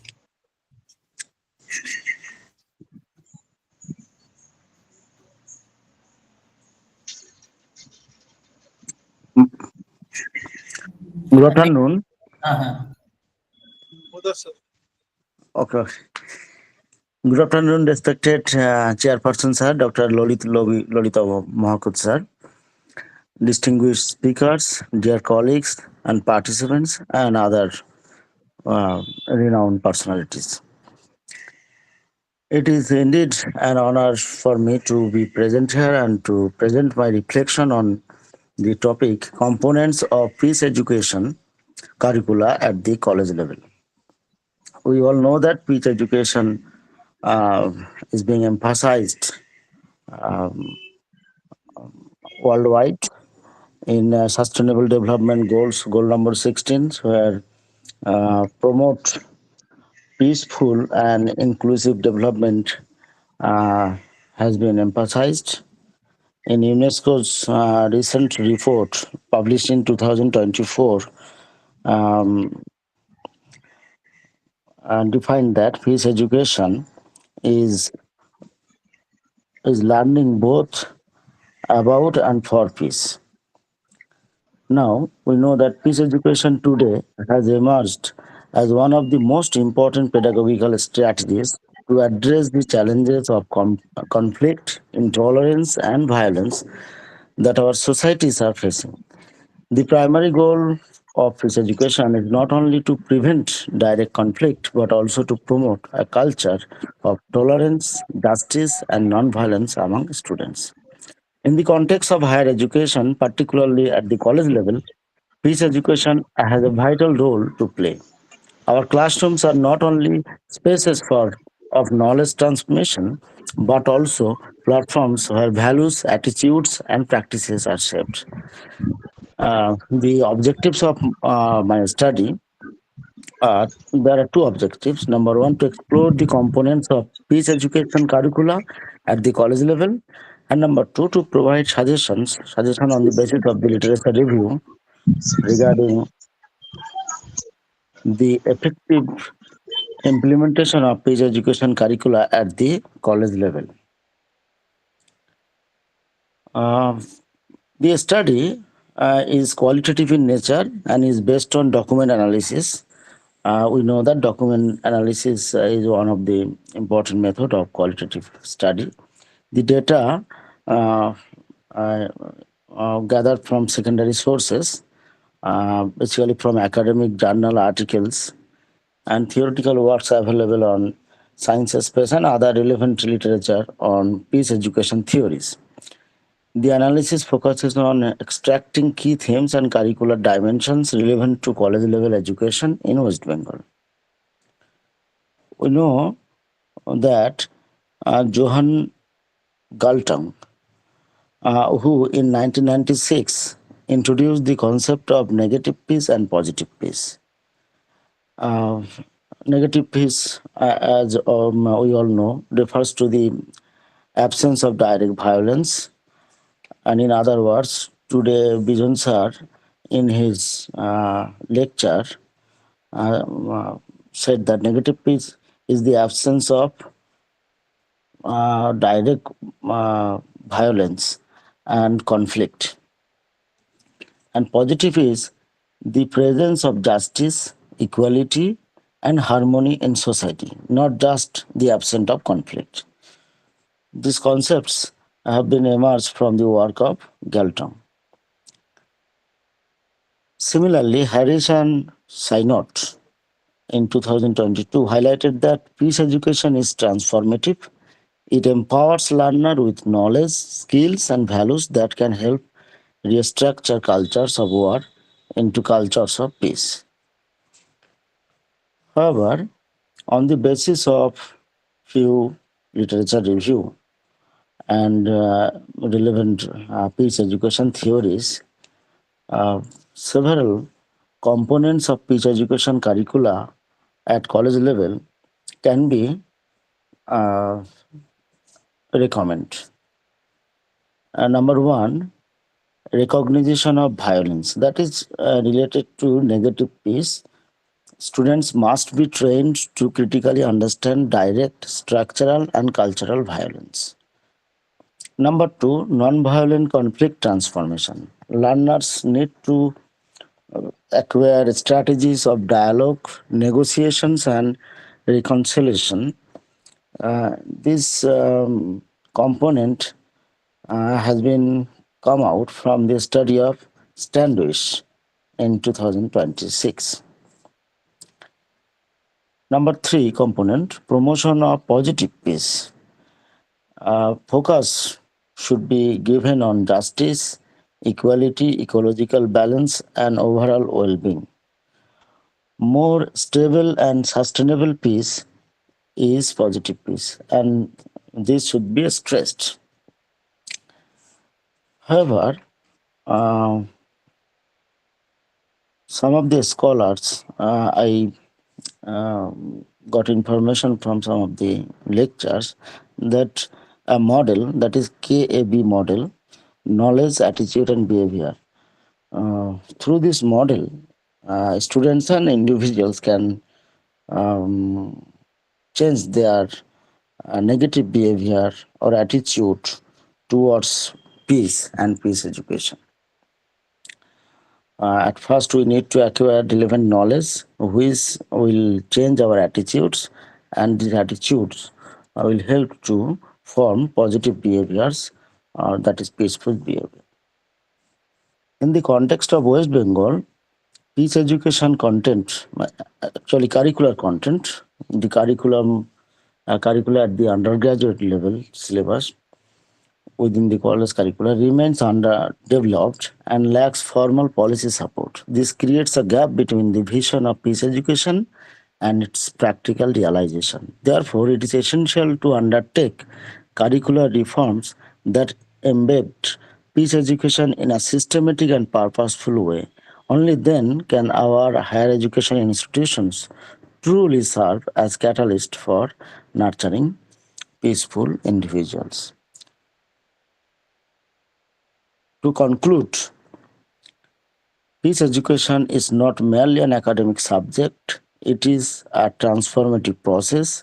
It equips learners with the intellectual tools and ethical values necessary to address violence, foster justice, and cultivate a culture of peace. With clear objectives, a structured methodology, and curricular reforms, colleges in West Bengal and across India can play a pivotal role in shaping a peaceful and harmonious society. And in this process, teachers' role is very important.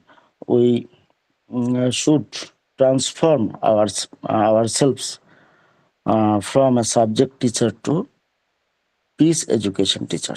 Thank you, sir. Thank you, Madhasan. Next presenter, Shunipa Ghosh Dostika. You are here? Yes, sir. Yes, Okay. sir. A very good afternoon to the respected chairperson and respected participants. I am Shunipa Ghosh Dostida, Research Scholar, Department of Education, Rabindra Bharati University. Today I am going to present the topic, the role of language in peace building in India. Language is not merely a tool of communication, but also a carrier of culture, identity, and social cohesion. In a multilingual and multicultural country like India, language plays a crucial role in bridging divides, also in deepening conflicts. In this presentation, I will discuss how language becomes a site of conflict in India and, more importantly, how it can be transformed into a tool for peace building and national integration. Let us first look at some of the conflicts related to language in India. Hindi versus non-Hindi languages. Since independence, efforts to promote Hindi as the national language have faced resistance from non-Hindi speaking states, especially in the south. In the 1960s, large-scale protests erupted against compulsory Hindi in schools, reflecting fears of cultural domination. Even today, Tamil Nadu resists policies that prioritize Hindi over Tamil. Many southern states view Hindi as a tool of northern hegemony, while Hindi-speaking states see it as a unifying language. In West Bengal, protests have erupted over Hindi's rising presence in central jobs and schools. Critics argue that such trends undermine Bengali cultural identity and regional autonomy. English versus Indian languages. English is associated with opportunity, global mobility, and higher education, but also with elitism and inequality. Urban elites gain advantage through English medium education, while rural children often fall behind. This creates educational and economic disparities. State reorganization and linguistic identity. India reorganized states along linguistic lines in 1956. This reduced some conflicts but also reinforced linguistic regionalism. Many interstate conflicts are rooted in language.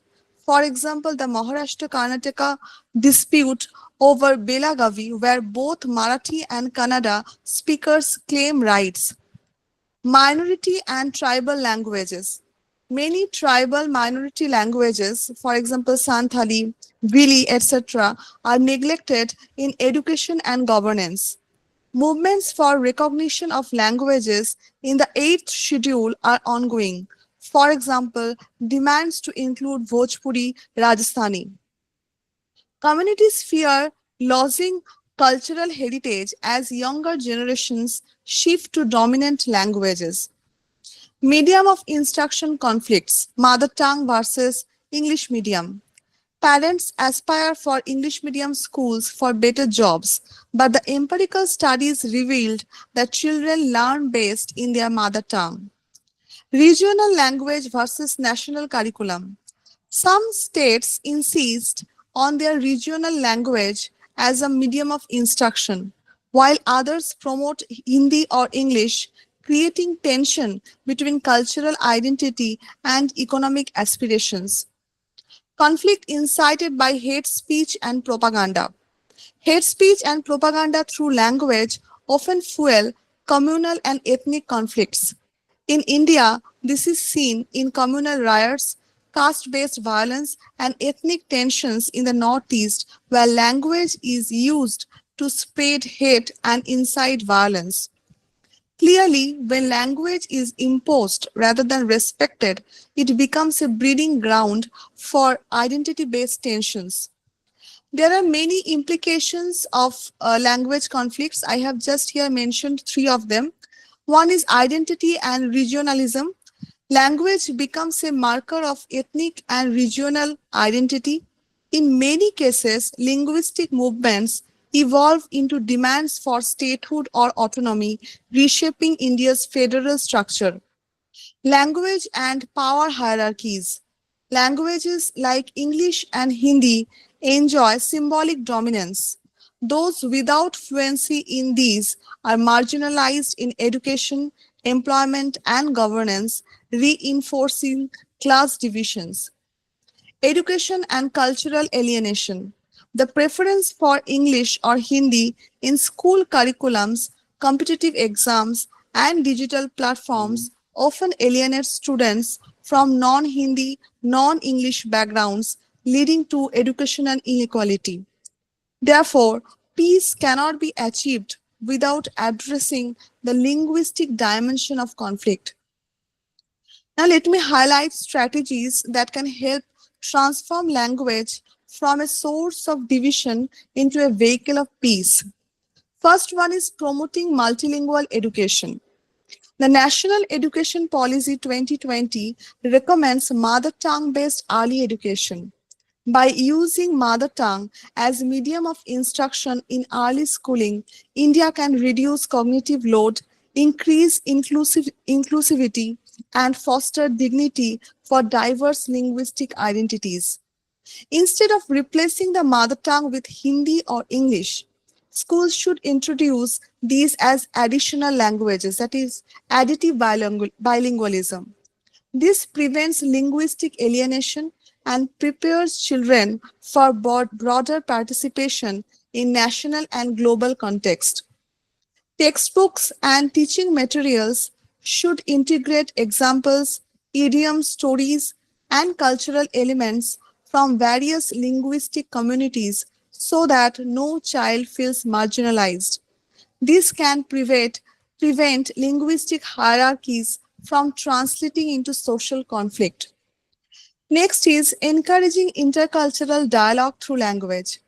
Organizing festivals, literature events, and youth language camps allows people to celebrate and appreciate each other's traditions, reduce stereotypes and prejudices. Sharing regional works in translation enables access to diverse worldviews. Oral storytelling in multiple languages creates intergenerational and intercultural bonding, promoting collective identities rooted in diversity rather than division. Third is recognizing and protecting linguistic rights. While India recognizes 22 scheduled languages, many tribal minority languages are endangered. Legal protection ensures they are not lost to dominant language pressure. Allowing citizens to engage with the state in their preferred language reduces feelings of inferiority or alienation which otherwise fuel resentment. Number four is language as a tool in conflict resolution. In disputes like intercommunity or regional, using mediators who speak the involved languages helps ensure all voices are equally heard. Leaders should, leaders should avoid linguistic imposition. Instead of privileging one language, inclusive language use in politics fosters belonging across regions. Fifth is leveraging media and technology. Television, cinema, and radio in diverse languages allow communities to see themselves represented, reducing cultural alienation. Multilingual peace campaigns can challenge hate speech, counter misinformation, and promote unity. Messages resonate better when communicated in people's own languages. Affordable translation apps and real-time AI interpretation can bridge linguistic gaps, especially in conflict-prone or diverse regions. Language and national integration. Hindi and English can serve as linked languages, but without undermining regional tongues. Encouraging students to learn languages outside their state fosters empathy and respect. Preservation of endangered languages, recording oral traditions, creating dictionaries, and dignitizing folk songs safeguard endangered languages. Engaging poets, storytellers, and village elders in language preservation fosters pride and ensures authenticity. Peace education through language. Peace-oriented curricula embedding values of empathy, tolerance, and non-violence into school curricula in local languages ensures accessibility for all. Quality language education can enhance national integration, peace, and security by promoting effective communication among students. For example, teaching students to analyze how words can carry bias, stereotypes, or hidden discrimination. Teaching students strategy for responding with constructive counter narratives instead of escalating hate.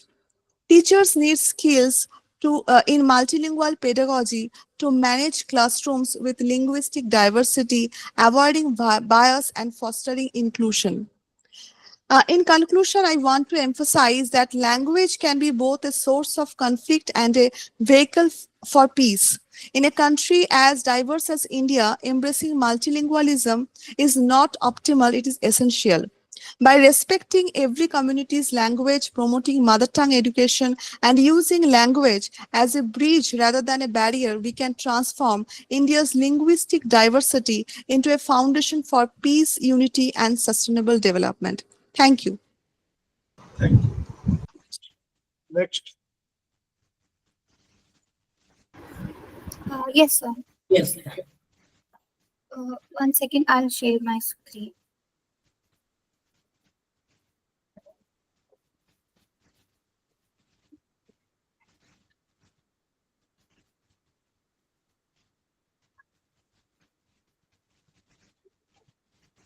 Is my screen visible? Yes, Ms. P. Okay, I'll start now.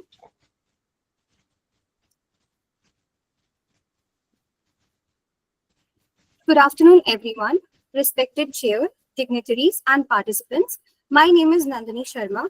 Today, along with my co-author, Meghna Borthakur, from the Department of the Nelson Mandela Center for Peace and Conflict Resolution at Jamia Millia Islamia, we will be presenting on the topic, Role of Media in Peacemaking. Media is not just a mirror reflecting conflict. It actively shapes how societies perceive violence, peace, and the other. Depending on its use, media can worsen conflict through sensationalism, stereotypes, and polarization. Or it can foster peace by promoting dialogue, empathy, and reconciliation.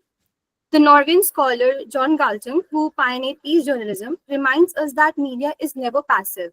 It is an active actor in conflict transformation.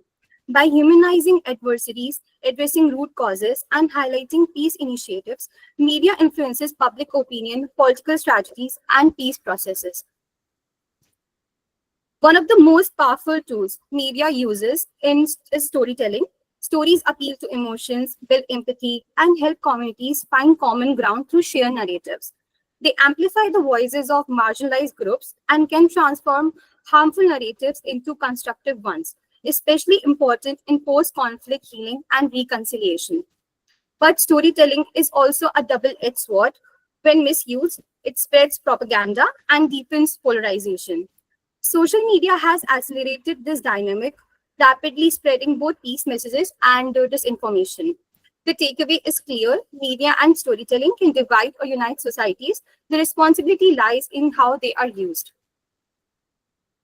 This leads us up to peace journalism developed by John Galton.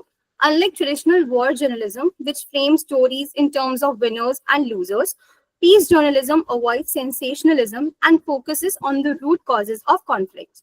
It gives space to marginalized voices, humanizes all sides, and highlights both challenges and opportunities for peace. Peace journalism emphasizes not only negative peace, the absence of violence, but also positive peace, building equity, justice, and social harmony. In Galton works, it acts like therapy for societies, helping communities process trauma and move towards reconciliation. Journalism shifts from being a mere observer to an agent of transformation. We can see this practice in Kenya's 2007 to 2008 post-election crisis. Initially, much of the media inflamed violence by focusing on the ethnic divisions and broadcasting hate speeches, resulting in over 1,000 deaths and 6 lakh displaced. After criticism, peace-building groups like UNESCO and Internews trained journalists in peace journalism. Stations like CAS FM began highlighting root causes, giving space to youth and women, and broadcasting peace karmas and reconciliation forums. These efforts countered rumors, reduced polarization, and encouraged youth to join peace campaigns. While violence didn't end immediately, it laid the foundation for more peaceful elections in the year 2013 and 17. Now, looking at the role of local media has the most direct impact on communities, and Rwanda is a powerful example. So during the 1994 genocide, RTLM radio spread hate propaganda and directed militias, showing how media can fuel violence. After the genocide, community radio was repurposed to broadcast reconciliation programs in Rwanda, sharing survival testimonies and dialogues that build tolerance and cooperation. Because it uses local languages and cultural symbols, local media can either destroy trust or help rebuild it, depending on how it is used. And now looking at the role of international media. So global media projects conflicts onto the world stage. This often attracts diplomatic, humanitarian, and legal responses, and it can legitimize peace actors such as NGOs, mediators, and civil society groups. So looking at the first case, during the Bosnian War, international media, especially CNN and BBC, brought graphic coverage of atrocities like ethnic cleansing and the siege of Sarajevo onto homes worldwide. This CNN effect pressured Western policymakers, contributing to NATO airstrikes in 1994, a momentum for the Dayton Peace Agreement. However, media often oversimplifies the conflict into a good versus evil narrative, downplaying political complexities. Bosnia illustrates how media can both drive urgent action and distort understanding through selective framing. And a recent example is also the Russia-Ukraine war reflected in the Paris 2024 Olympics. The International Olympic Committee barred Russia and Belarus from official participation, but allowed some athletes to compete under a neutral flag.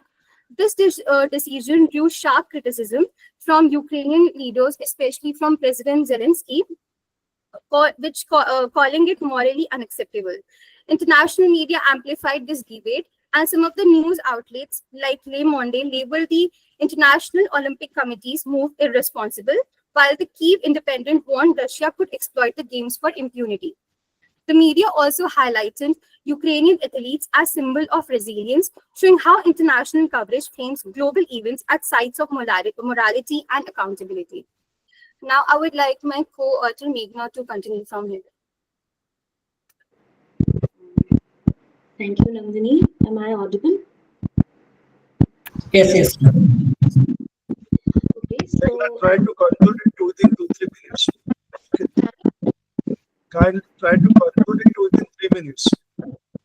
Okay, I'll try my best. So, okay, let's now talk about three core roles of media in peacemaking: the informer, the bridge, and the watchdog. What does it mean for media to be an informer? As we all know that conflicts thrive on rumors, fear, and misinformation, the media has a responsibility to counter these by spreading facts and verified information. As we all know that back in the day, that Kargil War of 1999, Indian media played a very crucial role in informing citizens with real-time updates, dispelling rumors, and keeping morale high. During the COVID-19 pandemic also, even though not a war itself, this crisis showed how responsible media could fight misinformation and prevent panic, a reminder that information is peace in times of uncertainty. Media is a bridge. Conflicts are often about us versus them. It can either deepen this divide or act as a platform where dialogue happens and marginalized voices are amplified. Community radio in Nepal, as we can see, during the Maoist insurgency, some local stations hosted call-in shows where rebels, villagers, and government representatives could express their views without fear. These programs acted like bridges in divided societies. In Northern Ireland, if I may take it as an example, cross-communication media projects helped open dialogue between divided people. This bridging role of media reminds us that apart from reporting events, media is also about creating spaces where empathy and dialogue can grow. Media is watchdog. In situations of conflicts, those in power, whether government, militias, or corporations, often try to hide abuses. Media as a watchdog is to hold them accountable. For example, in Bosnia, investigative reporting exposed war crimes, forcing international tribunals to take actions. Next slide, please. Globalization and social media. With globalization, the media's reach is broader than ever. Next slide. Nandini, can you move on to the next slide, please? Yeah, thank you. Social media, as we all know, social media, for example, has enabled grassroots mobilization, like the Me Too movement and the Black Lives Matter campaign, which drew worldwide attention. And there is also a very positive impact of social media from our lives, our personal lives as well. Zaitoon is a student-led organization which provides aid to Palestinian citizens in Gaza, which amplifies the reason that we have mentioned that media also has a positive impact if used wisely. The Arab Spring also demonstrated how social media could mobilize protests across borders. Next slide. Challenges and limitations. Despite its power, media faces serious limitations. Hate speech and propaganda continue in many places. Political interference and censorship silences journalists. What is the way forward then? So how do we move forward from all of this? First, media literacy is essential so citizens can spot misinformation. Secondly, journalists need conflict-sensitive training to avoid unintentionally worsening situations or tensions. Third, partnerships between media, NGOs, and peace builders can strengthen peace-oriented storytelling. Finally, ethical frameworks must curb hate speech without undermining press freedom. Last slide. To conclude our paper, media is not just a mirror to conflict, it is also an instrument that can heal or harm in equal parts. Remember the three roles: informer, bridge, and watchdog. When these are embraced responsibly, media sustains democracy and supports long term peace. I would like to end this by a famous quote by John Galton. He said, and I quote, peace equals the ability to handle conflict with empathy, non-violence, and creativity. Thank you so much. Thank you. Next.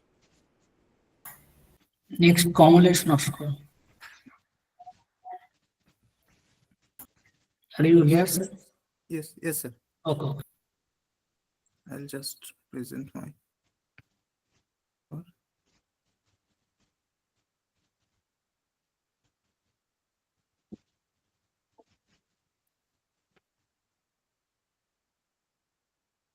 It's visible my PPT? Yes. Okay. Okay. Good afternoon. Good afternoon, respected sir, respected chairperson, and my sir, Dr. Lolita Mahakut sir, and all of you are present in this webinar. First of all, I thankful to Panchla Mahavidyalaya and Sivanath Sastri College for conducting this wonderful webinar, and special thanks to Partho Das sir for giving opportunity to present my paper in this webinar. So today's my topic is the role of pedagogy in cultivating peace. Okay, so already discussed the what is peace. So now a little bit of try to discuss. Peace is a state of harmony where individuals, communities, and nations live without violence, conflict, or fear. And there are two types of peace, justly inner peace and social peace. Inner peace is a state of formal and emotional calmness, free from stress, anxiety, or inner conflict. And another is social peace, which refers to the harmony within the community or society. Together, these two types of peace supports personal well-being, while social peace ensures the collective harmony of the society. Okay. So now, why peace education is relevant today? Absolutely right. Peace education is relevant today because the world faces increasing conflict, violence, and intolerance that threaten social harmony. It equips individuals with skills like empathy, dialogue, and non-violent conflict resolutions. So, in this resolution of conflict, there are many initiatives taken around the world. So we are all a teacher at present in this webinar, or would be teachers. So there have a teacher's role to deals with non-violence. So students consciously or unconsciously copy and get model to the teachers. So teachers must have a good communication skills to cover the gap between themselves and students. Their behavior inspires students to adopt non-violence values in their own lives and communities.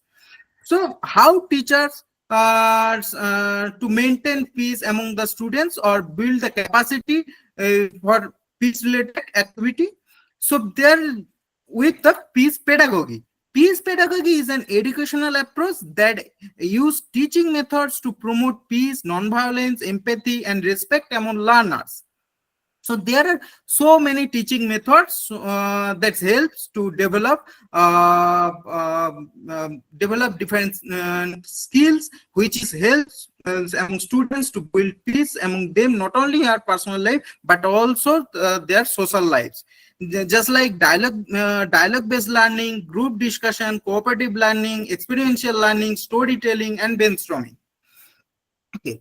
Dialogue-based learning encourages open communication where students listen to diverse perspectives with respect, understanding. It's nurture critical thinking, empathy, and cooperation instead of competition or conflict. Through dialogue, every learners develop their ability to resolve disagreements peacefully or build a culture for harmony. And another is group discussion. Group discussion provides students a platform to share ideas, opinion, and concerns in a respectful or cooperative manner.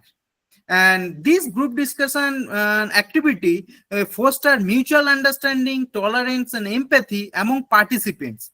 And so that's why by encouraging this constructive dialogue, group discussion help resolve conflicts and promote collective harmony.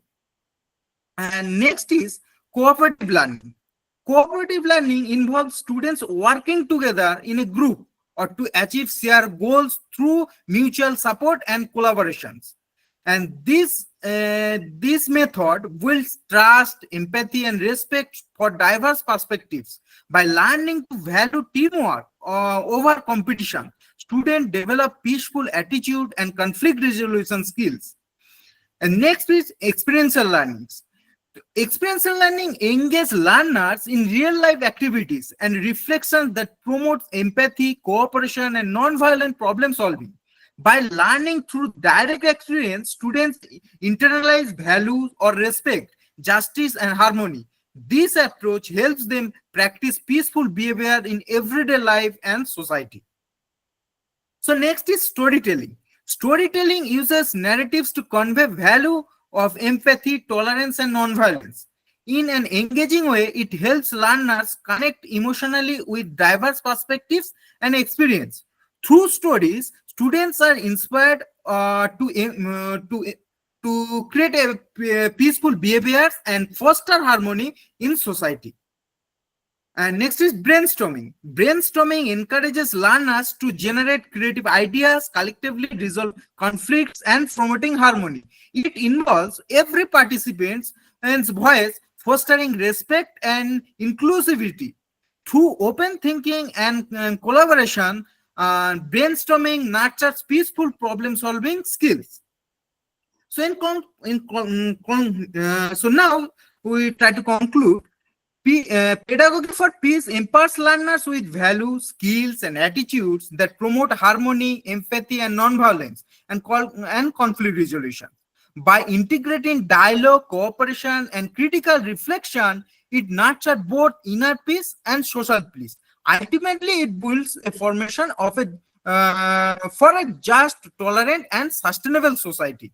So, communication is played a significant role to maintaining peace, because today entire world try to communicate, try to discuss, and making dialogue to resolve the problem of Ukraine war. So without communication, without dialogue, is not possible to resolve any problem. Not only this war or international problem, it also help us to our personal life. Without communication, without any discussion, dialogue, not possible to resolve problem in our personal life. So that's why it helps to maintain peace and build a great characteristic personality for maintaining peace in our society. That's all. Thank you, sir. Thank you so much. Thank you. Our next presenter, Shankho Barik, and last presenter.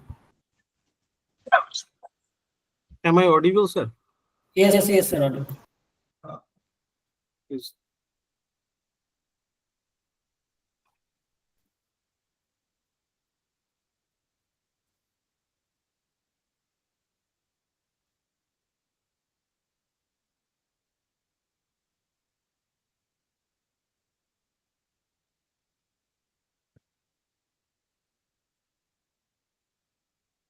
Are you here, sir?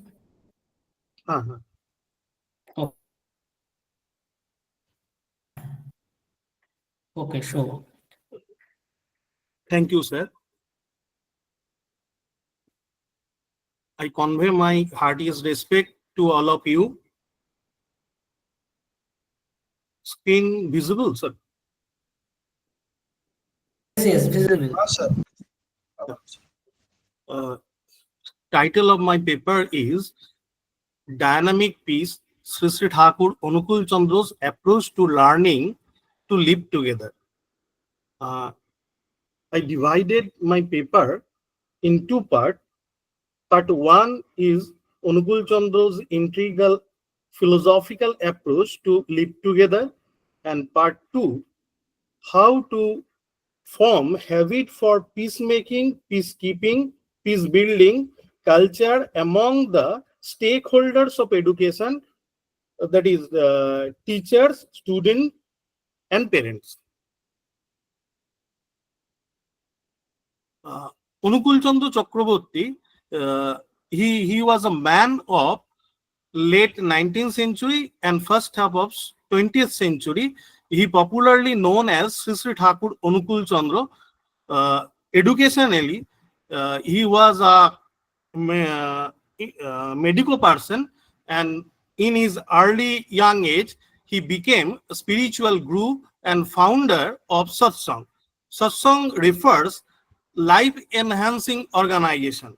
He advocated participating habit to save oneself and save others, and to grow oneself and make others grow. So the maxim of Sri Sri Thakur's, do never die, not cause death, but resist death to death. Sri Sri Thakur Anukul Chandra promoted universal fraternity by education and emphasized universal love and service to foster social integration and peace. He advocated for ideal-centric living, means emotional attachment to a living ideal through spiritual practices, systematic education with character building to ensure societal well-being, harmonious coexistence for all people, and engage in active service to their environment. He provided an integral philosophy focusing on the total well-being of the individual and society through physical, spiritual, and material development. One of the core concepts of his philosophy: you are responsible for the present and future of yourself, your family, and your country. Education is in his holistic approach for education. Education is not just gathering of knowledge, but the systematic development of character, good conduct, and practical skill to foster dynamic peace. That is means being and becoming. The dynamic peace, the concept dynamic peace refers to peace not as a static, unchanging state, but as a continuous evolving process or a vibrant, active way of being, requiring ongoing effort, mindful awareness, and a positive engagement with the world. Sri Sri Thakur Anukul Chandra's approach on this concept referred to being and becoming with environment. In his own word in Bengali, Sapariparsik Bacha Bara. Sri Sri Thakur Anukul Chandra advocated for unity among the different faiths and cultures, emphasizing that conflict arises from the presence of an opposing force. He encouraged harmonizing diverse beliefs to foster global understanding and peace. One of his verse, I translated in English: life, thou, with all of the environment march along with entity as life and lifts exponent. In original text, বাঁচো বাঁচো বাঁচো তুমি পরিবেশের সবকে নিয়ে এগিয়ে চলো বাঁচা বাড়ার তাপস হয়ে. For Thakur Anukul Chandra, individual life and growth are intimately and extremely connected, the larger condition of one's surroundings. The essence of Sri Sri Thakur's philosophy lies in the motivating oneself by bonding one's gaze towards the environment. His teachings stressed the importance of universal fraternity, active service, and unbounded affection, which bind people in sympathetic relationship and cultivate active good wishes for one another. Now I became my second part, how to form habit for peacemaking, peacekeeping, peace building culture among the stakeholders of education, teachers, students, and parents.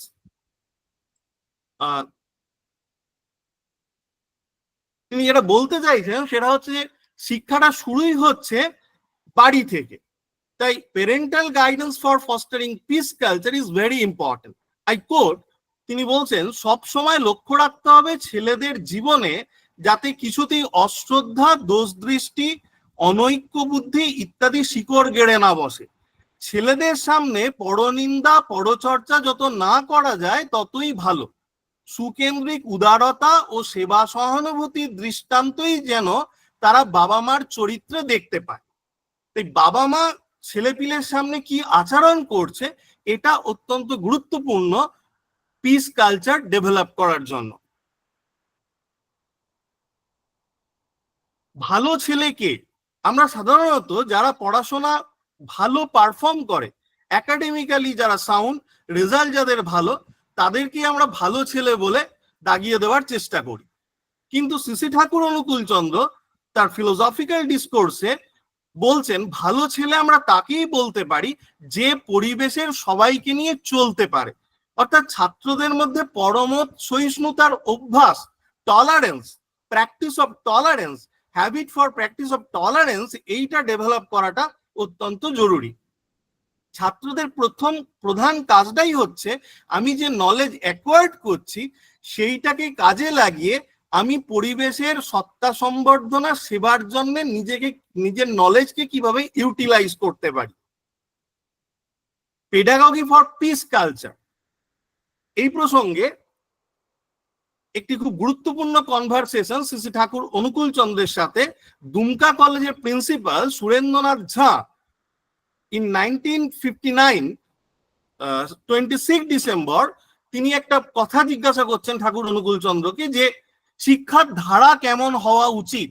তার এই প্রশ্নের উত্তরে শ্রী ঠাকুর অনুকূল চন্দ্র বলছেন যাতে আমরা বাঁচতে পারি, বাড়তে পারি, মানুষের উপরে স্নেহ পরবশ হয়ে চলতে পারি, তার তুকগুলো হাতে কলমে করার মধ্য দিয়ে জানাই হলো আসল শিক্ষা। অর্থাৎ তিনি শিক্ষার গোলটাকে এমফাসিস দিচ্ছেন লার্নিং টু লিভ টুগেদার এই ফিলোসফিটার উপরে। Practice empathy and non violence communication, এই প্রসঙ্গে তিনি শিক্ষকদের উদ্দেশ্যে বলছেন হয়তো দুজনের মধ্যে মনোমালিন্য হয়েছে, সেই মনোমালিন্য ভেঙে দেওয়ার জন্য অন্য আরেকজন ছাত্রকে আমরা নিযুক্ত করতে পারি। এইভাবে কি হয়, একজন ছাত্রের মধ্যে এই প্রেম প্রীতি, ম্যারিজিং দ্য লাভ অ্যাক্টিভিটি, এটা ডেভেলপ করতে থাকে। Capability building for peaceful coexistence, নানা ধরনের মানুষকে নিয়ে কিভাবে চলতে হয় এই হ্যাবিটটা ছাত্রদের মধ্যে ডেভেলপ করাতে হবে। এই প্রসঙ্গে তিনি একটা এক্সাম্পল দিচ্ছেন, আই কোট, একজনের হয়তো খুব রাগ বা অভিমান হয়েছে, তখন আর একটা ছেলের উপর হয়তো আপনি ভার দিলেন যা ওর সঙ্গে এমন করে মিশবি যে 5 মিনিটের মধ্যে ও হাসি খুশি না হয়েই পারবে না, তুই ঠিক পারবি, যা এখনই যা। এইভাবে যদি একজন ছাত্রকে এঙ্গেজ করানো যায় তাহলে সেই ছাত্রের মধ্যে পিসফুল কোএক্সিস্টেন্সের ক্যাপাবিলিটি ডেভেলপ করতে পারে।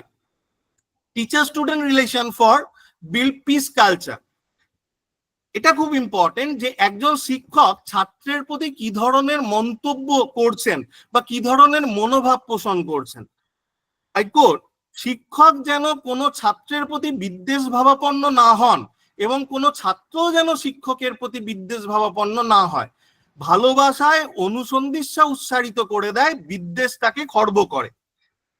এখানে একটা খুব গুরুত্বপূর্ণ বিষয়, আমরা অনেক সময়ই যেটা করে থাকি কনসাসলি বা আনকনসাসলি, আমরা স্টুডেন্টদের সামনে অনেক সময় আর একজন টিচারের সম্বন্ধে হয়তো লঘু মন্তব্য করে ফেলি। এই প্রসঙ্গে শ্রী ঠাকুর অনুকূল চন্দ্র বলছেন greatest disqualification of a teacher আর একজন টিচারকে ডাউন করা। পিসফুল কোএক্সিস্টেন্সের হ্যাবিটকে ডেভেলপ করতে হলে এই ব্যাপারে কিন্তু একজন শিক্ষককে খুব সচেতন হওয়াটা দরকার, কারণ শিক্ষকদের কনসাসলি আনকনসাসলি ছাত্ররা অনুকরণ করেন। তাই শিক্ষক কি বলছেন এইটা অত্যন্ত জরুরি পিসফুল কালচারকে, তার ক্যাপাবিলিটিকে ডেভেলপ করার জন্য। Avoid ignorance attitude, change attitude through the practice of giving respect. Shri Thakur Anukul চন্দ্রের শিক্ষা দর্শনের একটি খুব গুরুত্বপূর্ণ কথা যে শিক্ষা আমাদের বিনীত হতে শেখায়। শিক্ষার মূল ভিত্তিটাই হচ্ছে শ্রদ্ধা। ছাত্র শিক্ষকের প্রতি যেমন শ্রদ্ধা প্রদর্শন করছে, ছাত্র তার পিয়ার লার্নারের প্রতি একই রকম শ্রদ্ধা যেন প্রকাশ করে। এই প্র্যাকটিস অফ রেসপেক্ট, এইটা ছাত্রের মধ্যে ডেভেলপ করাটা অত্যন্ত জরুরি। Now I conclude. Shri Thakur Anukul Chandra বলছেন, আমরা শিক্ষা সংজাত যেসব জ্ঞান অর্জন করছি, আমাদের আচরণে সেটা প্রকাশ পাওয়া চাই। কোনটা কোথায় কিভাবে ব্যবহার করতে হবে, কিভাবে চলতে হবে, এই অভিজ্ঞতাটাই একমাত্র পিসফুল কোএক্সিস্টেন্সকে পূরণ করতে পারে। তাই শিক্ষাটাকে কেবলমাত্র ক্লাসরুমের মধ্যে আবদ্ধ না রেখে বিদ্যালয়, গৃহ, সামাজিক পরিবেশ, এই সবটার মধ্যে যদি আমরা নারিশমেন্ট দিতে পারি, এই স্বপারিপার্শ্বিক বাঁচা বাড়া, being and becoming with environment, তাহলেই পিসফুল এই কোএক্সিস্টেন্সের হ্যাবিটকে আমরা নারিশ করতে পারি। Now finally I conclude to quote, elating everyone with the message of love, hope, charity and service that excite peace, peace, peace, be peaceful. Thank you. Thank you for your wonderful presentation, sir. Okay. I have almost done, so Partho, sir. Yes, sir. What just? Partho, is there anybody else to present a paper? No. All presentation are complete. Okay. Then thank you, dear paper presenters and participants. It's really good to hear a different or what we can say a diverse aspect of peace education. The objective of a seminar is not to present our research ideas, but also to grow any research ideas, because there is a lot of ideas comes in a seminar, and that will help to grow a research ideas, and in many time it helps to make us to go in a firm conclusion based on what we get and what other thoughts. So it's a platform to assimilate our ideas and other to go in a firm conclusion, and I think at least we can achieve at this level. Now I request our respected chairperson, Dr. Mahakul, to conclude the seminar and deliver the valedictory speech. Thank you, sir. Thank you. Just let me ask if somebody has any questions to the paper presenters, then they may ask. You can ask. If anyone has any either questions or any opinion to share, further opinion to share, they should not hesitate to share.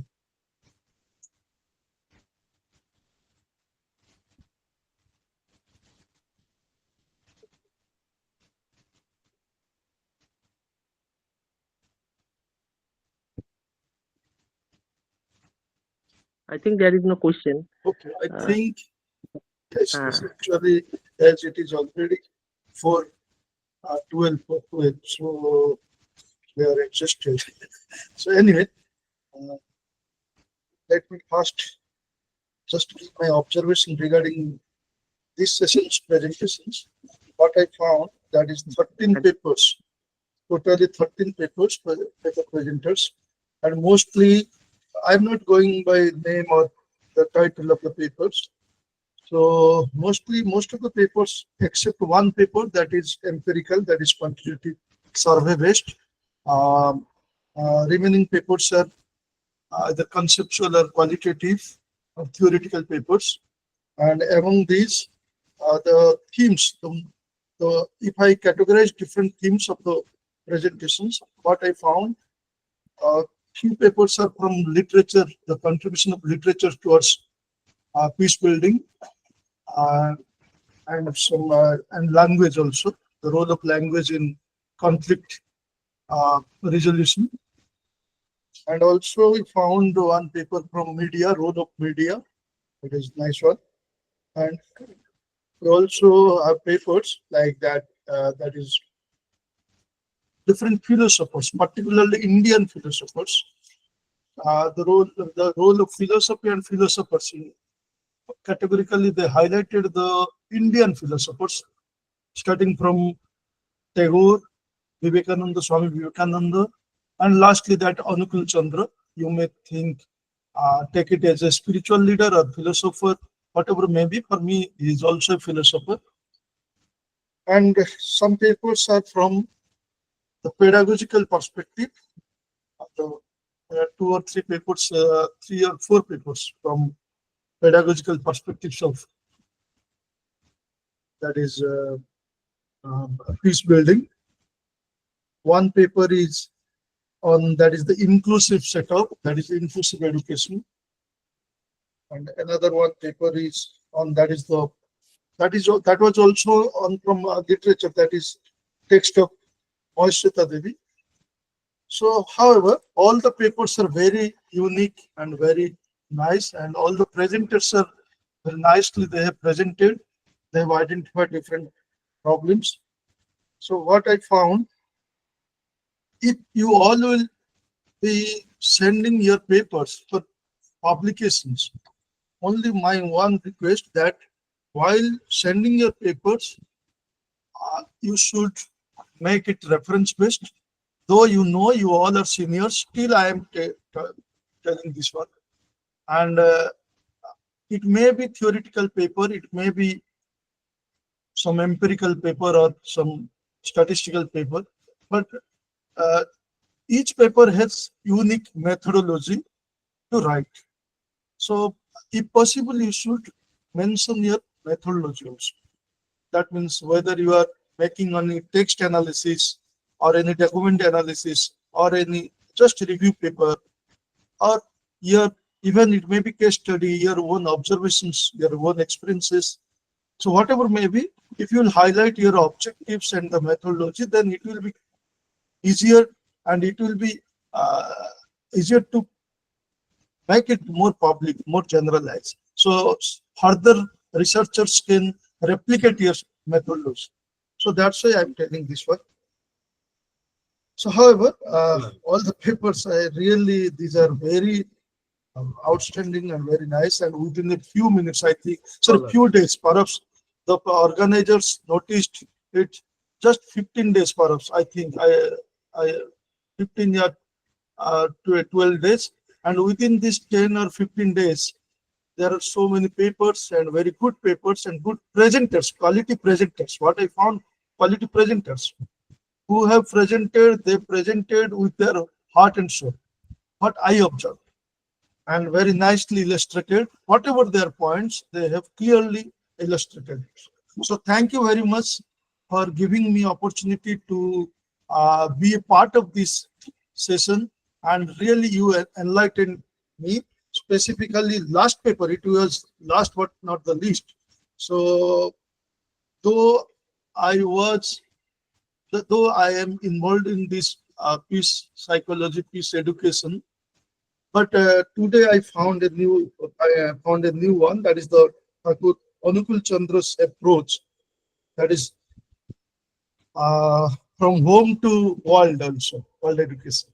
So it was totally new for me. Earlier I didn't think about this. So this is a new dimension for me to explore. So with this, I am very much thankful to all the presenters. So right now, another part of my presentation, that is not presentation, as Arghadip sir told me to give the valedictory address.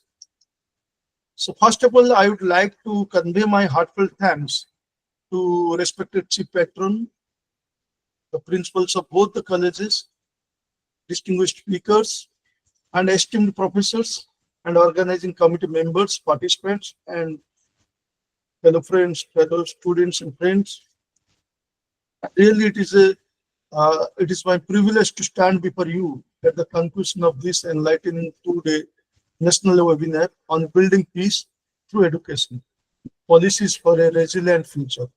Over the past 2 days, we have journeyed together through the multifaceted dimensions of peace, its educational imperatives, and the practical pathways to fostering a culture of nonviolence, equity, and social harmony.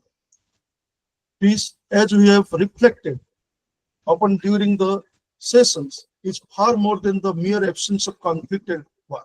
In this regard, I would like to mention one thing. Though peace, the term peace was originated from the human race when it was started, it was there. But however, earlier the most focus was on that is negative connotation of the peace, that is the negative peace, that is the absence of war or conflict.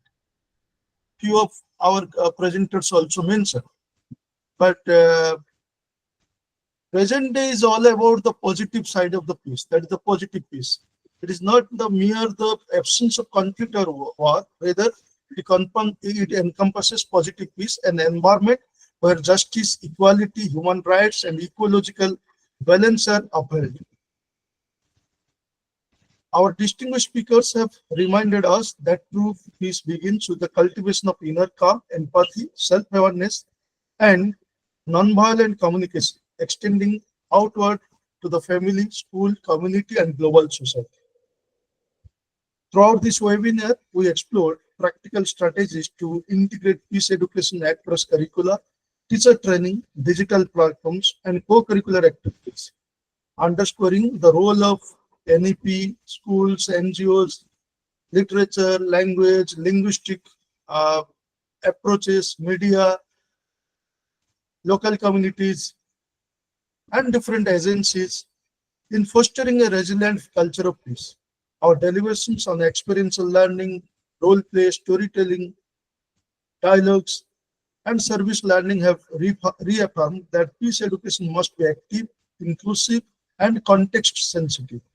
While challenges remain, such as structural violence, cultural barriers, and limited resources, the insights shared by our experts have provided us with concrete pathways to overcome these obstacles. By adopting lifelong, human rights centered, and participatory approaches, we can empower teachers, students, and communities to become agents of positive change. Again, I would like to say in Bengali language few words, because just when I joined this session, at that time Jayanti madam was delivering her lesson, and particularly she focused on NEP, and I found that she told about that is the language issue, that is the mother tongue, the role of mother tongue that in this context. Though Bengali is not my mother tongue, but I am very comfortable with this Bengali language. So anyway, এখানে আমি একটা কথা বলবো যে বাংলায় বলতে সুবিধা হবে আমার যদি আমি what I observed, most of the participants are from are Bengali, one except one Meghna, and they are from Nelson Mandela Center for Peace Arabs. I think they are not Bengali, but rest of the persons are from West Bengal. So out of 26 participants. So যেটা বললেন না, যেটা আমাদের ট্যাগর বলেছিলেন মাতৃভাষা দুগ্ধ সমান, তো এখানেও আমি তাই মনে করছি যে পিস এডুকেশন কথা যখনই আমরা বলি, যত যাই বলুন, যেটা সুনিপা ম্যাডামও বলছিলেন, that is the linguistic conflict, সব থেকে গুরুত্বপূর্ণ আমি এখানে একটা কথা স্বামী সর্বপ্রিয়ানন্দর কথা এখানে একটা এড করবো। উনি একটা জায়গায় লেকচার দিচ্ছিলেন, ওনার লেকচার থেকেই আমি নিয়েছি। উনি হায়দ্রাবাদে একটা ধর্মসভাতে গেছিলেন, সেখানে all are talking about, all the spiritual leaders were talking about talking about building peace through the help of tolerance. We should tolerate others.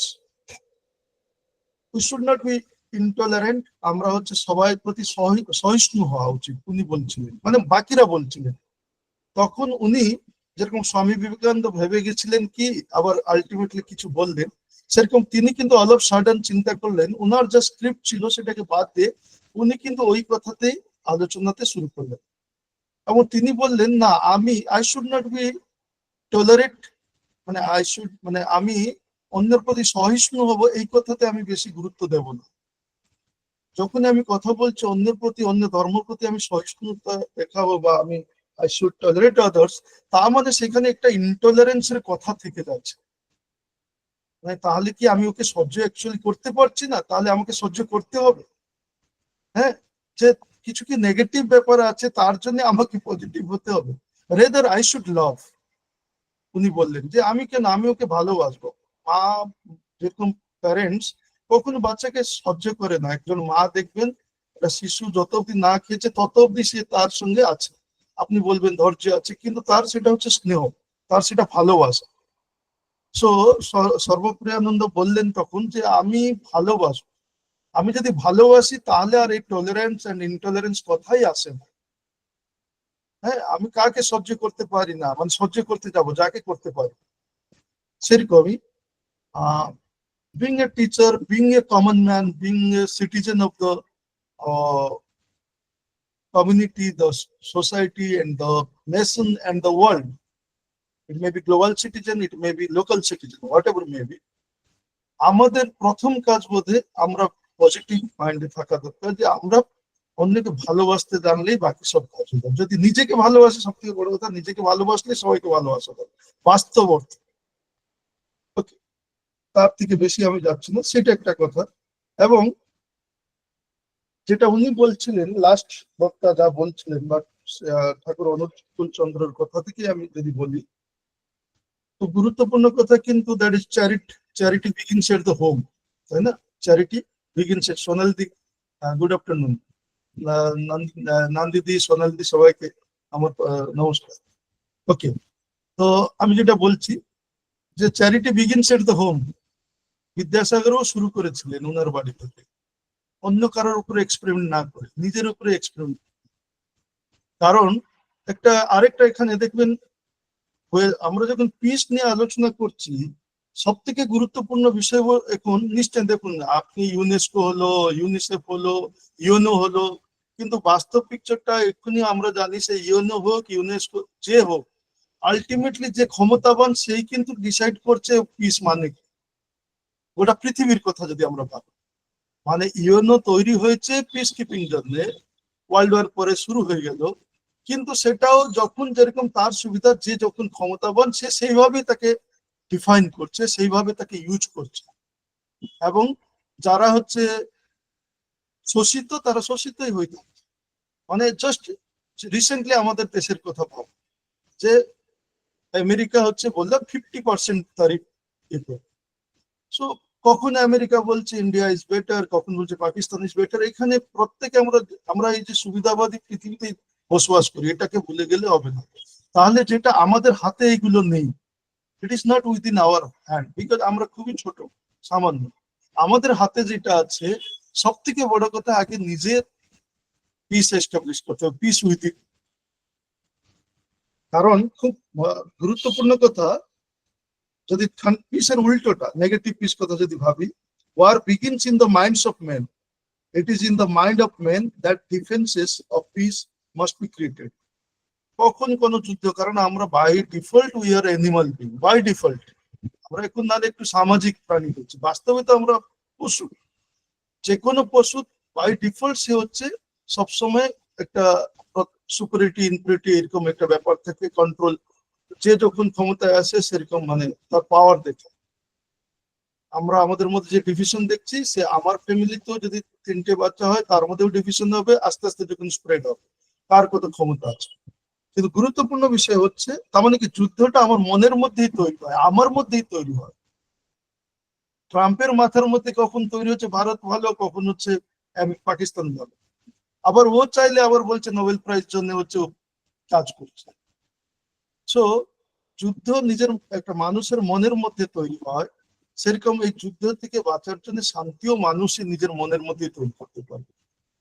আমরা প্রত্যেকে, আমি এই ভ্যালিডিক্টরি অ্যাড্রেসে বলতে গিয়ে বলছি, we all were talking about peace development, peace education, but the question is, how can you reach to the rickshaw pullers?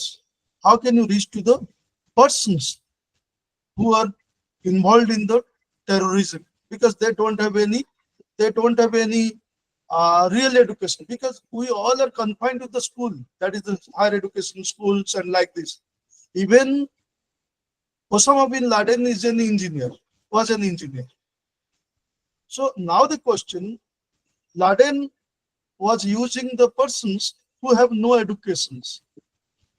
So one educated person is exploiting another uneducated person, so-called uneducated. That means in our formal education terminology, they are uneducated. I am not claiming that they are uneducated. Okay, they are illiterate. So anyway, এই illiterate কে দিয়ে আমরা কিন্তু বোমা ফাটাচ্ছি, আমরা হাতিয়ার তৈরি করছি। তো তাদের কাছে আমরা রিচ করব কি করে, এইটা আমি বলছি না, আমি এখানে বলছি আপনাদের কাছে প্রশ্ন ছেড়ে দিয়ে গেলাম। আপনারা পরবর্তী বা যে এই সেমিনার অর্গানাইজিং অথরিটিদের কাছেও ধরলাম যে আমাদেরকে কিন্তু ধরুন ওই piece education, national education policy, বিভিন্ন কথা, বিভিন্ন লিটারেচার, ট্যাগর কি বলেছেন, গান্ধীজি কি বলেছেন, এইগুলো কারা শুনতে পারছে? শুধু হচ্ছে আপনি, আমি, আমার ছেলে মেয়ে যারা পড়াশোনা করছে। কিন্তু যারা মদ কারখানাতে মদ তৈরি করছে, যারা পড়াশোনা করেনি, তারা জানবে কি করে? যে রিক্সাওয়ালাটি পড়াশোনা জানে না, তাদের কাছে আমরা কি করে পৌঁছতে পারবো? এরকম কি কোনো অ্যাপ্রোচ আমরা ভাবতে পারি, চিন্তা ভাবনা করতে পারি? এইটা নিয়ে যদি আমরা পরবর্তী কোনো কিছু আলোচনা করতে পারি তাহলে আরো ভালো হয়। এই ডিসকোর্স যদি যায়, নিশ্চয়ই আমাদের রেসপন্সিবিলিটি আছে, তাদের কাছে আমরা কি করে যেতে পারবো। অদারওয়াইজ আমরাই তো দেখুন সব থেকে আজকের ডেটে হাইলি এডুকেটেড কানাডাতে বসে ভারতে আতঙ্ক হচ্ছে। হায়ার এডুকেশনে 100% হায়ার এডুকেটেড হচ্ছে কানাডা, 100%, যেখানে ভারত 20% এখন অব্দি রিচ করতে হচ্ছে। কিন্তু সেইখানে বসে কিন্তু ডিসাইড হচ্ছে কি করে হবে। তো এই হচ্ছে একটা গুরুত্বপূর্ণ বিষয় যেটা আপনাদেরকে চিন্তা ভাবনা করতে আমার রিকোয়েস্ট।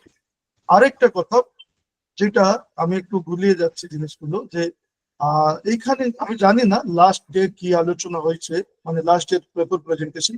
কিছু পেপার যদি, if some papers cover that is the policy perspectives, because the title was all about policies for resilient future, but I didn't find a paper on policies. Though we are discussing about different approaches, different strategies, and from this we may develop some policies. Madha sir also highlighted to some extent the higher education policies. However, particularly if some papers were from policies and researches on peace education, and different, suppose right now AI is coming and different digital war is going on, some papers, if there were some papers which could enlighten us some digital war, digital well-being, okay, parenting styles, parenting role of parent, that is the parenting styles in this regard, then it will be better. And another thing is that how we all are talking about peace education at school and college level and university level. But the question is, how can you assess, how can you examine, how can you evaluate this peace education? Whether students are in the right way, that is whether they are following justice, they are empathetic, or whether they are not empathetic. What are the assessment strategies for that? How we will assess these, their attitudes, their approaches regarding peace and peace building. So এই যে assessment অ্যাসপেক্টটা বোধহয় আমি দেখলাম কোনো paper, মানে আমি কালকে last day I also attended, I listened speakers, that is Mormor sirs and that madam from Jamia also, and she very nicely illustrated different pedagogical aspects, and even the Aparajita madam regarding the philosophical, that is the Aurobindo's philosophical thoughts regarding peace. I could not hear Vijanda. I hope he did well. So anyway, আমার মনে হচ্ছে, আমি জানি না যদি বাকি paper তাই থাকে ভালো কথা, পলিসি অ্যান্ড রিসার্চ, ইভালিউশন মেকানিজম, এইগুলো নিয়ে আরো কিছু পেপার হলে আরো better. So thank you very much. With this, I would like to conclude this webinar has not only deepened our understanding of peace education, but also strengthened our resolve to implement it in meaningful ways. Let us carry forward these insights into our classrooms, institutions, communities, families, creating environments that foster empathy, cooperation, justice, and non-violence. As we depart, may we be inspired to cultivate inner peace, nurture compassionate minds, and build societies where diversity is celebrated and harmony prevails. I express my heartfelt gratitude to our chief patron, distinguished speakers, organizing committee, and all participants for making this webinar a remarkable success. Let this be the beginning of a sustained effort toward education for peace, bringing our collective vision of a resilient and harmonious future closer to reality. So again, I would request all of you think about another side of the peace, that is the well-being, and go by the positive psychology, that is the Kintsugi approach of Japan. What we have, we should go forward with that. We may have some broken things, but we can restart. Okay, broken thing and every negative, a day can't be possible without night. Okay, so our faults are there, our lacunas are there, but these lacunas, these problems also help us to develop something new. These are also beauty also. So thank you all. May peace guide our paths. Thank you very much. Can I add something? Yes, Didi. Yes. Obviously, ma'am. Dr. Mohakud deliberated so nice. And from yesterday, I was thinking just this point about positive psychology and well-being. Because without individual well-being, we cannot establish any peace. And I like to add one more thing that Sarvapriyanandaji told about tolerance as negative. As Swamiji actually told, I don't like tolerance. Tolerance is not a positive word. Instead of tolerance, we need acceptance. That is the word which can build an inclusive society. The only word acceptance, which can greet diversity, which can include all the strata. That is the point. Thank you, Dr. Mohakud. Thank you. Thank you, ma'am. প্রভু পার্থ আমার student এবং বাকি সবাইকে আমার আন্তরিক ধন্যবাদ। হ্যাঁ, thank you very much. Thank you sir, সত্যি খুব সুন্দর ভ্যালিডিক্টরি স্পিচ এবং খুব প্রমিনেন্ট কতগুলো জায়গা আলোচনা হয়েছে যেগুলো আলোচনা করা উচিত বা দরকারও। হয়তো ক্ষুদ্র পরিসরে সেই আলোচনাগুলো কিছুটা করা হয়েছে, কিছুটা করা হয়নি। ভবিষ্যতের জন্য আরো কিছুটা তোলা থাক, আরো সেমিনার হবে, আরো সেমিনার হোক এই ধরনের, আরো লেখালেখি হোক, আরো এই নিয়ে পাবলিকেশন হোক, এবং সর্বোপরি এমন কিছু স্ট্র্যাটেজি, এমন কিছু পলিসি তৈরি করা, সুযোগ বা জায়গা তৈরি করা হোক যেখান থেকে যেটা আপনি বলছিলেন যে খুব সাধারণ মানুষের মধ্যে এই পিস শব্দ, পিস মানে কিভাবে যে একেবারে যে মানুষের মন থেকে যেটা পিস তৈরি হয় সেটা কিভাবে সাধারণ মানুষের কাছে পৌঁছায়, সেই জায়গাতে আমাদের শিক্ষা তো শুধুমাত্র ক্লাসরুমে হয় না, শিক্ষা ক্লাসের বাইরে একটা সারা জীবনব্যাপী চলে। শিক্ষার ছোঁয়াটা সেখানে গিয়ে পৌঁছায়, এই আশা রেখে আমরা প্রায় শেষের দিকে চলে এসেছি। এই আশা রেখে আমি আজকের প্রোগ্রাম কনক্লুড করছি। সবশেষে আমি আমাদের দেবলীনা দাস রিকোয়েস্ট করব যে ফর্মাল ভোট অফ থ্যাঙ্কস দেওয়ার জন্য।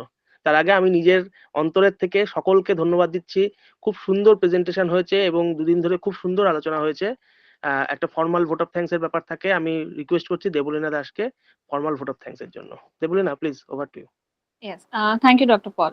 So, respected chairpersons, eminent speakers, esteemed paper presenters, and distinguished participants, on behalf of the Department of Education, Panchla Mahavidyalaya, in collaboration with IQAC, Panchla Mahavidyalaya, and the Department of Education and IQAC, Sivanath Sastri College, it is my singular honor and privilege to deliver the vote of thanks at the conclusion of this two-day national webinar on building peace through education, policies for a resilient future.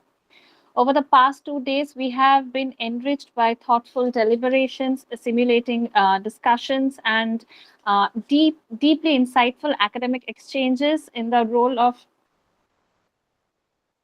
academic exchanges on the role of education in nurturing peace, inclusivity, and resilience in society.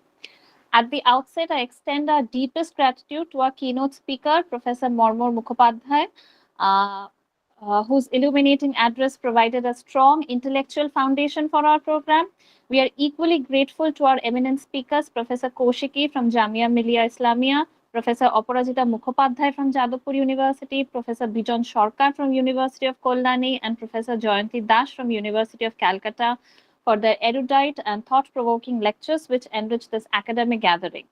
Our sincere thanks also go to our chairpersons, Dr. Shonali Chakraborty of Sivanath Sastri College and Dr. Lalit Lalitov Mahakund of Jadavpur University for guiding the paper presentation sessions and with their wisdom, and to Dr. Mahakund once again for delivering this incredible valedictory address, which so aptly summarized the spirit of the seminar. We are also privileged to have received over 24 papers from across the country, representing diverse disciplines, education, philosophy, political science, journalism, mass communication, and literature. Each presentation, whether on Vedantic philosophy, Gandhian humanism, yoga traditions, includes its pedagogy, or even contemporary issues such as AI, media, and peace curricula, added a unique dimension to our understanding of peace building through education. I must place on record our heartfelt appreciation to the principals of our collaborating institutions, Dr. Urpita Mondol Nondi, Principal of Panchla Mahavidyalaya, and Dr. Runa Biswas, Principal of Sivanath Sastri College, for their encouragement and inspiring presence during the inaugural session. Our thanks are also due to Dr. Nandi Neogi, Head of the Department of Education, Panchla Mahavidyalaya, for her lucid presentations of the theme, and to Dr. Shangomitra Das and Dr. Shudipta De, IQAC coordinators of the two colleges, for their constant guidance and support. A very special note of thanks is reserved for the convener of the seminar, Dr. Orghodev Paul, whose vision, leadership have been central to the success of this event. Alongside him, we are grateful to Sri Partho Das, faculty of the Department of Education, for his dedication and support. I would also acknowledge the organizing team, faculty members, and volunteers who worked tirelessly behind the screens. And also to our participants, scholars, and attendees, thank you for your active involvement and questions and enthusiastic engagement. So with these words, I once again express my deepest gratitude to each and every one of you who has contributed to the success of this webinar. We hope to see you and collaborate with you again in the future. Thank you so much to everyone. Vote of thanks এর পরে আমি সবশেষে thank you জানাতে চাই আমাদের দেবলীনা ম্যাডামকে। একেবারে প্রথম থেকে যখনই কোনো বিপদ হয়েছে আমি 2-3 জনের শরণাপন্ন হয়েছি। যাদের শরণাপন্ন হয়েছি তার মধ্যে 1 নম্বর হচ্ছে দেবলীনা দাস। আজকেও ইনফ্যাক্ট আমি একটা খুব টেকনিক্যাল ইয়েতে হয়েছে, আমাদের এখানে পুরো লোডশেডিং চলছে, যার ফলে নেটওয়ার্কের খুব ইস্যু হচ্ছে। আমি ভোট অফ থ্যাঙ্কস দেওয়ার কথা ছিল আমারই, কিন্তু আমি রিকোয়েস্ট করলাম দেবলীনাকে দেওয়ার জন্য। ও তৎক্ষণাৎ মানে উইদিন মানে 20 minutes to 30 minutes এর মধ্যে ও সবকিছু রেডি করে ফেলেছে। Thank you to you also. Pleasure is all mine, sir. সমস্ত পার্টিসিপেন্টরা একটু তাদের ভিডিও গুলো অন করবেন, আমি একটা স্ন্যাপশট নেব। আমাদের এটা ডকুমেন্টস গুলো লাগবে, সবাই একটু ভিডিও গুলো অন করুন প্লিজ।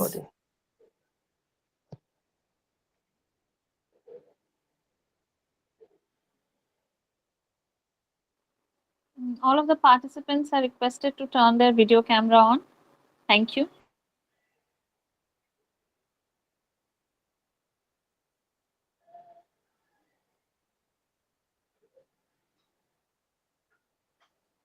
জল খাতিস না।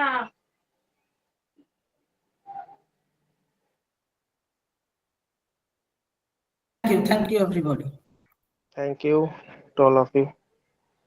Then with permission of the chairperson and the senior professor present here from Nandi Madam, Shonali Madam, we then stop this program. Thank you very much. Okay, thank you. Thank you all. Partha,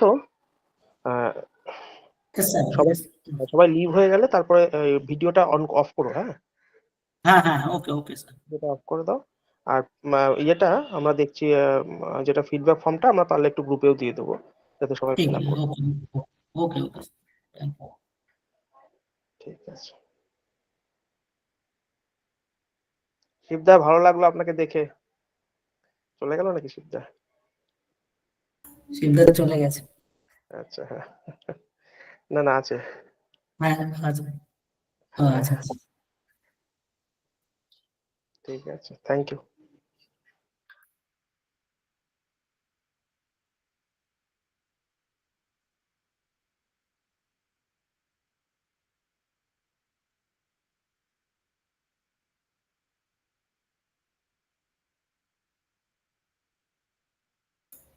everybody leave now.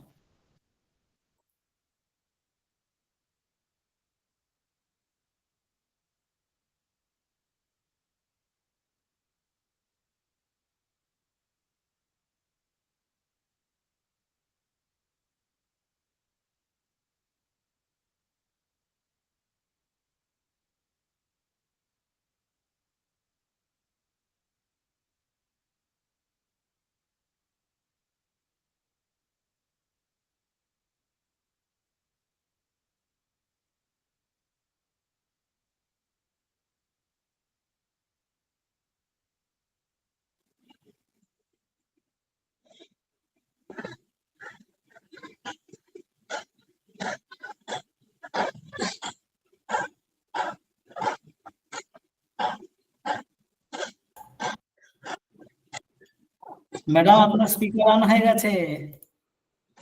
আমি স্পিকারটা on করলাম তো। বন্ধ করে দিয়ে রেকর্ডটা বন্ধ করতে হবে, তারপর আমি ফোন করছি আপনাকে, না তো পুরো রেকর্ডে উঠে যাবে। আচ্ছা ঠিক আছে, রেকর্ড হচ্ছে।